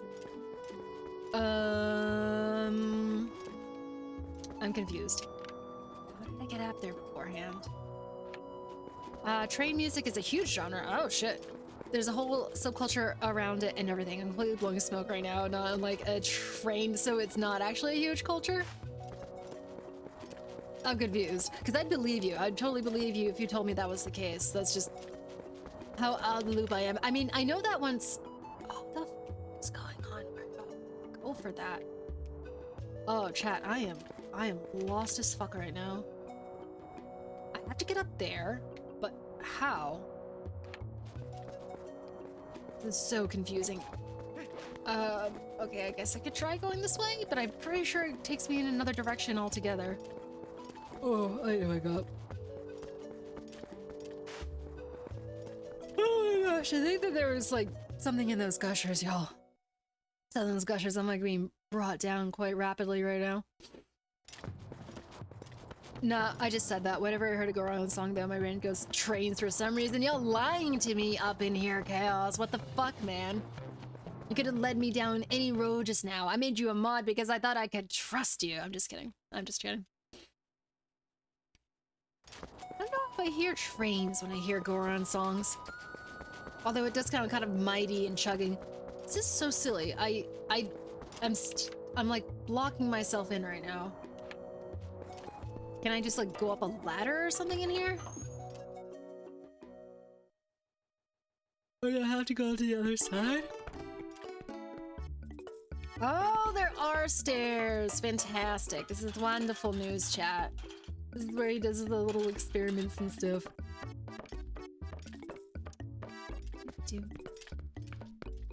This is just Twilight Princess version. It's the brass instruments, I think, in the Western setting. That's okay. That's fair. That is very fair. That kind of invokes the idea of, you know, train robberies and stuff. Okay. Now we're cooking. Now we're up here. And the hot springs. Okay, so maybe the hot springs. Are they on the other side? Oh my gosh. Fuck. Alright.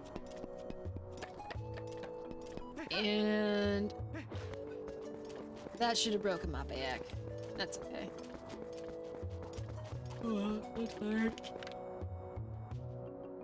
Oh, how do I get up there? There's probably a stairs inside somewhere.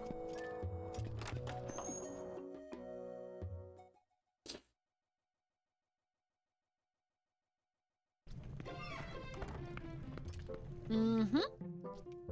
What's up, kiddos? Old West trains not okay. That's literally what I thought that you were saying, Chaos. I was just like, oh, trains? Like, yeah, I guess so.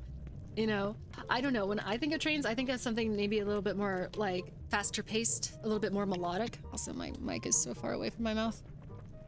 Oh, you would be so ashamed. Like, honestly, anybody who does any sort of tech anything or audio anything, you'd be so ashamed of me if you saw what my mic arm looks like right now. It is a mess.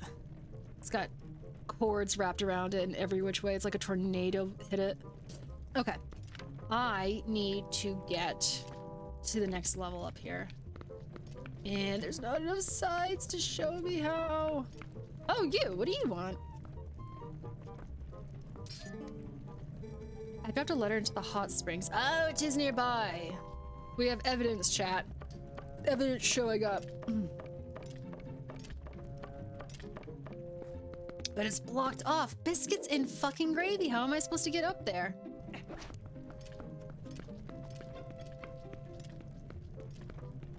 Oh my gosh. Oh, I'm so sorry. I am so sorry, guys.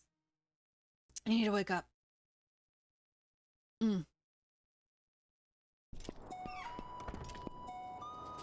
Okay. Where, pray tell? Oh, there's a literal incline right there. Oh my gosh. Always right in front of my face.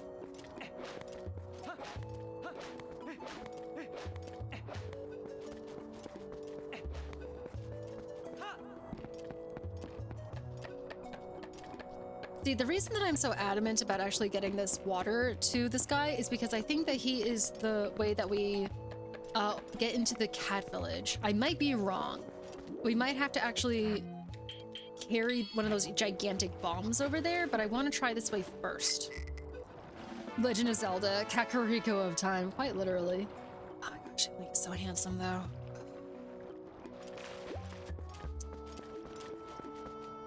Must be nice to be a blonde guy.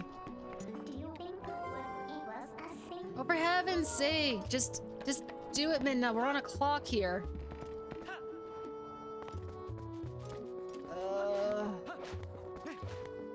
Fine, tide, and then we'll warp. Since when are you care about what people think? Thank you very much. Okay, so how do we get... Okay, so that must be it.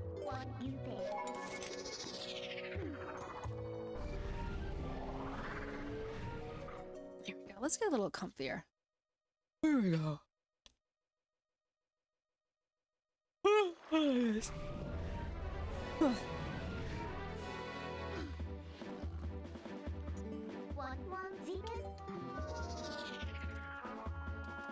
Okay.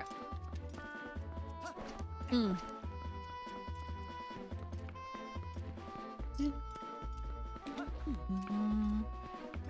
love that there's spikes all along. Sleepy, still got 20 hours to go. I'm so tired right now, Mamero. I think I'm just hitting a little bit of a slump, you know, which is so funny because it's like so early.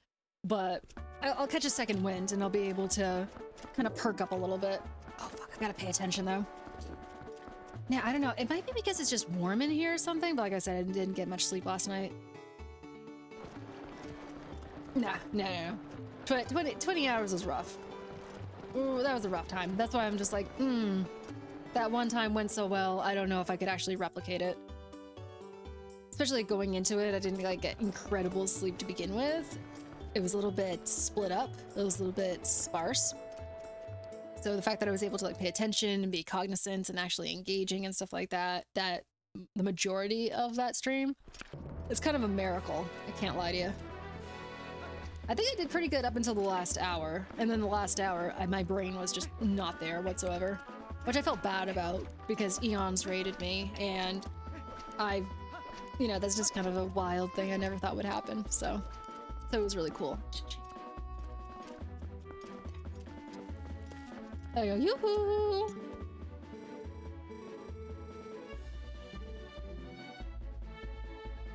Can I... Oh...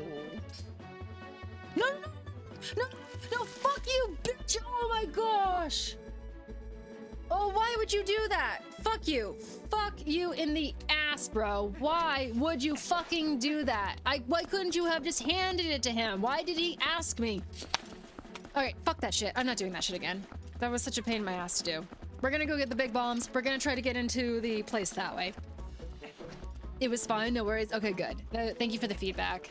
I appreciate the encouraging words. That was so infuriating. Alright. Alright.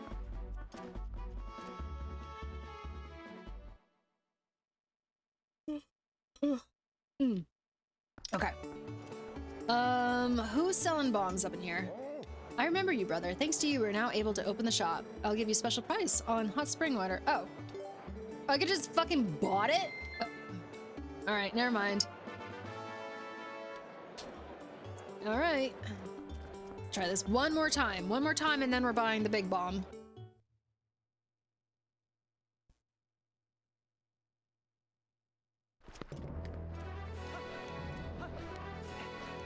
You see, Yeto was easy to deal with. Yeto just shoved me and took the stuff out of my pocket. This guy is far more formal. He's asking politely.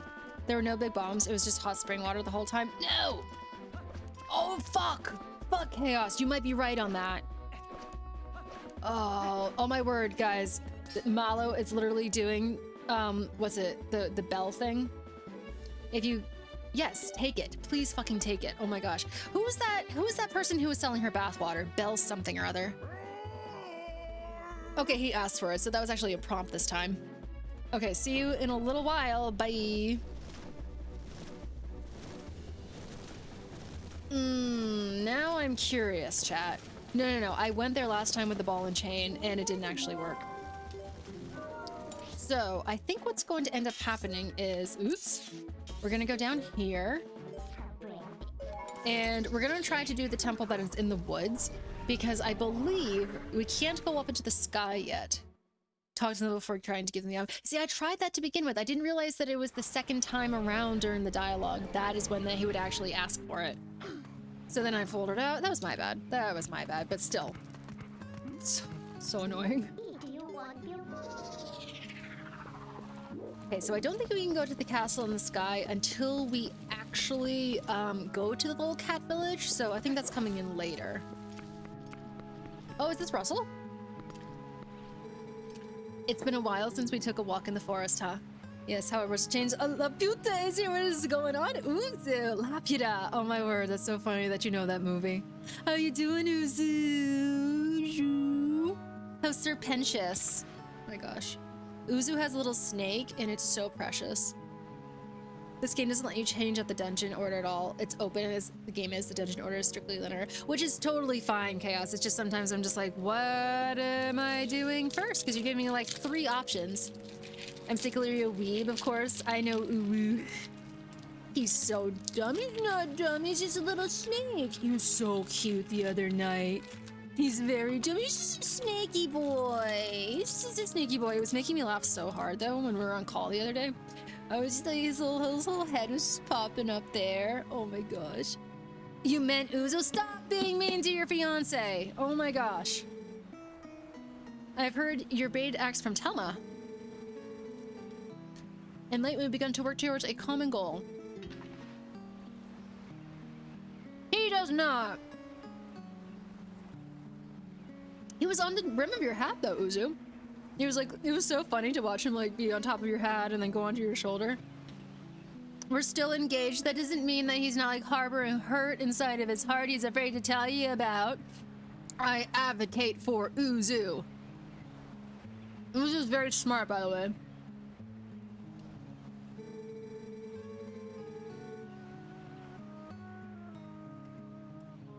He knows many a thing.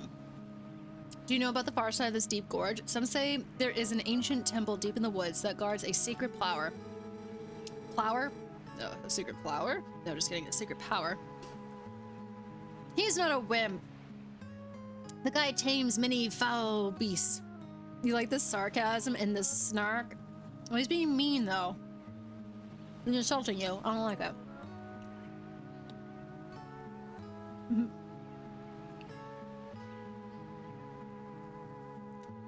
But I know how much you love him, so it's okay. The ancestors of the Hylians created the temple. Signs of their civilization, ancient, or very sophisticated, are everywhere. If someone could obtain the power of those ancient people, well, I am sure it would be a long way to go towards saving Hyrule. Link, would you take on this task? Would you cross the gorge? Mm-hmm. Just use my partner here. Did I already do that? Oh, that's right. Midna did it with me. Oh boy, there's a golden. It's a golden chicken. It's the golden chicken. Do you doubt my partner's skills? He flies like a dream, and believe me, well, you will definitely make it across the gorge. Wait and see, my doubting friend. Yeah, here's the thing, though, Russell. I can literally warp. I can go through space and time, not time, but definitely space. Well, according to Uzu, if I fit a gay archetype, so you're trying to challenge me is no, it's not. Knock it off. That, if anything, that is homophobic. Saying that being mean is part of being gay. That's silly. Everybody can be mean. Nice cock. Very nice cock. It's a glowing, glittery cock. The way we like it. Stop poking me. Warp, you say. Shut up, chat. We're warp! Are we supposed to be going up somehow? No. We're going linear. We're going sideways. What are you writing down, Trashy? What notes are you taking? Oops. Oh, I totally missed that. That was so embarrassing.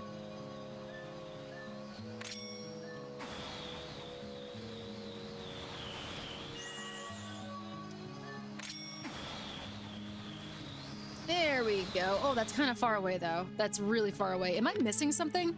Shiny. I guess I still need the cock. Ugh, I hate saying need a cock instead of want a cock. So demeaning. Static is a black hat by Shady. You need to understand the culture. Oh my gosh. Listen, there's stereotypes and then there's being a decent human being. And decent human beings are nice.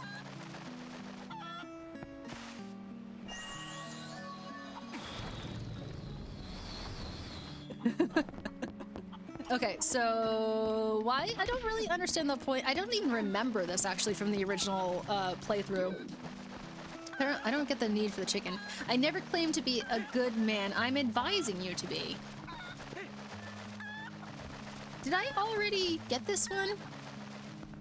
He's nice. He's just like getting a rile out of you. All right, all right. See, I don't mind that, Uzu. As long as behind closed doors, you two, he's being good to you.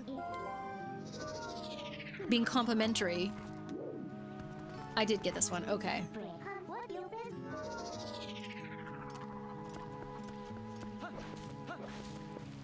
Oh, we so back.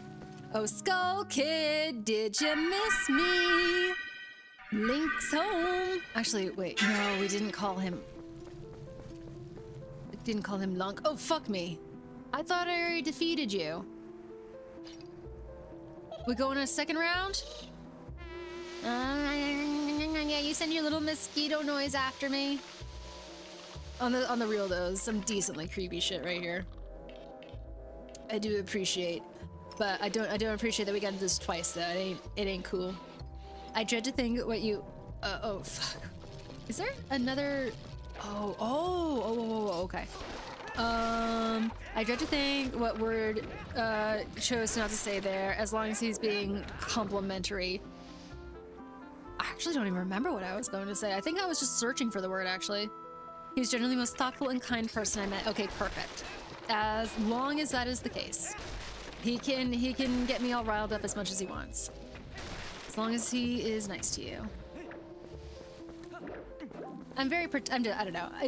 There's, you know, it's just my protective nature in those sort of situations. Like, obviously I know you're awesome, Static, and like, I know that you're a good person and stuff like that. It's just that, it's that initial like twinge I get, like hearing people talk about their partners like that, just because, I don't know, my own personal experience in the past of needing to be, just sit back and sort of take people, exes of mine, well, yeah, exes of mine who have spoken to me a certain way in front of other people, and I couldn't defend myself. And then also that would happen in private as well. And it's just an instinct of mine to be protective of people who, you know, I see that happening too. And obviously that's like not the same case. Obviously you guys have a jokey, like, bantering relationship, but that's just where my brain is just like conditioned to go. So like that's why I get riled up and stuff. Now I usually like the Lost Woods, but this place can fend right off. Not this place, just a kid and puppets. Way to make a really cool environment completely unbearable, Nintendo. I don't get why I have to do it twice, Chaos Lord. I genuinely don't even remember needing to do it twice. And yeah, I like the fact that in the original Lost Woods, you don't have to really fight anything. You have to be careful. I like that the puzzle itself is that you have to go down, you know, into certain rooms and not necessarily have to fight things off. Oh, I see a polo. I know there does seem to be an onslaught of enemies in this game when it comes to environmental stuff. Whether you're wandering around outside in the field or whether you are in, excuse me, you're in the Lost Woods or something. Why are you following me? Go away. It's the people that actually lay into me, like how disrespectful of Uzu he would recognize if he felt like shit. But no, he is offended. I know. No, just, like, sense it. It's just instinctual for me at this point. But I know that you're good. And you're, also, and I know that you recognize how lucky you are to have him in your life. Because Uzu's a good guy. Uzu's a wonderful person. As are you. But I want to give a moment of spotlight to Uzu, who is very cool, very smart, and very, very patient and nice. You are just a little treasure. You are. There's a lot of voyeurism that relationship influencers have promoted, like, I see how this couple is terrible and failing from this 1 10-second funny clip. Yeah, exactly. But, I don't know, I always give I can't help it. I always quirk an eyebrow, like, with other people, like, if I see shit like that happening, I'm just like, eh. Just, you know. Enemies are fine. It'd be cool if each room had enemies in it, but a bunch of the same enemies spawning constantly right on top of you. I just hate the most annoying game direct designs that shifts make the money. Yeah, and for some strange reason, once you actually kill them, they're not dead. They just keep respawning, and I just don't understand how that makes things fun. They're not even really engaging enemies. They're like, they go down with 1 hit, and they're just like, or 2 hits, I should say. And I don't know, they're just like consistently coming back. I know that's not really anybody's particular favorite. This one area. Bro. Yeah, okay. So, yeah, this is a little bit annoying. I don't know. It almost feels like, you know how there's bullet hells? It kind of feels like that way, but with swords instead. Or you're just like constantly fighting something off. Also, okay, it's over there. Ooh, do I get some rupees? Aww. A big rupee, a big chest. Big old chest. Big old buxom chest. Oh, it's bombs. Okay, we're mixing it up. We're taking things out of the grass and we're putting them in a chest.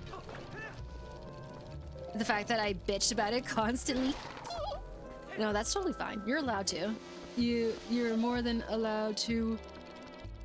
Oh, go away, bro. Have your opinions. I mean, I think that everybody can agree. As much as Twilight Princess is beloved, it's far from a perfect game. I think there's something very ubiquitously Zelda about it, but everyone can kind of pause for a second and be like, really? When it comes to certain things? It's definitely more stark now that we have newer games with newer game design going on. What's going on, Max? Hello there! The newer gaming genre has been discovered. Scientists call it sword hell, quite literally. And I don't know, is that kind of what Dark Souls is? Yeah, I know that Dark Souls is more than that. It's more than just like a hack and slash. You actually have to know the combos and stuff like that. People enjoy combat in Dark Souls for the Souls games for the most part, I believe. Otherwise, Dark Souls is a roll slap. It is roll slap or roll hell. It's the parry slap games. Where the fuck did that little bitch go? I have an unhealthy relationship with the Souls franchise. That just sounds like a regular relationship with the Souls franchise, to be honest. It just sounds how the franchise intends to go with its players. Oh, where did he go now? Did you go up? Oh, no, I sees you. I sees you. You immortal little pumpkin head. Oh, no, I think I just gaslit myself, actually. No, I didn't. Hell yeah. Oh, get back here. What Souls games have you played, Max? List them off for me. I can tell you, and I'll tell you what level of mania that you have encountered them with. Strictly based on what I have heard, I have never played a Souls game myself.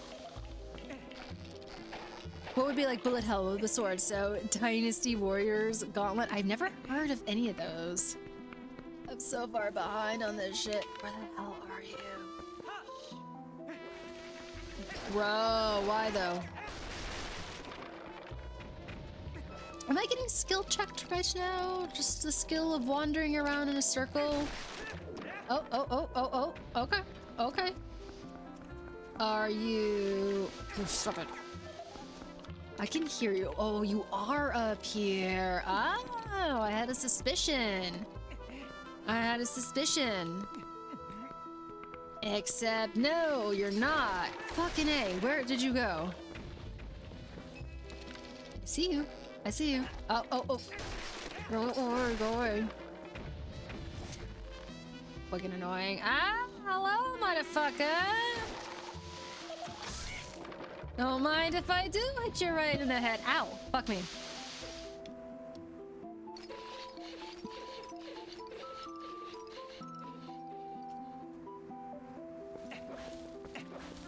Bloodborne, Dark Souls 1, kinda midway before I kinda dropped it. In Dark Souls 3, Armored Core doesn't count, right? Oh, oops. Right. Well, since it made me go insane from a secret ending boss. I haven't seen much of Armored Core. I've only seen a little bit of gameplay, but I know that it's pretty highly regarded.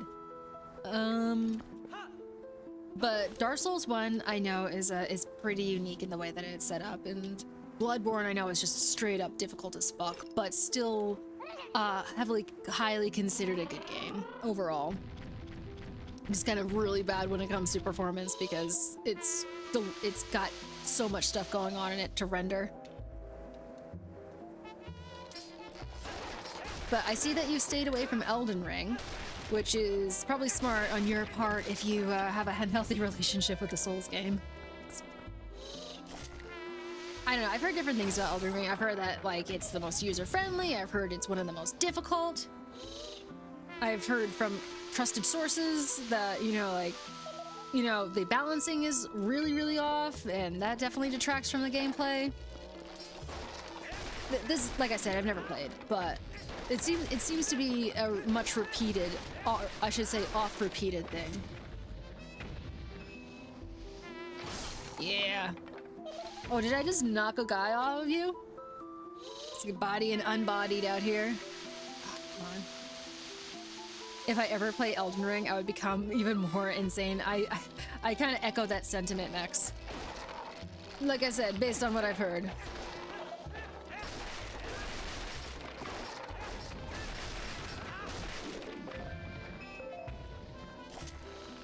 Oh, come on.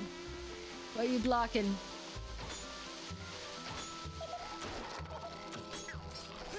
I hear you talk Dark Souls and can't chime in because I'm defeating the gargoyles. Are you doing a Souls game right now, Salt Immortal? Are you in the process? Where are you? Ow, homie.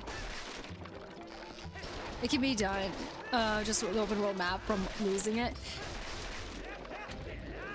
I think, you know, that's where people kind of get upset over open world games. They're just like, I don't know what you want me to do, and I feel because I'm wandering around so much, it's detracting from, like, the possible experience that it was intended to have. Go play Dark Souls and experience is not over just because you finished the game. I've heard this. I heard it sits inside you, Salt. And that it gives you many a prophetic, philosophical thought. I know quite a bit about the stories of them, except not DS2, not DS3. I'm only slightly aware of that, and I've even seen an entire playthrough of Dark Souls 2. Couldn't tell you what was going on. Something about... It's always kind of the same story, though. You know, something needs to be reignited. That was fun. Tell you what, I'll tell you a secret place. Oh, that's right. We're convincing him once more that we are worthy of learning the secrets of the forest. But I'm vaguely aware of Dark Souls 1. I know quite a bit about Elden Ring. That was Vati telling me all that. I actually have a problem with not finding any games fun lately. Oh, do I have a video for you? Booted up Dark Souls and the decease was cured. Well, it's a visceral thing, I suppose, because it is very, very challenging. Rekindle the flame, the world doesn't explode. Yeah, basically. The sacred ancient forest. So this was what they were talking about. How are we doing on frame rates? Oh, we're doing pretty good. Doing A-okay. Rekindle the flame so the world doesn't explode. You have to choose between like an age of fire, an age of darkness, so on, so forth. Take a break or play something completely different. Yeah, I've been having a fun time exploring different games. I would agree with Mamero on that. Like last night we played a really interesting little game. It was called Creature Kitchen. I can't lie to you, I kind of want to go back to it. I think we might actually try that out, chat. I think we might try this. I think we'll do this dungeon and then we might play a little Creature Kitchen. I can't lie. I've been thinking about it since yesterday. Or once I got off. Oh, I was like, man, that might be fun to go back to. Wait a second. Alright, I already came from here. No, wait a minute. What am I supposed to do something here? Maybe not? I don't know. I don't think I put the sword back. Or maybe I do?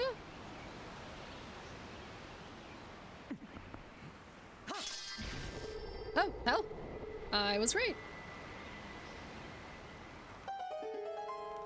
Ooh. They kept the same little music notifications for that. Oh, whew. Yeah, I don't want to go too late tonight. I definitely want to be fresh for tomorrow.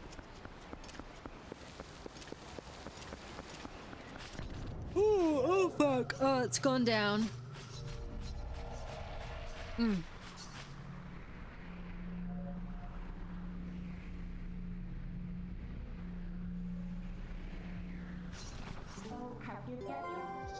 I guess I could do a spin attack and make that happen, but I don't know, I just like the old-fashioned way. Oh, there's a shit ton of them. Oh, why is there so many of them? Oh my gosh. Oh, it worked, yay! What? That was stressful for a second there.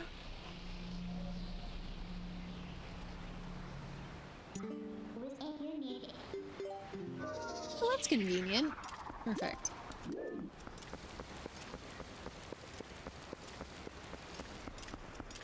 Oh, yeah, I'm so sorry. See, that is what I had that energy drink for. I was like, ooh, coffee, double shot. It's gonna completely wake me up. But occasionally it just does the opposite. Can make me more tired sometimes. Ooh, that's good. Pathetic run, though.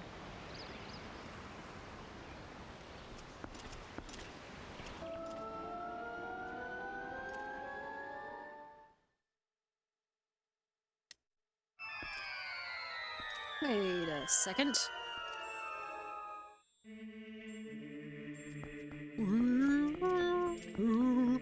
Oh yes, the Kokorian chants. Was I hearing something? Oh, I wonder if you could get this translated somewhere online. I think that you can actually do that with the made-up Hylian language.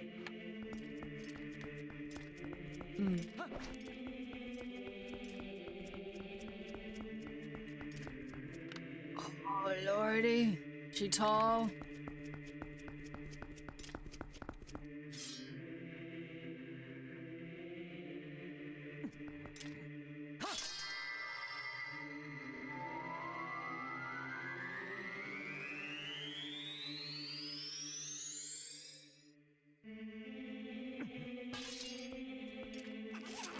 Shit.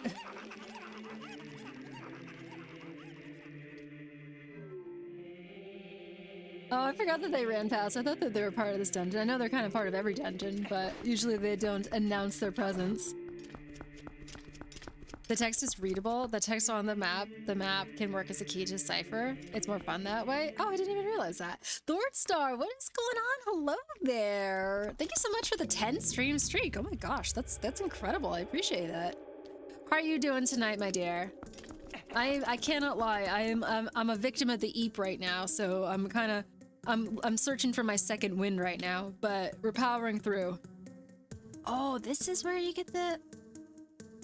Oh, that's the Temple of Time. That's right, that's where we're getting the rod. I don't know if this is everybody's favorite dungeon, truth be told. I don't really hear a lot of people actually like singing praises about this one. But I think they took a mechanic from Wind Waker and they applied it to this. Doing well, feeling on the eve. It has been a long day. Yeah, it's been a day. I was trying to get to bed a little earlier last night and I ended up doing the exact opposite. So I'm kind of struggling at the moment, but wanna do a little hangout, do a little gaming, you know, keep it cash tonight.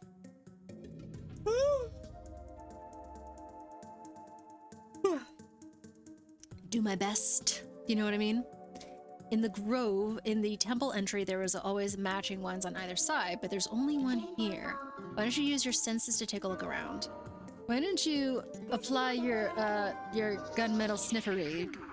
I have mixed feelings about this dungeon, honestly. Lore and vibes-wise, I love it, but gameplay-wise, it's kind of weak. Yeah, and aesthetic-wise, it's a little bit kind of the same thing over and over again. It's very, very beige. Yeah, I like the idea of actually turning the Temple of Time into a dungeon.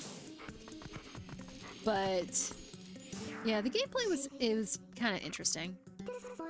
We need to find the one temple. All right.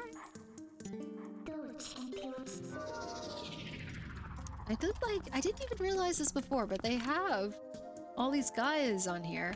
It'd be cool if this actually meant something as opposed to, you know, maybe a texture that they took out of a library or something. This place blew my mind after the first time I played it. Really? Okay.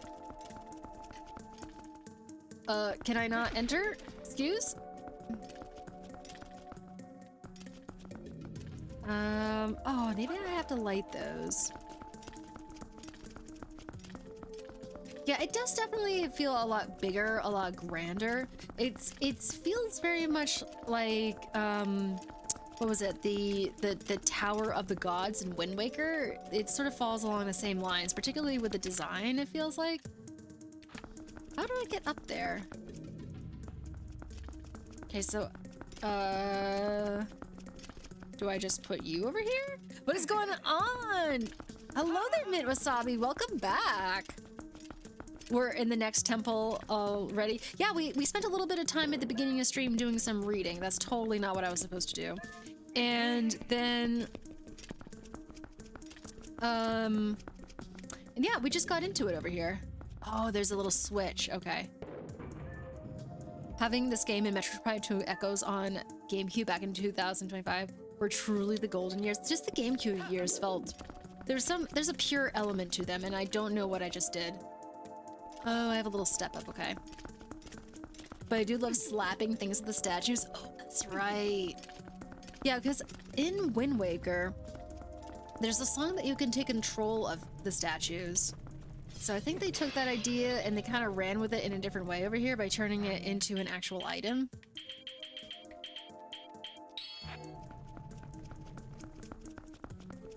And then you don't really use the item again after that. Is the statue going to be in the chest by any chance? Spend the first half becoming a badass. What did you read? We actually read the first... Here, let me... So... A small key to what? I don't think there's another door over here. At least it's not more rupees, though. So I started to read from my favorite novel, actually. It's called The Girl Who Circumnavigated Fairyland in a Ship of Her Own Making. And we read the first 4 chapters of it because I was getting really into it and didn't want to stop reading. Oh, it's up there at the top. I totally blew by it. Yeah, it was really fun. I was having a good time anyways. I think other people were kind of being like, I feel so warm and comfy right now, I'm gonna fall asleep. Hello. Yeah, it went really well. I'm happy to be reincorporating reading back into my streams. Not so fast. At last, this is it. This is where I've been trying to get to. The ancient technology of our people sleeps in this place. That's why we also look beige. We match the surroundings. We're so close I can smell it with my tiny nose. Unless we find the thing, we can go home at last. Oh, gracious, yes. Young man, we're so close. Please help us find what we're looking for. Why does your son look so horrifying? You're reunited with Uku. You see, I'm not sure what they were trying to do with Uku. Were they trying to make her a beloved character, or did they know what they were doing the entire time? Were there anybody in the development being like, oh, this is going to absolutely creep people the fuck out? Or be like, oh no, she's so nice, she's so kind. They're gonna ride hard for her.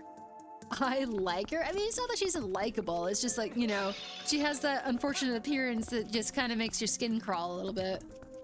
I shouldn't be dropping these.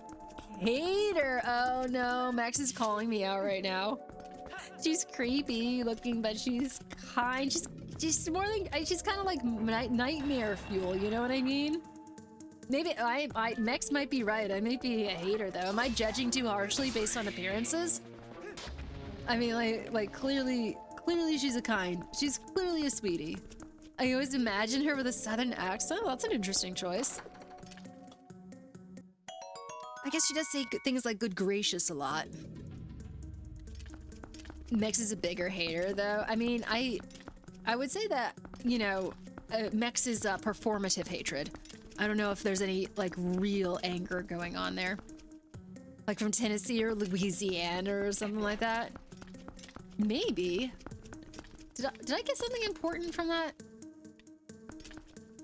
Oh, I got arrows. Okay, gotcha. Yeah. Are you a fan of Tennessee Williams? Oh, of course I am. 100%. You kidding me? You right, except when it comes to fighting games. Oh, that's so funny. I was trying to get Lychee and Rylery to do a little versus when it comes to them fighting herds. Hello, holy fuck. What's up, man? I basically imagine her accent if she's in one of his plays. Okay, so I see that. There's some regality to a lot of his plays. To most of his plays, really. I can see her sort of, you know, with that Elizabeth Taylor type of a statuesque type of a thing. Only like a little bit more wholesome. We just got Rylers in the lobby. Next time we do a group herd thing, that'd be really fun, actually. Because I know that Lychee is really cracked at it, and Rylery is really cracked at doing Smash Brothers, like really, really cracked. They're both really good in both their own ways. I'm just like, we need to find, you know, something that is, you know, a middle ground for the both of you so that you can truly show off your prowess. What are your favorites? I directed Cat on a Hot Tin Roof. Did you really? That is so dope. I do love Cat on a Hot Tin Roof. And wait a second. Let me just double check on something.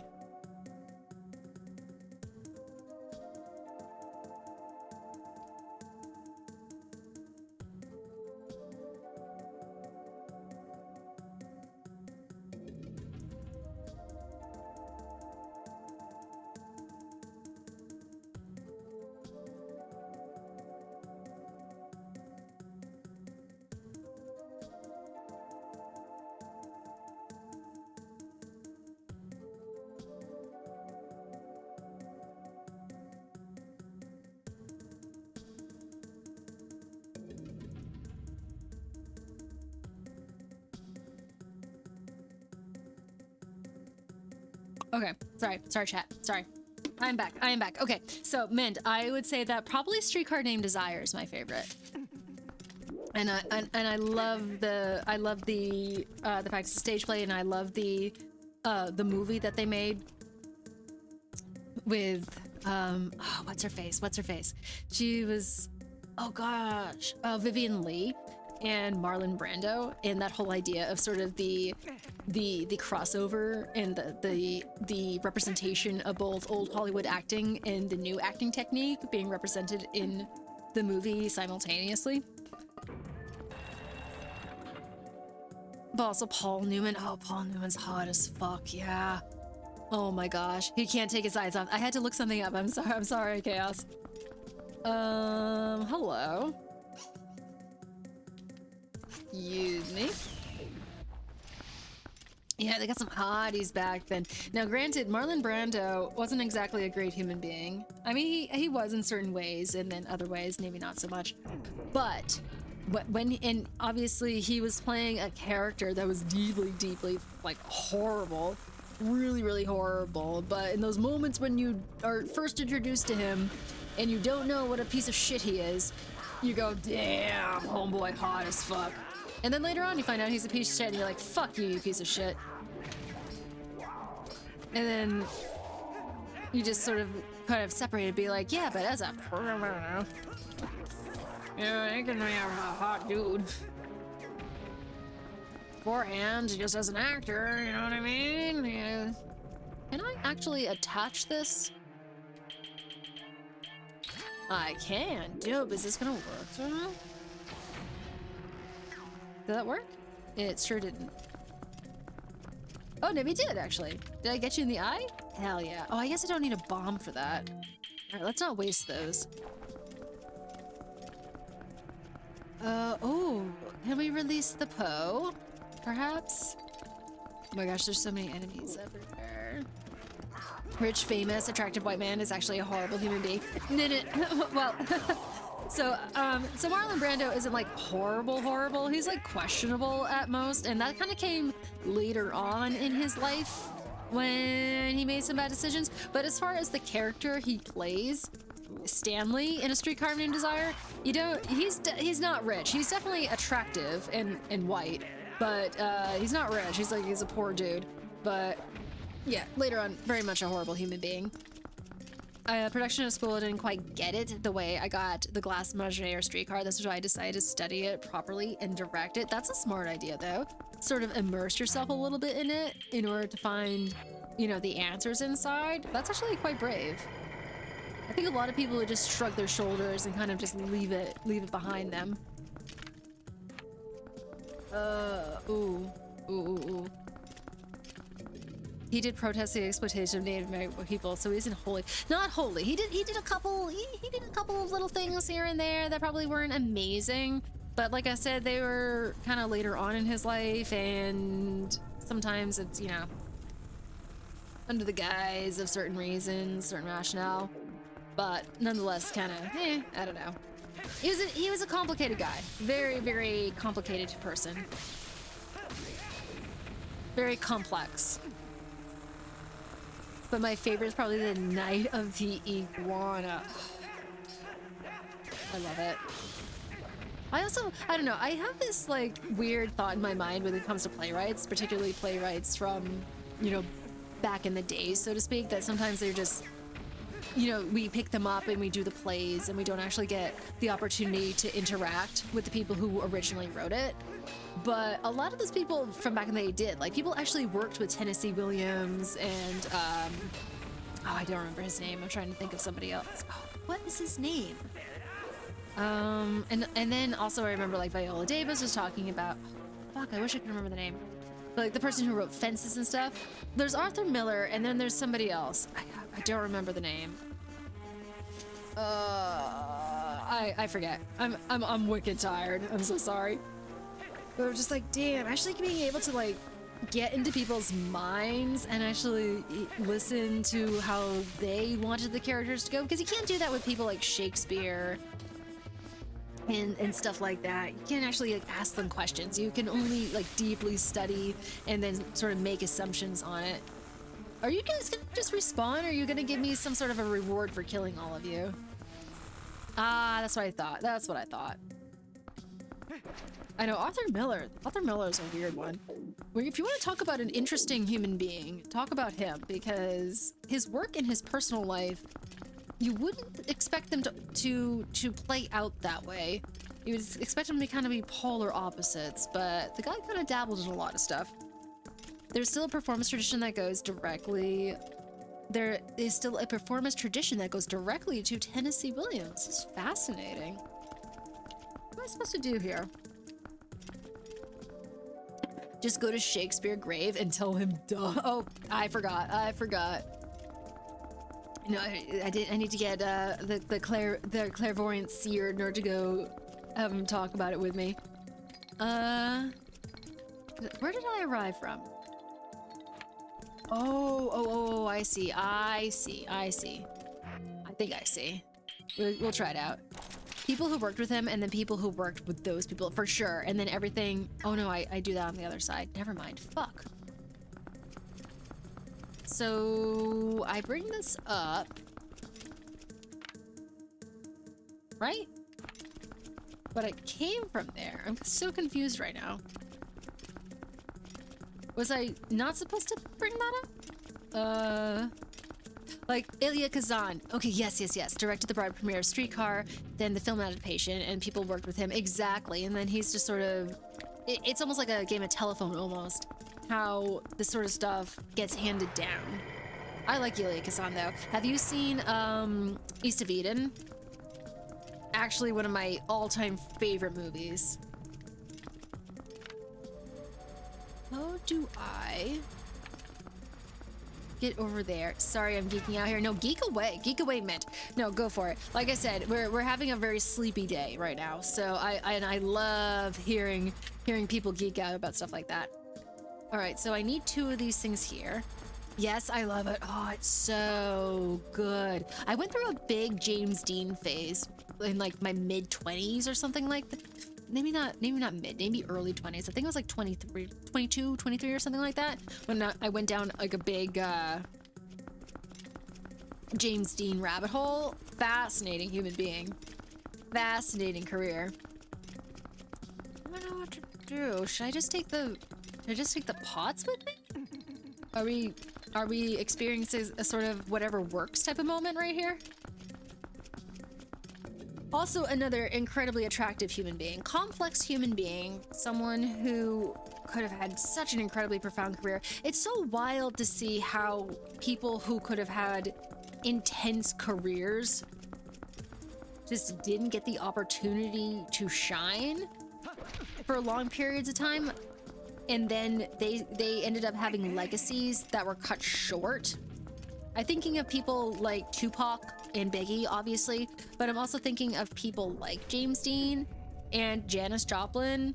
I know that there's a big 27 club. I don't believe that James Dean was 27 when he died, though. Unless he was, I'm just misremembering. I love that I can talk about these films with you because I mentioned them to another writer and they're like, oh, how can you not watch older movies? That's wild to me. That's so wild. I love older movies. You see, I grew up watching them, Mint. Fuck am I going? Oh, I'm going the opposite direction, okay. Yeah, my mom raised us on the classics. Oh, please don't drop it. My mom raised us on the classics. Oh, fuck me in the ass.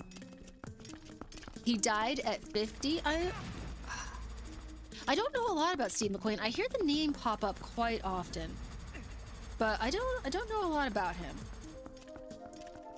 Y'all should look up James Dean though. You should watch James Dean. I know that everybody watches him in what is it? A Rebel Without a Cause, which is okay. You know, I liked Rebel Without a Cause. It was all right. I would say that fuck me. I would say that ultimately my favorite James Dean films are going to be, first of all, definitely East of Eden, which is an amazing film. I fucking might watch that in the Discord. I can't even lie. I've been wanting to do a movie night in the Discord forever. I just really haven't known how to handle it because I'm not sure what to do if somebody like starts, if too many people start chatting or something. I'm sure it'll be fine though. I'm sure it'll be fine. And then after East of Eden, I would say Giant is my second favorite James Dean film. Even though he had a teeny tiny little role in it, he gave a better performance than literally everybody else, and he left such an indelible mark because of it. It's not a great fit if you're a fan of the Bechdel test, but it's a great film in other respects. Oh, for The Great Escape. You know. Listen, the Bechdel test came around because we had to start like identifying these things. But if you're talking about older movies, it's gonna be extra hard to identify when someone's actually not talking full on about a guy. That's just kind of the way it is. But I will say that older movies, particularly like old Hollywood movies, they can be talking about women for quite often. Like, not even sometimes how it pertains to a man, although you sometimes. But you understood that reference? Get after it, Chaos Lord. We stand Chaos Lord for that reason. You know, there's a lot of I mean, everybody's like, oh, old. If you couldn't pass the Bechdel test when it's an old movie, far worse for nowadays, to be perfectly honest. Because, you know, there's a reason that we actually had to create it, or just to, you know, to mention it, just because, like, oh my word, like, we have in fact been creating plots designed strictly around, you know, talking about men and talking about, you know, any sort of relationship a woman might have to a man, or, you know, like, hey, everything that revolves around them and we're getting tired of it. And this goes for, you know, and everyone was like, oh, it's like men in film, but it also goes for movies about women in film. What are they talking about in these movies? Is it, you know, if they're holding those women accountable too, be like, what are you actually having your characters discuss? Okay, let's try going this way. Hopefully I don't run into anything. Oh, there's something right there. Oh, I didn't even know that. Well, I guess there's a reason for it. A Bechdel test is mentioned in the Series versus Wonder Man in an episode of Rick and Morty, of all things. Is that the pickle one? Is that when he turns into a pickle? Maybe. I know that's a pretty profound episode. Fuck me. No, get off. Get down. Not that episode, but yeah, same show. Okay. Just because I know that Rick and Morty, that pickle episode. Come on, dude. Yeah, let's fucking go. I think I cheated my way to get up here, but that's okay. Have you not seen The Great Escape? Highly recommend if not. I have not seen The Great Escape, but I'm more than willing to watch. I think I might have cheated my way into here and I might not be ready for this room. Cannot lie. Oh, leave me alone. Is it a key? Fuck. All right, that's fine. Someday I'll have something to spend this on. How am I defeating you? It's a great mix of British and American old Hollywood actors. Oh, let's go. Yeah, no, there's, and Steve McQueen. I have yet to get into Steve McQueen, so that would probably be a good entry point. And Donald Pleasance as Blofeld fame. Gotcha. Are you big into like old musicals too, Mint? I think that is primarily what we watched growing up. Sort of the old big 40s, 50s musicals. Not just so much stuff from the 30s. Although some of them were, some of them were from then. Not musicals? Oh, okay. I would say that there's a lot of them that, you know, definitely hold water. Some of them are a little corny, you know what I mean? Pickle Rick episode has Danny Trejo in it and Susan Sarandon boy. Yeah, I did know that, Chaos, which is super dope. I love looking up the spiel that the therapist gives him and listening to it, because genuinely it's one of the most well-written psychological spiels that you'll ever see, certainly in an animated show, but really on television in general. And it is such a shame that Rick and Morty not fell by the wayside, but fell off for sure, when they had been achieving so much with their writing and with the show itself. They could have had so much more, and then they just ran into a bunch of problems, and then they and a bunch of things came to light. It's a shame. It's a shame that the legacy that they're leaving right now is marred, because boy, those first few seasons, so good. It's my feeling. I'm not a fan of opera, even though I love classical music for similar reasons. See, I never really got into opera. I'm sure that if I tried, I could, just because, I don't know. When I watched, what is it called? What is it called, chat? That one with Cher and Nicolas Cage. Is it Moonlight? Ah, fuck, this is gonna drive me insane. Sorry.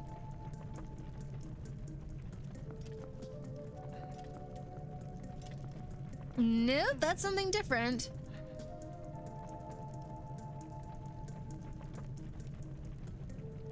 It is Moonlight. Oh, there's two. No, it's Moonstruck. Oh my gosh. Oh my gosh. I don't know if the show necessarily fell off. The latest season, at least I've seen, is all right. The main voice actor fell off for sure, who voiced both Rick and Morty. Yeah, wasn't he one of the creators as well, Chaos? I've heard that the newer seasons are nowhere near as good. I've heard this. So maybe it's just a matter of preference, matter of like personal perspective. I can hardly tell. Really? I feel like the writing even got better. Okay, maybe I spoke too soon. Maybe I should try it out. I feel the main voice actor improved. Oh, fascinating. Oh, okay, sweet. So yeah, Mint, we were talking about opera. So when I watched Moonstruck, the character that Nicolas Cage plays is this, you know, super dramatic guy, you know, definitely doesn't have his life together, but he loves opera for some reason, which I definitely enjoy seeing represented in sort of a more macho, manly character. What the fuck do I do here? So to see him be so passionate about it, because he's just like, I love two things. I love you and I love the Met and opera. No, he says opera, not the Met. What am I doing here?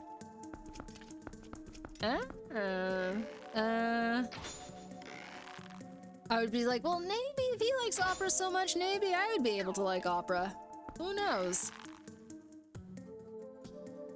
Come on, aim, damn it. The creator was Dan Harmon and Justin Roiland. Harmon was the main force, and they had to adjust to Justin's asshole nature. The show was always largely just been about being funny and not anything more than that. Well, I think that they tried... What did I do? I think they tried to do a little bit more than that, Uzu. I think that it was maybe it was like a happy accident or something, but they certainly touched on some profound topics in there. Particularly about egotism, and how egotism relates to science, and sort of the arrogance of man and stuff like that, and the toxicity that goes throughout it. I love that they were running two conversations concurrently, one about opera and old Hollywood, and one about Rick and Morty. Honestly, Mint, I am so shocked that I'm even capable of doing that right now. It's just one of those days where I'm like kind of out of it, but I'm glad that why do I have arrows? Fuck. Oh, because I gotta stand here. Gotcha. But yeah, that's just, you know, when you stream, like usually it's like 5 conversations going on, but I'm blessed right now with only, like, I think we have only a couple people in chat right now, which is totally fine, but yeah, when it gets to be like 5 conversations, that's when I start to be like, I'm overlapping, I'm getting some mixed up. But this is a nice sort of background game to play while we're chatting. I feel like this temple is a lot of busy work right now, not necessarily anything that's super entertaining, so it's nice to be able to have other topics going on at the same time. Also, my lips are getting a little dry.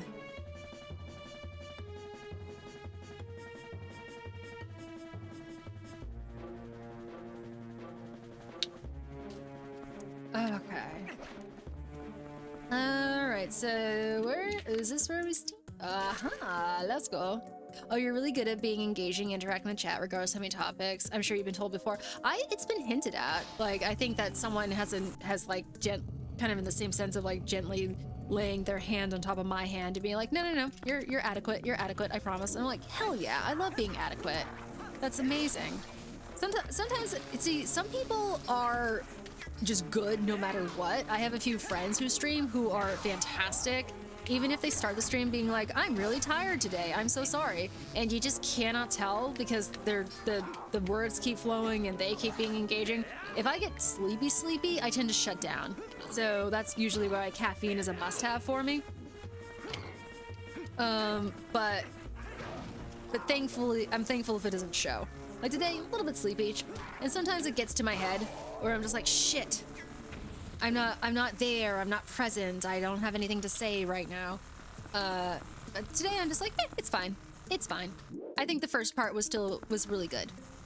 The end of the 24-hour stream doesn't count. No, it certainly fucking doesn't. That doesn't count in the slightest. I couldn't have been awake for that if I tried. Actually, I technically could have. I could have continued to take more caffeine and probably been okay. But I wanted to actually sleep at some point the following day. So I chose to cool it a little bit on that. Tense music plays, applies lipstick slowly. It's a lip balm, Morero. It's a lip balm. That it is for moisturizing purposes. That is extremely important. The end doesn't count. Thank you, Trashy. Trashy deserves more recognition and Mamero too. Trashy and Mamero deserve a ton of recognition. Chaos was there through most of the night, but Trashy and Mamero were there for almost the entire thing. And I commend both of them because that's a lot of energy from both of them.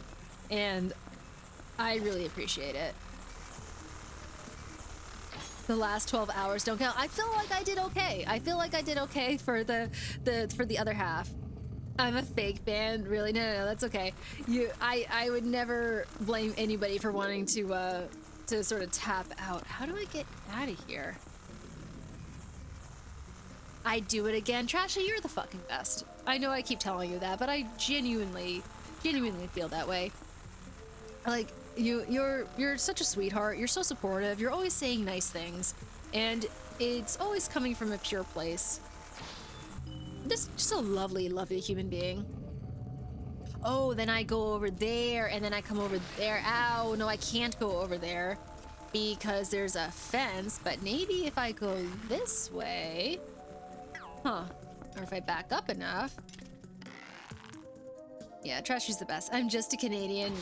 What is with all the amazing based Canadians in our communities, I swear. Like, you're amazing, Alari is amazing, Tuna's Canadian. I think Moss lives near you, so obviously he's Canadian as well. I could keep going on and on. There's just so many of them. They're so cool. They're so nice. So talented. Canada. You're almost Canadian, Uzu. You're like right on the precipice of that. I have indirect ties to Canada, if that counts. Oh yeah, definitely. I as well do, strictly because of all the cool people in my chat. Like our wonderful mod Alari is from Canada. I feel like there's another person. I forgot the word lip balm. No, that's okay. That's okay. I tend to lose moisture a lot, Mamero, when I'm streaming. Just because I do be talking a bunch. I do think that this has been a pretty good stream so far. Who's tuning in for the dress stream tomorrow? It's just gonna be me. It's just gonna be me talking to myself. My wife is Canadian. Oh yeah, okay. Being Indian and British. Oh, all right. So we got a melting pot of cultures going on. I'm not normally squeamish about spiders, but these gross things are probably the worst part of this dungeon. I know, they're weirdly flesh-colored and opalescent at the same time. Like, I don't... This color combo is a little bit wanting. It's giving you, like, sort of like pus-filled stuff. You know what I mean? Sort of like a blemish on some part of your body type of a deal. So I'm starting to feel better. I'm starting to feel better, chat. It's coming back. It's coming back a little bit.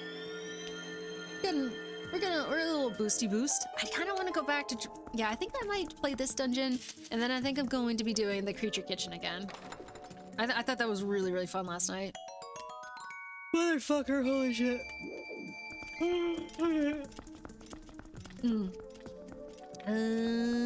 Where are we going? Where are we going? So much Metroidvania shit going on right now. So come back for it. I did lurk a bit last night, managed to get a club. Oh, did you really? Oh, cool. Yeah, I was having a fantastic time. Where are ya? I hear ya. I hear you. Oh, wait a second. Am I supposed to? Oh, interesting. Can I not walk onto there? No, you're too far away. Fuck. Alright. Like the forest temple spiders don't bother me, nor the medium ones, but these smaller ones, yeah, there's something, I think it's because they are a little bit more truer to life as far as their movements go. Chaos? You know, something about them. Like, you just be like, no.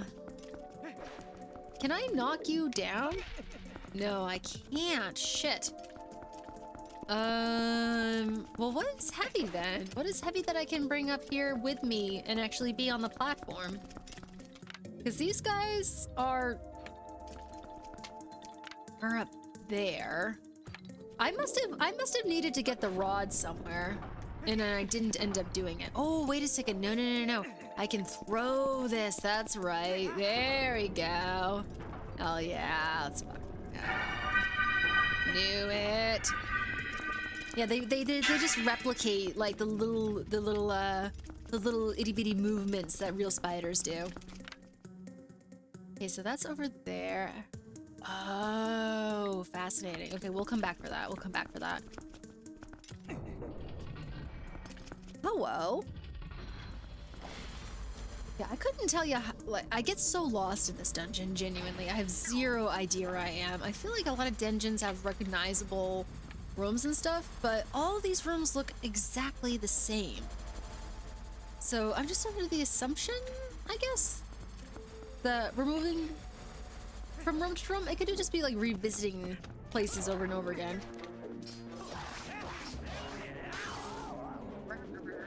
They have such a weird little death cry rattle type thing.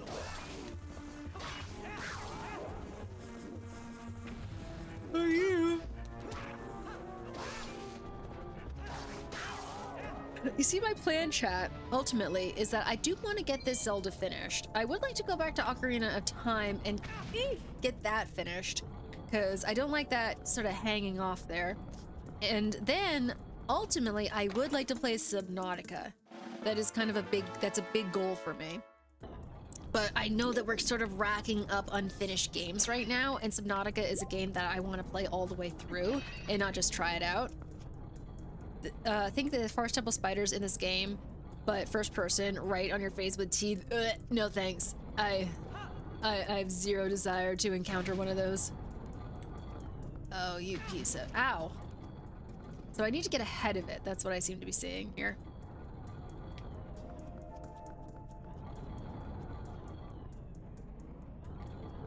There we go. Well, wait a second, what happened? Oh, I need to pick you up, that's what. No, not you. Little sturdy boy over here. Oh, it was so close. It was dry. It almost... Oh, fuck you. Why are you rolling me out? This is not my personal kink. Get over here. I remember the spot logs from 2D Zelda. No, don't roll, bitch. What are you doing? All right, I might have caused a problem for myself here. Ow. Okay. We'll just let you go by, and now we'll do it. There you go, there you go, Emily. Why are we inflicting torture on ourselves when we don't have to? It's not necessary. It's just not necessary. Oh my gosh, oh chaos. It's your favorite little guys out here. We got little pustule boys. I do satisfying squishes. Gonna hunt them down. And they're just poking at us with their itty bitty little legs, leaving tiny little footprints. That is disgusting. But at least they curl up afterwards. Is that not nice? Oh, we got a bunch of them.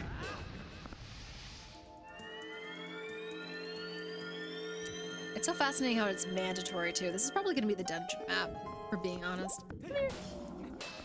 And then you. These guys are actually like oddly easy to defeat. I'm very surprised. They just... Oh, I thought I killed you. I took out your little crystals or whatever. There we go. All right. Are these the Armoros versions? Oh, I think so. Okay. No, you're supposed to die. You are supposed to die, unless I need you for something. But I have pots, I don't really need you, and you're kind of volatile. At least they disappear and don't make a mess. This is true. They missed the opportunity to have them be squished.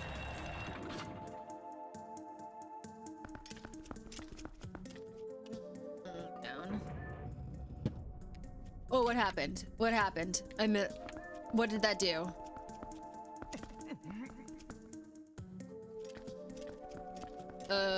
Oh. Okay, so I guess I can just hop up over here. I do like the Armos Knights though, with them, the weight scale puzzle and the clean white and gold aesthetic. This place is very, it's super, it is grown up Tower of the Gods for sure. It is giving a much more mature, you know, like going into sort of the, oh, heaven's sake, the regality of the actual lore of Zelda, if you know, if that makes any sense. Where they're just like, hey, you know, you keep hearing about the way that the goddesses were, or, you know, the actual religions of it. And you have a little Roblox sidekick, right? Exactly. But I don't think that we really got to experience that much in Ocarina of Time. I mean, granted, we did go into the Temple of Time, but we didn't go into the Sacred Realm per se, and we went into the Sage Place. It was only to do a cutscene, so we didn't get a chance to run around in there. And if you think about it, religion is a huge part of the Zelda games. You know, they worship people who created the place, and then they left behind, you know, remnants for them to find. And this is what their entire culture and civilization is built upon and revolves around. And, you know, this is the places that they have dedicated to those entities. Oh, it's a Dark Nut. It has more going on in Breath of the Wild, Temple of Time. I mean, I wish they had done more with that, to be perfectly honest. Because the Temple of Time in Breath of the Wild is really pretty. But it's derelict, right? It's been left behind, and I realized too that I should probably move this down. There we go. Oh no. Darkest of nuts.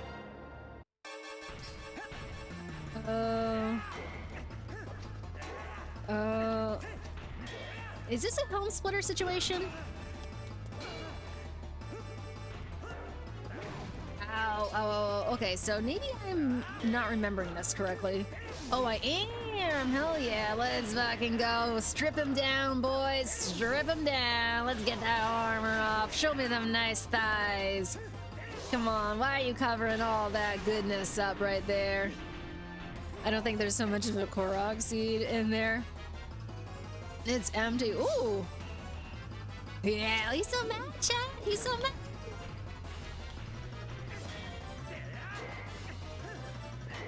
Oh. Oh, he knows how to block. He knows how to block. We're so close to that first person swordplay.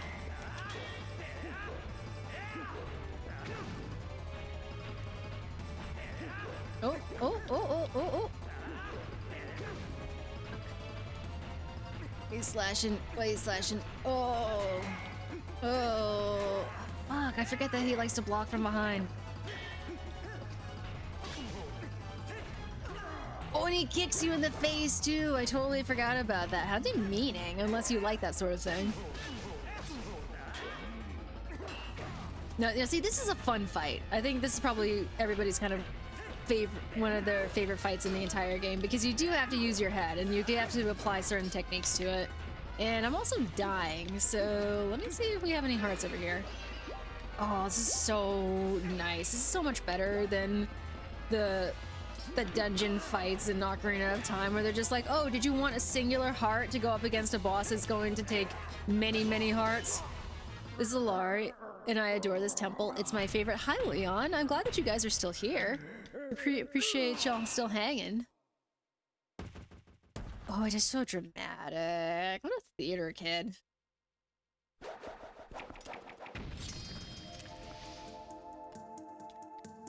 Oh, okay, perfect. I was about to be like, yeah, bitch, you better give me something for that. I'm aglow with discovery. You got the Dominion Rod, otherwise known as the Dom Rod, for many things.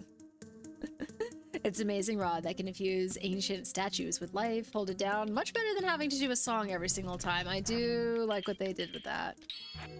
It's kind of nice almost to not need to have a musical instrument in this game. I know it's kind of a tradition in Zelda games, but I can't lie to you, it's kind of nice we don't have to do it. Bonk. Yeah, it's the bonk of the bonk of body snatching.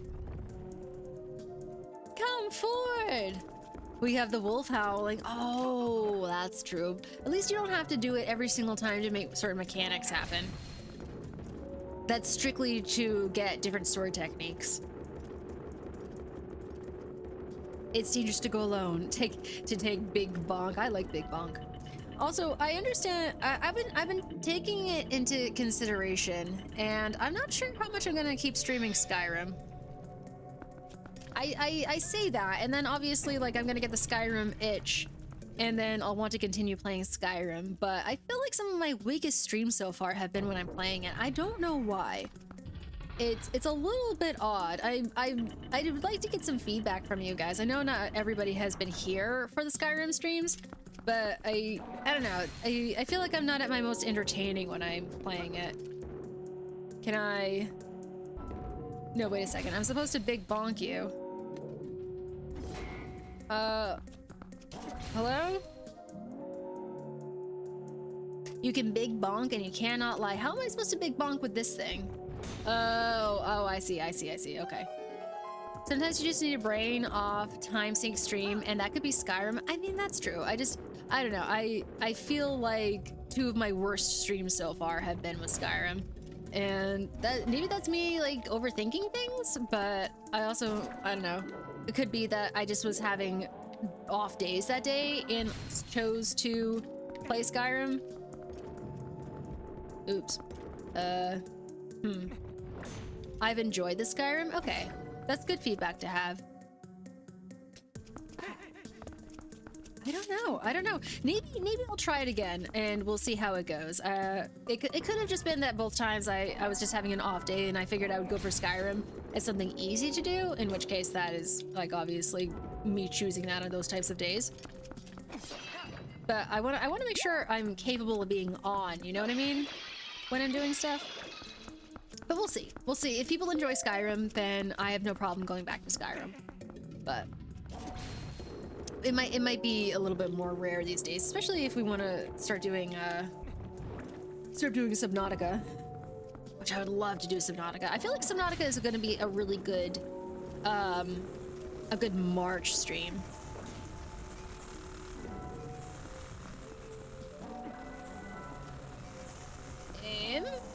Okay, there we go. I like the Skyrim ones. Cool seeing it again after so long. Okay. Well, I know that you've enjoyed the Skyrim streams, Chaos. Like, obviously, like, Skyrim is totally up your alley, and y'all know a million things about Skyrim, which is cool. And it has been helpful having you guys be along for the ride and sort of capable of telling me. Also, everybody, I like Zelda. I love Zelda. 100% like Zelda. I might do Tears of the Kingdom, honestly, at some point. Just because I love that. I've enjoyed that game so damn much. And it feels like it would be a really easy one to stream because there's so much wandering around in it that we could just carry on conversations like that. Like, I've been playing, like, over on the Manly stream, he's been doing a lot of RE8, which has been really cool because for the most, like, we'll do like maybe 45 minutes of just him walking in a circle and us talking and not really getting anything accomplished. But I'm like, this is kind of nice though. Like, we can kind of do a little bit of both here. So I was like, well, maybe Tears of the Kingdom could be like that too. But that would be a future thing. That might be a summertime thing. It'd be like a Zelda stream and a Skyrim at the same time. I know, right? It's just like, oh, if only you could actually, oh, what the fuck, bro? Actually do what Skyrim intended you to do. Can I not make you jump? How am I supposed to get you up there?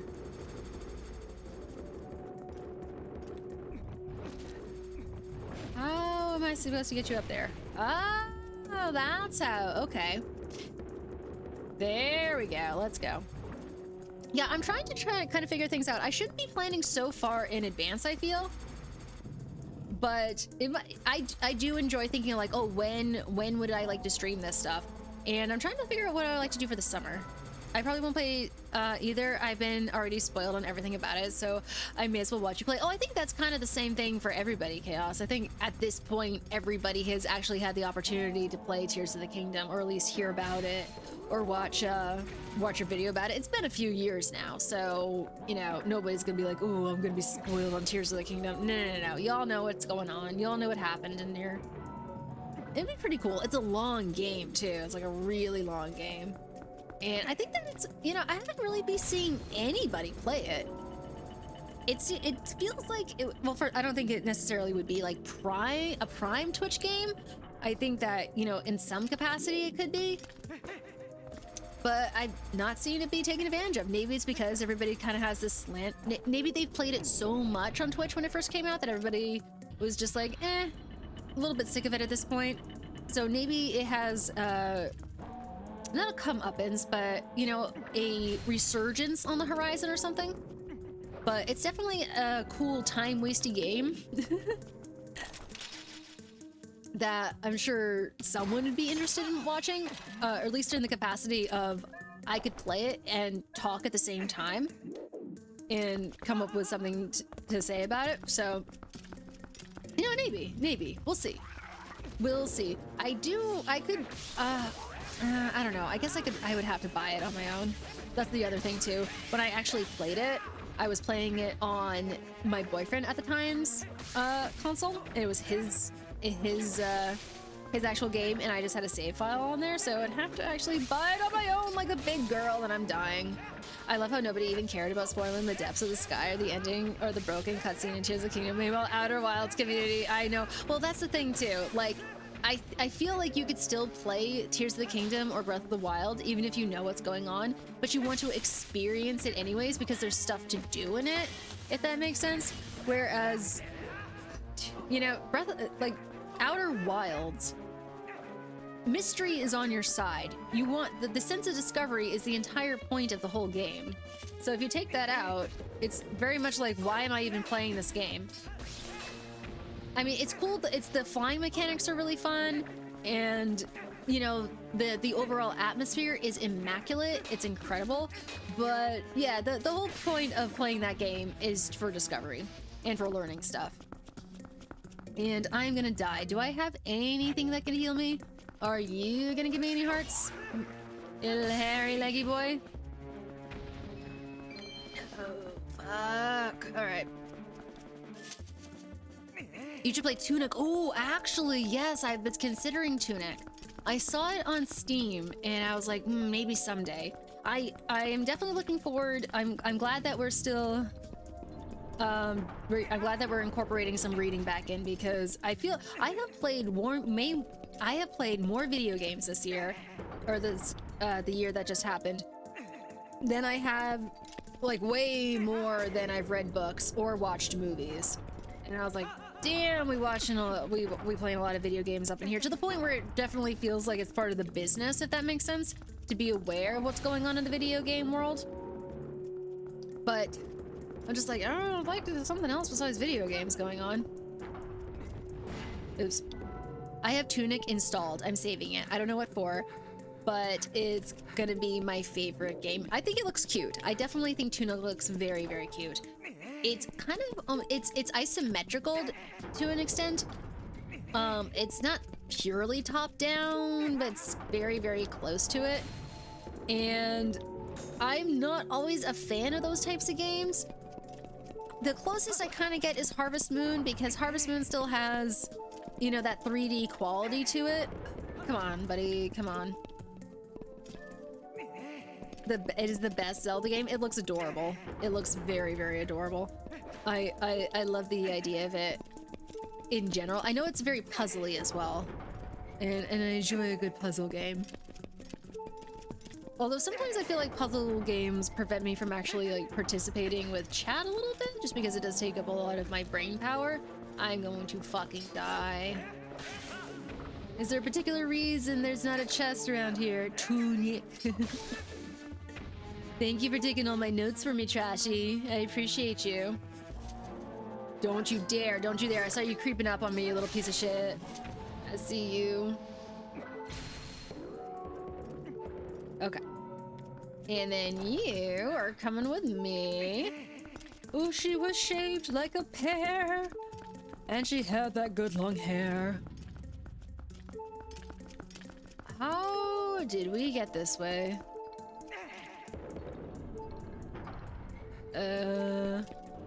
Just be a creepin'. Nope, not you. Not you. I'm just a creepin'.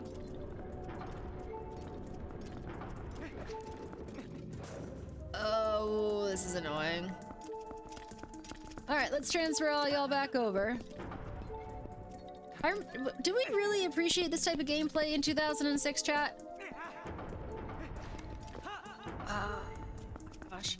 Also, where the fuck is that noise coming from? I can hear you. I can hear you, Poe. Or the little ding-a-ling, ding-a-ling.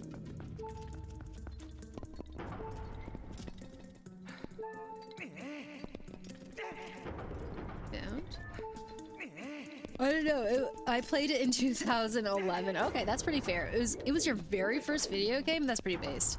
That is pretty based. That's a really good introductory video game. It's weird now that gameplay mechanics. It's just a copy paste thing of Temple of the Gods and it's like a lot of the same idea, but I was just like, did I just transfer over statues over and over again? I strongly feel like there was a time when, you know, I was playing that game and be like, ah, yes, this is gold. This is so peak right now because of the environment, because of the lore, and I'm so caught up in the story and whatnot. And I guess gameplay mechanics, you know, just fall by the wayside because we're all... Why am I slouched like that? I look like shit. Yeah, gameplay mechanics, you know, be like, yeah, it's totally fine. You know, we have a single large button. You know, why can't we just remain satisfied with that? Oh, should I actually try to get up there? I don't know. Maybe it'll eventually lead me up there naturally, but girl needs to get me some health. Oh.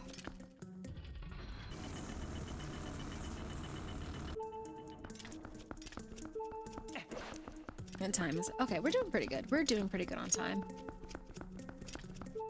Oh dear. Oh dear. Okay, so.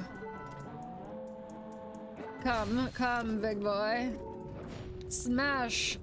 Oh, well then, Oh, you never must have mind. a smack and a smack and a smack and a smack and how dare you, how dare you, how dare you! Quadrant tree, what is going on? Oh my goodness gracious, hello there. How are you? What a delight to see you here. I'm so shocked. Good to have you. How are you doing tonight? I'm slouching a little bit, as you can tell. Like, poor Link is not having a good time. Is that a thing? No, it's not a thing. It's just a lantern. We're in the Temple of Monotony right now, saying the same thing over and over again. I want to know what that plaque says, though, behind the little jewel there. Oh, wait a second. Do we actually? Oh, hell yeah, hell yeah! Don't let a pot pass you by, chat. What's going on? I have been some rough days emotionally, but tonight is going better. Oh, I'm so incredibly sorry to hear that. I'm glad that tonight is going better, though.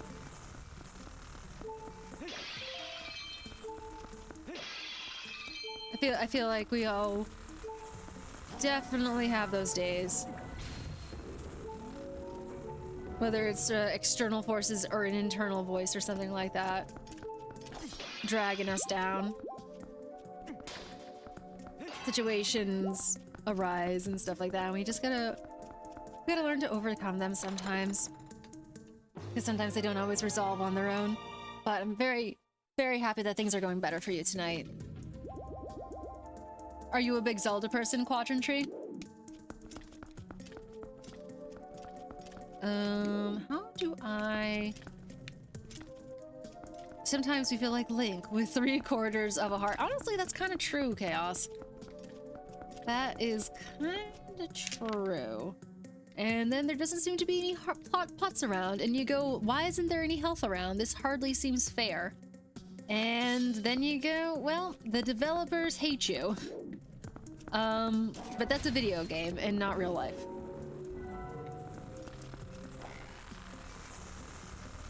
And sometimes there's many pots around. And you go, why would I ever need all these hearts? And you're like, you never know. Never know. Ugh. I'm just sorry if I'm rambling a little. Here.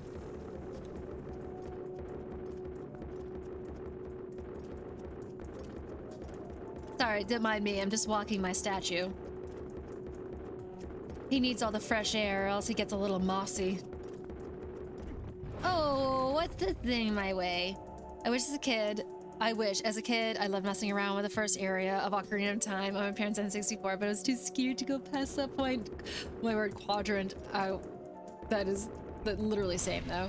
I remember my friend up the road from me actually had Ocarina of Time, and it was her sister's. And we used to literally do the Deku tree over and over again. Because we were, never mind, fuck me. Because we were so scared about going into Hyrule Field and encountering the skeletons that come out at night.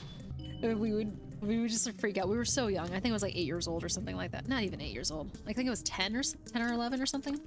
And yeah, we would just freak out. So we would just keep restarting the game and doing the Deku tree because it was the easiest one. And the Deku tree is still a little scary if you're a kid and you think about it. But we always wanted to do, what is it? The Death Mountain one, but it'd be really, we'd always be so confused because we'd be like, I don't know how to be able to pick up the bombs. Is this gonna take me down? It is gonna fuck me. I didn't want to do that. So like her sister would have to help us out, but she wasn't always home. And then like getting to the Zoro's domain, forget about it. Forget about it. That just seemed like something we'd never be able to accomplish. Yeah, I don't know how yeah, don't you love how the first level of a kid's game is super scary? Talk about a skill check. It's like unsettling and creepy, but it's not impossible to play, you know what I mean? Like there's a lot of elements of what's the word? Approachability to it. Just because, you know, it's basically 3 levels inside of a tree. You have the upper part, you have the middle part where you first enter into the tree, and then you have the basement. That's pretty simple. That's pretty linear. And then Goma, you know, pretty easy. It's a good introductory dungeon. I would say that I mean, if you're a kid playing, doing the Goron section actually is considerably more complicated. All right, big boy, where are we going next? I think I still have no, I don't have a key. Never mind. Are we going down? I don't know. When I was around 10, we got Ocarina of Time, and I ate that shit up. Bottom of the well, Shadow Temple, give it all to me. You're brave, dude. I didn't get around to that stuff until I was a teenager. And even then, I was just like, oh, it's a spirit temple scary. There's skeletons everywhere. It was honestly the music chaos. The music, the creepy ass music was the scariest thing to me. And I was like, I can't. I'm having a freak out. Oh, let's go. Yeah. Is there a particular reason why this electricity is here? Can I not follow you? That's not up? What the fuck? Are you supposed to go somewhere? Can I fudge this up a little bit? Oh, this is like Echoes of Wisdom. I just need to have like a certain distance away. Forest Temple 2. That one I didn't care for as a kid, but growing up, nostalgia. Maybe it's Maybelline. No, I think that there's some level of maturity that comes with enjoying the Forest Temple, because it's what's the word that I'm looking for? It's a very isolated place. It feels very lonely, I think. You're definitely sequestered, you know what I mean? very far away, the middle of nowhere. There isn't a community attached to it the way that, you know how you go through Kakariko Village in order to get to the Spirit Temple, and then you go through like the Goron Village and stuff like that in order to get to the Fire Temples. But the Forest Temple is literally just in the middle of nowhere, you know what I mean? And you don't even get to see Saria one last time, which is very, very sad. You do get to see basically... Well, I guess you don't get to see Impa.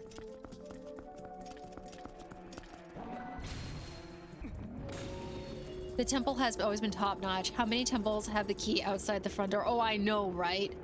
Absolutely, like, diabolical shit right there. Honestly, if I was using a walkthrough when I did that temple for the first time, and if I didn't have that, I never would have got it, genuinely. I wouldn't have finished the game if I had used that walkthrough, to be perfectly honest, because there is some shit in that game that is so incredibly amorphous and cannot be spelled out in the slightest. I'm just like, how did anyone ever figure this out? Don't attack the statue. The statue is your friend. And I completely forgot. What does this do?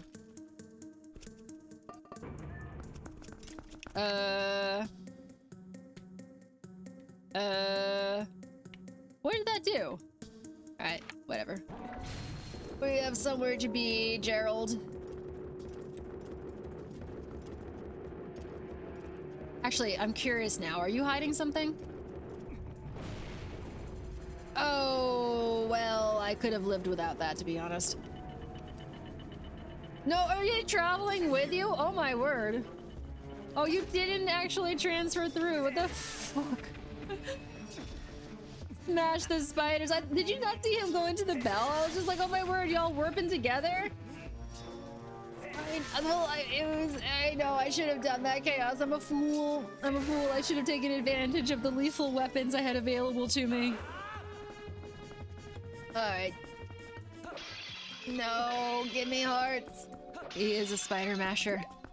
He's making the mashed parsnips out of those. Am I walking towards out of here? Yes, I am. Okay.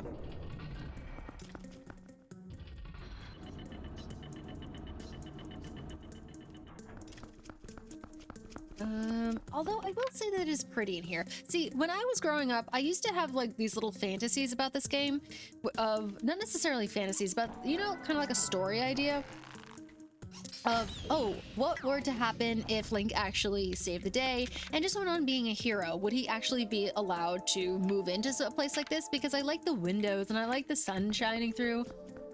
Oh no. Uh-oh. Do I? Okay, perfect. That freaked me out there for a second. That scared me.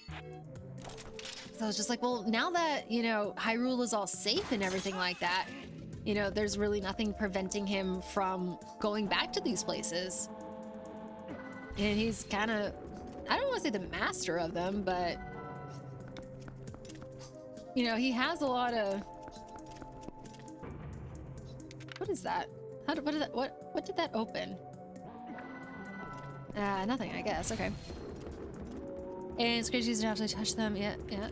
Funny how Ocarina of Time's Deku Tree scared me, but yet I played the shit out of MMO, Dungeons & Dragons Online, and had some arguably scarier things in hindsight. Giant spiders, zombie skeletons being common enemies, certainly quest horror adjacent. Oh, totally. But you also like have to understand that, you know, when you are a kid, everything feels way different. You know, and not to mention, it is technically a kid's game. You know, Ocarina of Time was rated E, so therefore they knew they were catering to kids, and yet they still chose to make it be unsettling. They made it be scary, stuff like that. And they had to scale it back. They weren't trying to make it like as scary as possible. And sometimes when you try really hard, that's when it fails. And I feel like a lot of content for adults, they're trying a little extra hard, you know what I mean? Whereas there's something a little bit more seamless and effortless about what they were doing with Ocarina of Time. There's a lot of scary shit in that game, particularly if you were a kid. I'm eating some fajitas or something. This shit's bitchin'. Hella. Helena. That sounds so good right now, bottom text. Oh my word, I totally forgot. That's what we were finding this guy for. That feels like it was so long ago. Could be the art style, the low parley spiders could be why. It could be that, and they were also more simplistic. They didn't give you a bunch of things that you had to be concerned with, if that makes sense. They were like, you have this, this, and this to have to contend with, and then after that, you know, it really just comes down to atmosphere. I would move in with Yeto and Yetta on their giant mansion. Yeah, I don't know. It seems a little drafty for me, Chaos Lord. I feel like I would. I feel like it wouldn't be cozy enough. Oh my gosh. Oh, I take a few of these fuckers out. This robot has a better story arc than a lot of new. This robot has been through a considerable amount. Yeah. He has seen some things. He has traveled. Oh my word, Yetta has been here and she put him in the wrong room. She has misplaced him. All right. What time is it? All right. We can get to the boss. I don't think I'm gonna do another game tonight. I'm getting pretty tired. So I think what we're gonna do is do the boss, and then fuck, do I have a key by any chance? Items? Shit. What happened to the key? So I think we're gonna do a boss and then we're gonna call it for the night, guys. I don't think we're gonna do a creature kitchen tonight. I'm wicked tired, bub. And for some reason I do not have... Why do I not have the key? I could have sworn I did. Nope, go back. What time zone? So I am on Eastern Standard Time. You also mentioned early in stream to Reaming you have a story. Oh yeah, bottom text. Yeah, no Bosky shit. All right, so where am I going? What did I leave behind? Oh man. If EP, then go sleepy. I will, but I can at least get through this dungeon, which apparently I have missed a shit ton of things are. The boss door is right there. I usually go to bed around 9 p.m. God bless. Oh man, I need to learn how to do that because I suck at going to bed early. I'm very, very tired tonight though. So, and I do plan on streaming tomorrow. We're doing a special stream tomorrow, so I want to have as much energy as possible for that. Are we just jumping here? Do you have the boss key? I sure don't. I sure don't, Mint. I'm not really sure what happened. I thought that I had followed everything appropriately, but I guess not. The key is in the chest on the 5th floor. Okay. Tally-ho to the 5th floor. Let us go. Sleep is just practice for being dead. I think I'll pick up as like time. I don't know. You're made different, Static, to be perfectly honest. You are. Every single person I've seen has made this mistake, including myself. I am 100% susceptible, particularly if I am heavily sleepy and heavily distracted. But yeah, Static, like you're a different animal. I don't know how you survive. I genuinely don't. I need to be well rested, or otherwise I just simply do not function whatsoever. And I feel guilty when I don't function very well. I want to feel like I'm at my best. Yeah, I probably missed this box key too. It's probably, you know, a pretty common thing. It is on the 5th floor. Where am I at right now? Oh, it's way ahead of there. All right, let's go. Chat, we're hunting the key down. What's in store for the special stream? I am so happy that you asked, Mint. So, for this particular special stream, I am going to be doing a little bit of a fashion show for all of y'all. I have a collection, shall we say. I don't know if anybody here knows what Free People is. If not, that's totally fine. But I am something of an obsessed member, not member. I like to call myself a certified citizen of the Republic of Free People. And I've just been over the past like 3 or 4 years been kind of you know, waiting for them to go on sale or using Afterpay or something like that. I found ways and means of getting myself kind of a extremely sizable, not practical in the slightest collection of dresses. And I love them so much. And I was actually thinking maybe I should like do a... Oh, hello there! What's going on, Poop Dog? How are you? You ate awesome. Els and I were just talking about how much we enjoy and love you. I love you too. Oh my gosh, what's going on, Poop and Allison? I feel bad, Allison. I feel bad. It's like saying poop in the same sentence as you. I'm sure they're more than used to it. What's going on, guys? How are you? I appreciate the kind words and the resubscription. That is so incredibly sweet of you. I hope that you are doing well tonight. I was just discussing what I was doing tomorrow, which is kind of a little fashion show. I was explaining that I was planning maybe at one point doing a YouTube video on it, just because I think it's kind of fun. Maybe absolutely nobody cares, which is totally fine. It's kind of one of those things where it's just like, oh, it's Valentine's Day tomorrow. I'm not doing anything because, you know, I'm not in a relationship right now. Oh, you're hopping on Hightail? Oh, I want to do Hightail so bad. Oh, I want to do Hightail so bad, but I need to go to bed.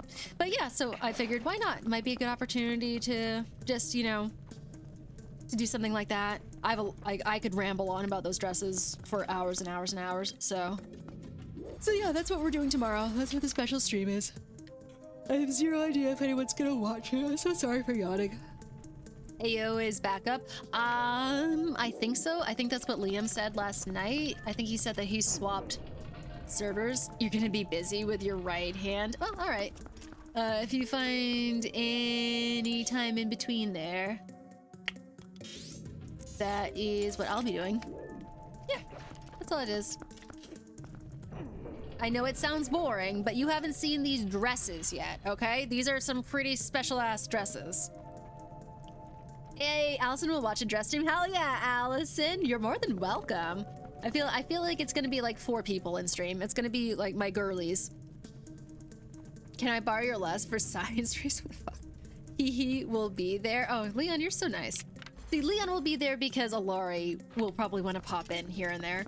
And ooh, dresses. Oh, and Chewy. We got Chewy. We got Chewy in on this. How the fuck do I find this key? Am I going up on this one? I'm on the 5th floor. What time tomorrow, EST? So I'm probably gonna start at 3 o'clock. That's usually when I like to start stream anyways, just because then I can have the morning to kind of sit up and just get some stuff done. So probably at 3 o'clock. It's gonna be cool. I'm gonna have a couple of different cameras. One's gonna be like a wide angle, the other one's gonna be a face cam. I actually probably have to start setting it up after I get off of stream tonight. It's probably gonna be sooner than later. Oh, baby, your girl's kind of eepy. Perfect. Hell yeah. Hell yeah. Let's fucking go. I don't know how to get this key. I don't know where it is. I'm on 5th floor. And where is that at? If I turn this way and then I turn that way and go forward, it is there? Oh, I'm a dunce bucket. I should have known better than to do that because that requires what? That requires the spinner thing.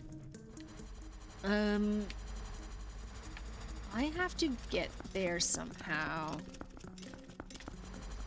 Ouch. It's up there, the area you looked at earlier. The up there. Oh, got you. Oh, that means I have to get bring. That's fine. That is fine. Out. Okay. You see, I imagine if I was a developer and they would just be looking at my gameplay like now, just, you know, just being like, oh my gosh. But at the same time, they'd be like, we gave you a compass. We gave you a compass. Oh, I'm so sorry, chat. Surely you would look at the compass and you go, damn, I have to get every single chest that is being shown on the compass. But then they also forget that you put 85,000 little rupees all over the place in all these chests. We don't trust you anymore. We don't want to hunt down all the chests anymore. We are tired. We're tired of being fooled this way, developers. So no, I'm not gonna go check out every single chest you put on this damn compass. I'm just so tired of being burned. So yeah, I'm gonna leave behind important things. You drew me to this. You drew me to this. How do I get back in there? Fudge. Shit. I have to get every single chest that is shown that, who are you, my OCD? Well, eventually you open up enough chests thinking, ooh, something cool is going on here. And no, it's not something cool. It's another fucking rupee. And you're like, and they're scattered all over the place. And the likelihood of it being actually something important is a dungeon is pretty friggin' low if you think about it. What do you get in a dungeon that's actually important? You get a compass, you get a map, you get a dungeon item, maybe 2 dungeon items, kind of depends on the dungeon. And then you get the boss key, and then you leave. Everything after that is superfluous. It might be a piece of heart, but generally it isn't. Generally, it's probably going to be a rupee. I think they changed that. I mean, they could have changed that. I'm not sure. But the fact that you get to have actual different weapons in Breath of the Wild, I think kind of freshens it up a bit, because now you have the possibility of getting a really cool item, or you have the possibility of getting items with which you can make cool weapons. I think that was a good idea. I think that they went in the right direction there. I don't even want to show you how many packages of gushers I've eaten. It's not good. I have you.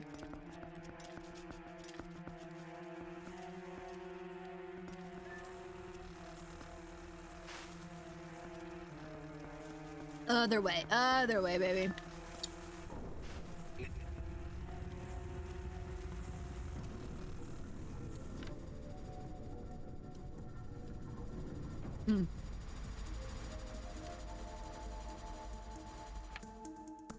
Okay, so we have brought you to the 5th floor. I have no idea where I'm supposed to get another one of these little guys.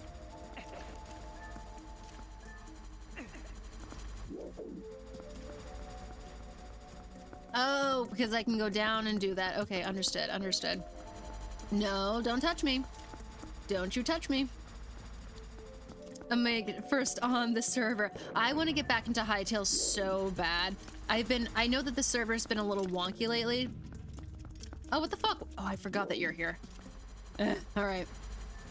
No, that's a good thing. That's a good thing. Don't growl and defeat at that. I know the server's been a little wonky lately, so we've been trying to fix it. But on top of that, I'm also just like, you need to do something else. Let me know. That it was so much fun, Leon. I had a great time. The thing is, too, if I have a free night or something like that, typically I'm trying to either stream or get stuff done. And it's nice to be able to actually, you know, kick back, relax, and not worry about entertaining or anything like that. And plus, I'm just like, I want to keep making my little house. But I don't know, it's hard. It feels weird to be able to justify. Baconator, what's going on? Sure, you're still here? Lost you because my router self-destructed. Oh shit, I'm so sorry to hear that. Yeah, we're still here. We're attempting to find the boss key. And then I can actually go fight the boss. And then after that, I'm pretty sure I'm ending stream, because we have a big stream for tomorrow night. Or for tomorrow in general. And I am hella tired tonight. Unfortunately. But yeah, I hope that you're having a good night. What is going on with you and Baconator universe? That one night was super fun. It was so much fun. I was so tired that night, Alari. I was so out of it. I genuinely thought that I was going to be on there for like an hour or something like that. I think we were all in there for 6 hours or something. It was something insane. Same, yeah. Which is cool, because it is, you know, a game that you don't really need to be cognizant for. You can kind of just wander around quietly.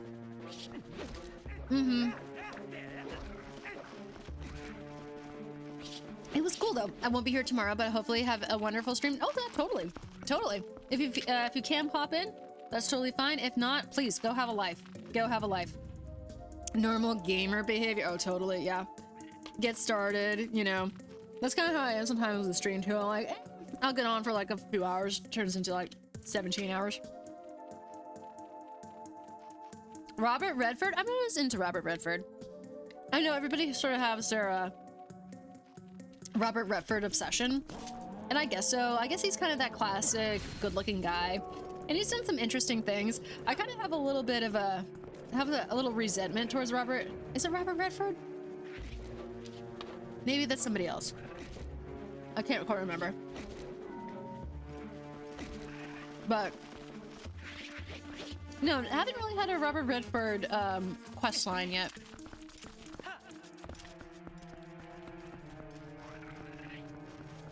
I must be in the wrong room because there's no way that this place gives me a boss key.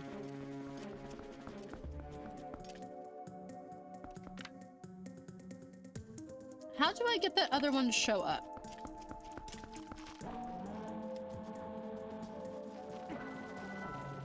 The boss key isn't in here? Where? Why? Okay. Well, I have no idea what this one is. Let me know if you need help. I think, because, well,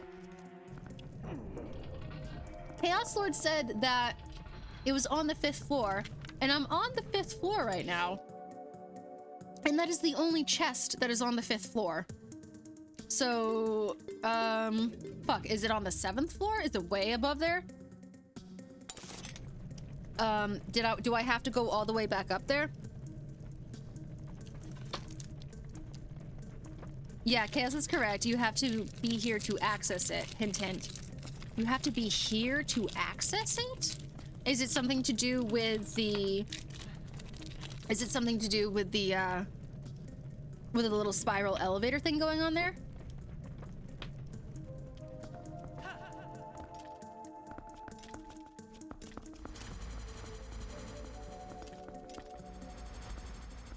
Something to... Ooh, almost fell. Something to do with the scales, yes. Oh, you're right. I should have gone back to that room before. I do recall. I thought this was that chest might be the heart piece. It's fine, I don't care. I thought we were in the scales room. Oh,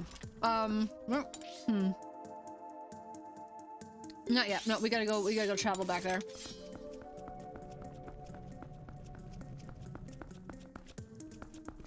Which means I need... No, that's totally fine. I probably would have wandered around for another hour before I remembered to go back there, to be perfectly honest. So, I appreciate you blurting it out. Because I remember hearing the little tinkle of a Poe, and I was like, I don't really want to deal with you. So, you are there.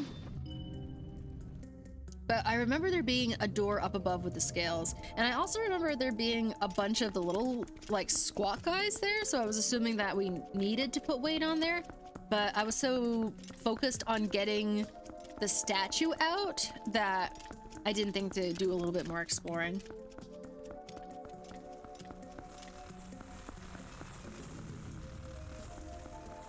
Oh, hearts? No? Okay.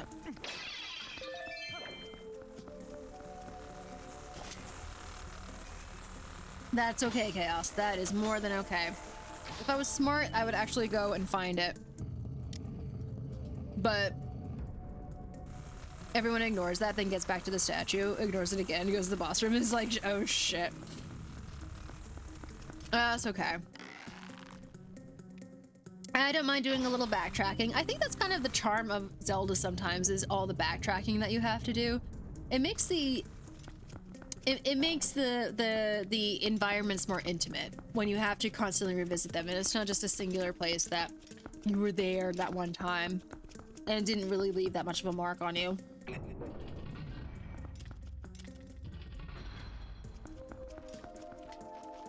Okay, we are in this room again. This is where the scales are. And oh, that's right, because that is there. Got you. Well, we have plenty of guys here, so we can make this a quick process.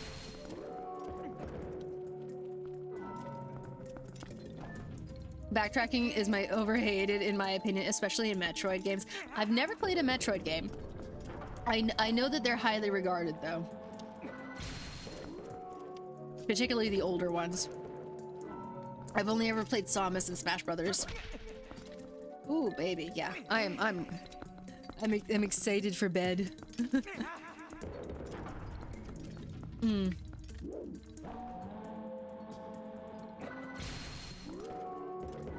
Come to me, my squat child.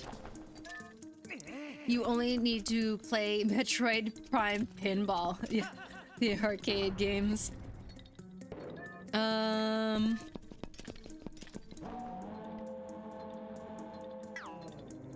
Did we do this already? So I guess Mamero, you see how there's oh, I can't see it, but you see how there's something going on up there?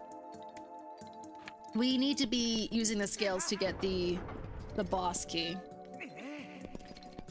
And not to mention I can hear a Poe. Not that the Poe is necessary, but every time I hear that little tinkle, I just want to extinguish it. Yep, throw. Oh, that was so close, that was so close. Okay, and now I think we use the hook shot. No, what the fuck? Why are... Acknowledge me. Thank you. Am I supposed to do something? Nope. Alright.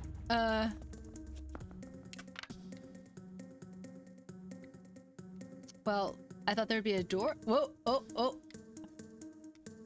Oh, no, but that was a... Oh, that was a glitch. That was a glitch. Oh, there you are. Haha, I found you. You want to hide from me? I don't think so. Claw shot? I'm not calling it that. That's stupid.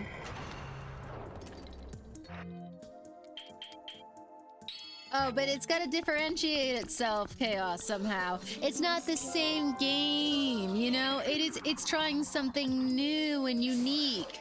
It's not a hook shot. It's a claw shot, okay? Oh, what's up, Dark-Minded Sith? Hello there. What's going on? And you were complaining we don't use the spinner again. Oh, I know, right? I forgot about that one time. Forgot about that one time in that one other dungeon. I saw Uku in the inventory. I know. We really didn't have a choice in the matter, Dark-Minded. She kind of jumped into our... She jumped into our bag without even asking. It was more of like an explanation of like, boy, I am joining you on your quest because I am on a quest on my own and we're going to travel together for a time. But Mint Wasabi thinks of her speaking with a genteel southern accent, so it makes everything better. Excuse me. Oh, do I? Oh, no, I don't have enough health for this.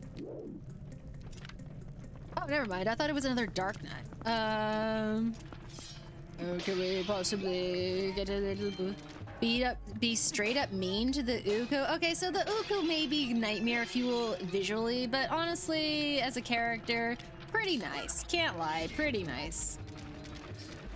Hasn't really done anything wrong, per se. If anything, she's kind of a fugitive. She's a fugitive looking to get back to her own land. You can't deny someone that. Oh, bitch.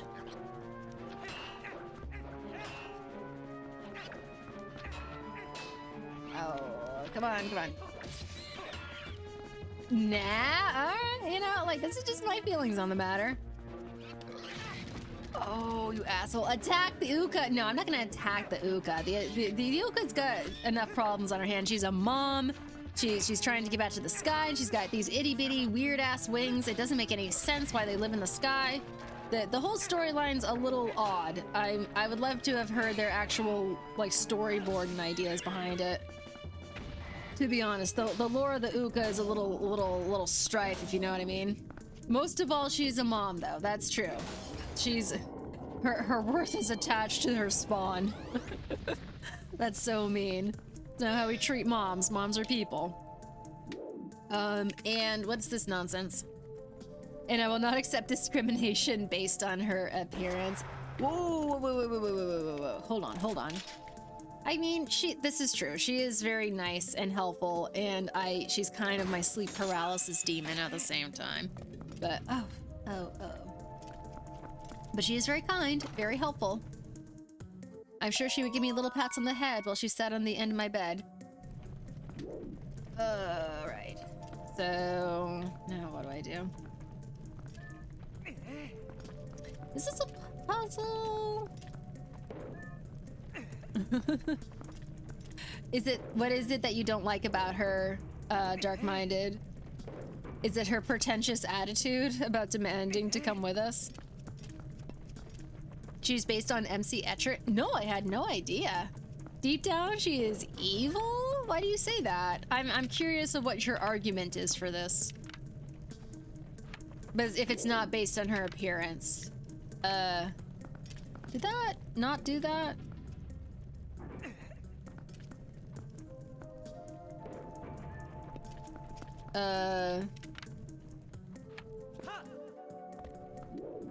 Oh, I'm a dunce bucket. I know what I'm supposed to be doing. I played this game once before when I was 16. Really? Okay, that's fascinating. I had no idea. I do have like an entire book talking about this, so maybe it says it somewhere in there. I haven't taken it out and looked at it in a while. Dunce bucket mentioned. Yeah, I don't.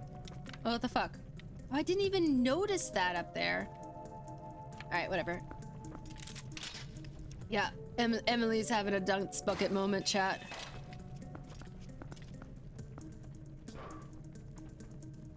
Another World is the founder of a chiropractic medicine claims he... What?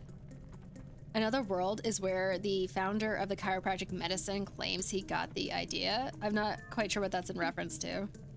Burn the Meat Incident Part 2. Oh my gosh. So whoever made a clip of that, by the way, I think it was Shoot That Chris. Oh my word. I was watching it last night when I was supposed to be sleeping. It was sending me so bad. I was just like, this is so funny. Not the guinea pig.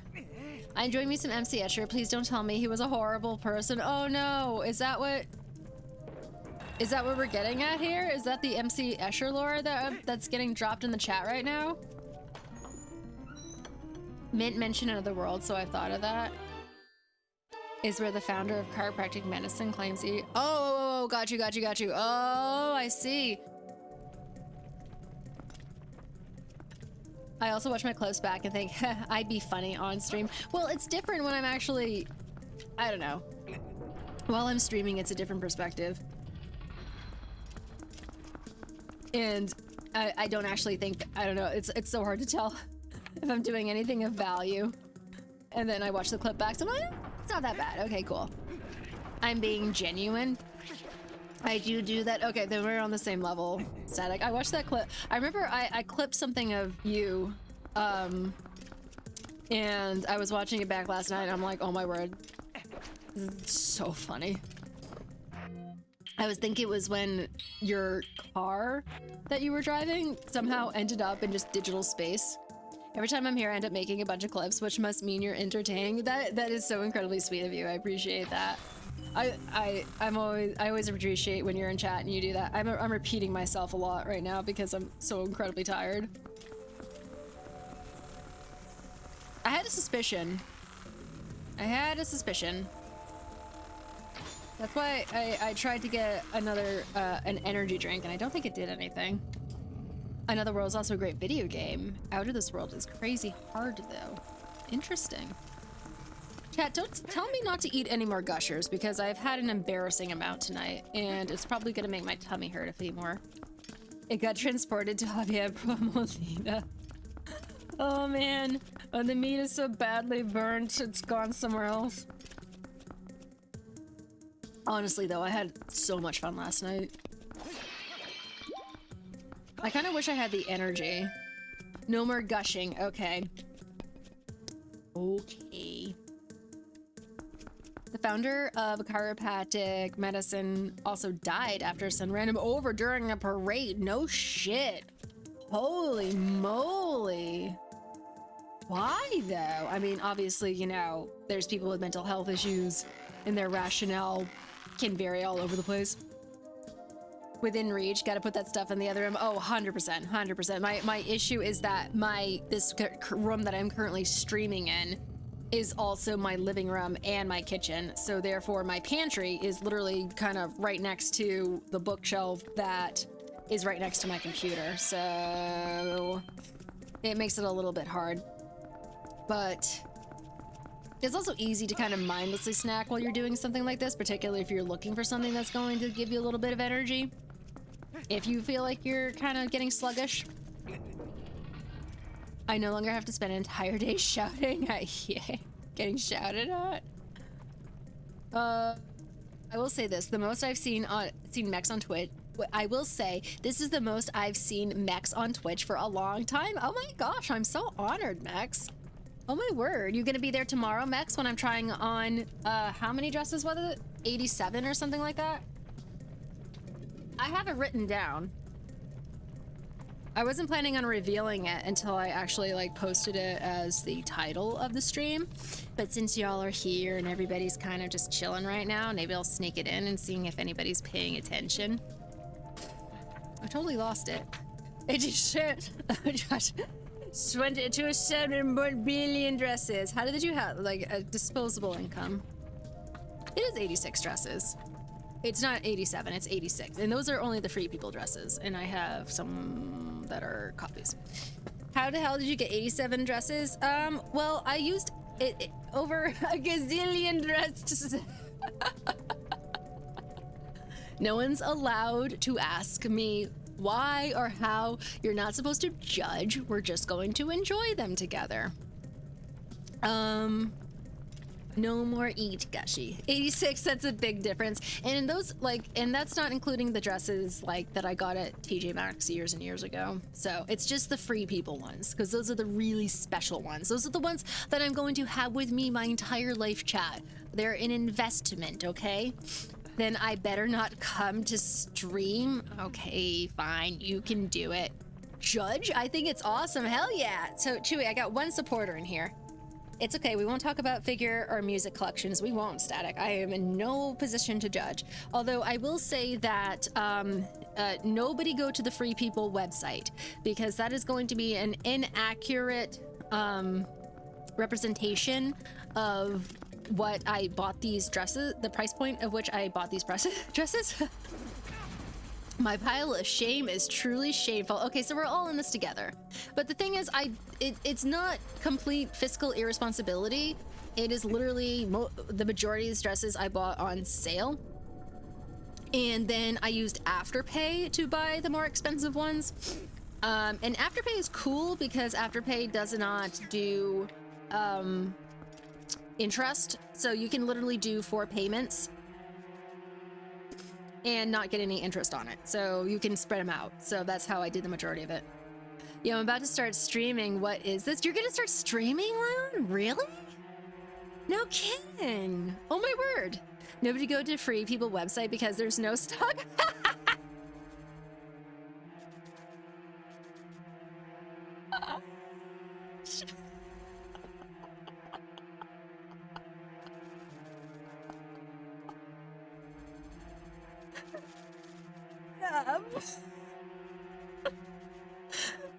No, I just want to be able to buy a dress. Oh, this is okay. So this has nothing to do with Twitch. This is everything to do with my actual daytime job, Leon.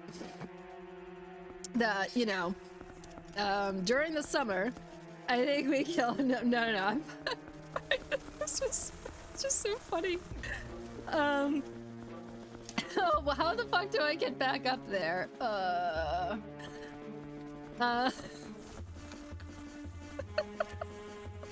Listen. No. This is. I did not buy any of these dresses using Twitch money. I promise. This was all my other job. That has been extremely good to me, and that is why I try to be good to other people. If other people are wondering, like, what my behavior reflects in other streams, I try to give back where I can because I have been exceptionally blessed. During the summer, this is mostly a summertime thing that I'm describing. Wintertime, we gotta scale back quite a bit because that just ain't what happening. But I thought it'd be fun because I know that when I was getting really heavy into YouTube, I always loved going to closet tours and stuff like that. I always thought that was fascinating. I like clothes a lot. I would say that fashion is kind of a big topic. So I don't know if I'm necessarily in there on a whole, but clothing I'm a big fan of. And believe it or not, I mean, this was back when I was, you know, first started having some disposable income. I went to TJ Maxx quite a bit. Like quite a bit. And because it was cheap. It was very, very cheap. I grew up very much with, you know, I wouldn't want to say that we're poor, but you know, we were not wealthy. We were not wealthy people. My father had a fine job, you know, it was fine. And we had a house and like, obviously, but I would, you know, I was very frugal child for some reason. You know, my mother one time found a pair of my socks in the wash that I had worn holes into. And I had a little sewing machine that I used to patch the holes up instead of going to her and telling her that I needed new socks. And she brought them to me and she was just like, Emily, what is this? And I was just like, they had a hole in them. And she's like, Emily, we're not destitute. We can buy you new socks. And I was like, no, you don't have to. I fixed it. Like, we shouldn't be spending money. And she brought the sock to my father and was like, she's patching up her socks. And like, she kept trying to get me to buy shoes out of catalogs, and I was like, no, they're too expensive. I want a $20 pair of shoes from, you know, Payless or something. I'm gonna wear them all year. I don't know what was the matter with me. I don't know why I was such a stingy child, but in my head, I was like, no, we're poor. We shouldn't be doing that. Or I was just like, no, we should be conscientious of how much money we're spending. I have no idea. But we weren't like, I don't know, we did, regardless of all that, we didn't have very much money at all. So I think when I grew up and I was able to have my own disposable income, excuse me, I would go to places that were very, very cheap, that weren't like Walmart quality, if you know what I mean, because I don't know why, I just never wanted that sort of super plain stuff from Walmart. I like wanted to ascend somehow now that I was an adult. And so I actually ended up consuming quite a bit because things were so affordable at TJ Maxx. So I would go through clothes.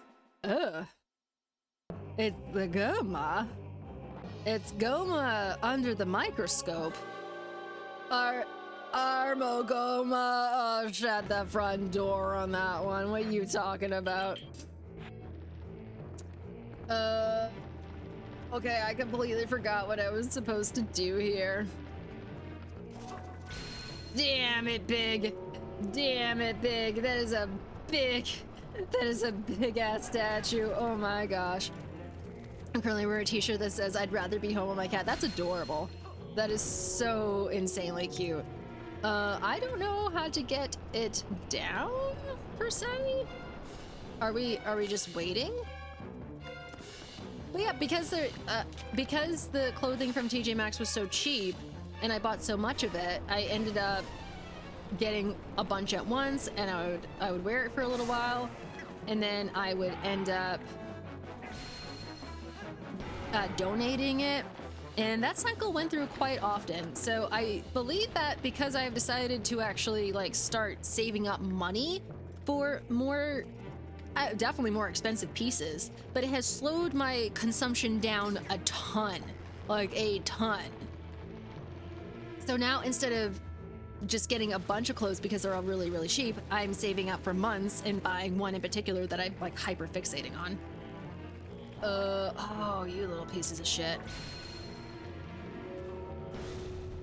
Oh, that works. Oh, okay, it doesn't work. Okay, so now that they're on their backs and stuff, I have to kill them. Okay, there's not a lot of health. You go, and what's going on, Matthew? Hello there. Shit, now I am getting a second win, and I said that I wasn't going to be streaming for much longer. How are you doing, dude? It's so good to see you. I've been seeing your Instagram posts. So it looks like you're up to a lot of big things. Oh my word, I don't like how his little horn's coming out of its anus right now. Why does it look, why does it have one anus eyeball? I swear, chat, if I end up getting off of stream and having so much energy that I don't fall asleep, I'm going to be so pissed. You're at work currently. Okay, so thanks for the lurk. I really appreciate it. Yeah, it's exciting. It's exciting to see what the homies are up to. Eek, eek, eek, eek, eek.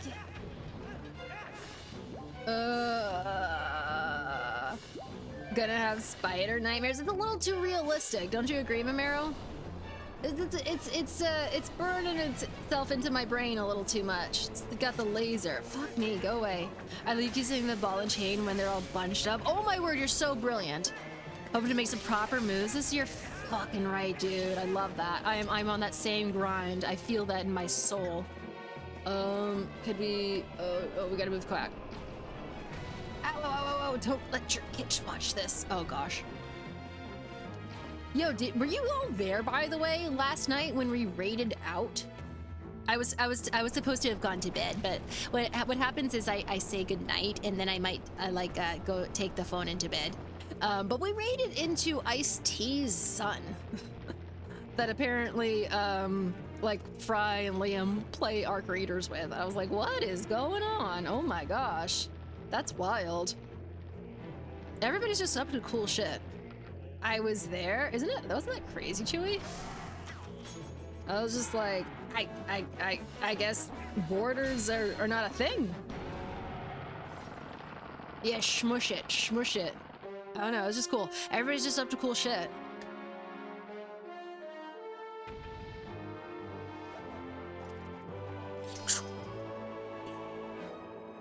Oh, uh-oh. Oh, dear. Oh wait, do we have a second round coming up? Oh, what a cheeky bitch you are. Let's do this. I'm doing what Mint Wasabi said. I'm doing the big ball and chain. If I can catch up with it. Fuck. Okay, come on. Stop skitching around. Oh, that took it out in like one hit. Hell yeah.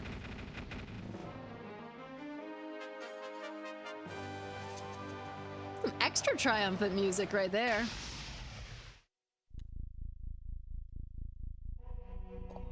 Go grab the big shoe. That was so good. I don't know, that did. 3 of the mirror shards are here. I want to stream Mark Arc Raiders. Do it, dude. You should absolutely do it. Arc Raiders is so fun. It was really funny. What is his Twitch handle? I think it's Ice-T Marrow. He was, when we raided in, he was being so funny. He was just like, I'm role playing right now. I have a character who's supposed to be a little grandma named Edna, and I'm running around trying to like pretend to be an old lady to all these guys, and they keep shooting me. So there's all kinds of ways for it to be played. I didn't know you'd gotten married swinging your ball and chain around. Yeah. No. Not when I'm spending Valentine's Day alone tomorrow, Static. Although I won't be alone. I'll be with whoever pops in and says hello to me.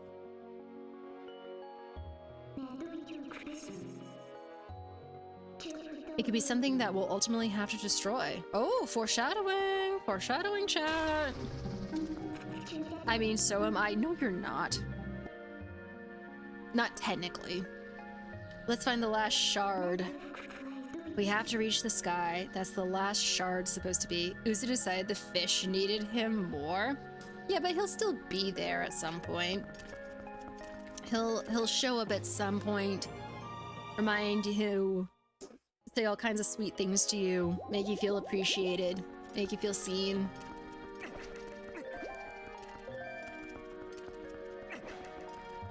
They need me on a Sunday? It's technically Saturday over here.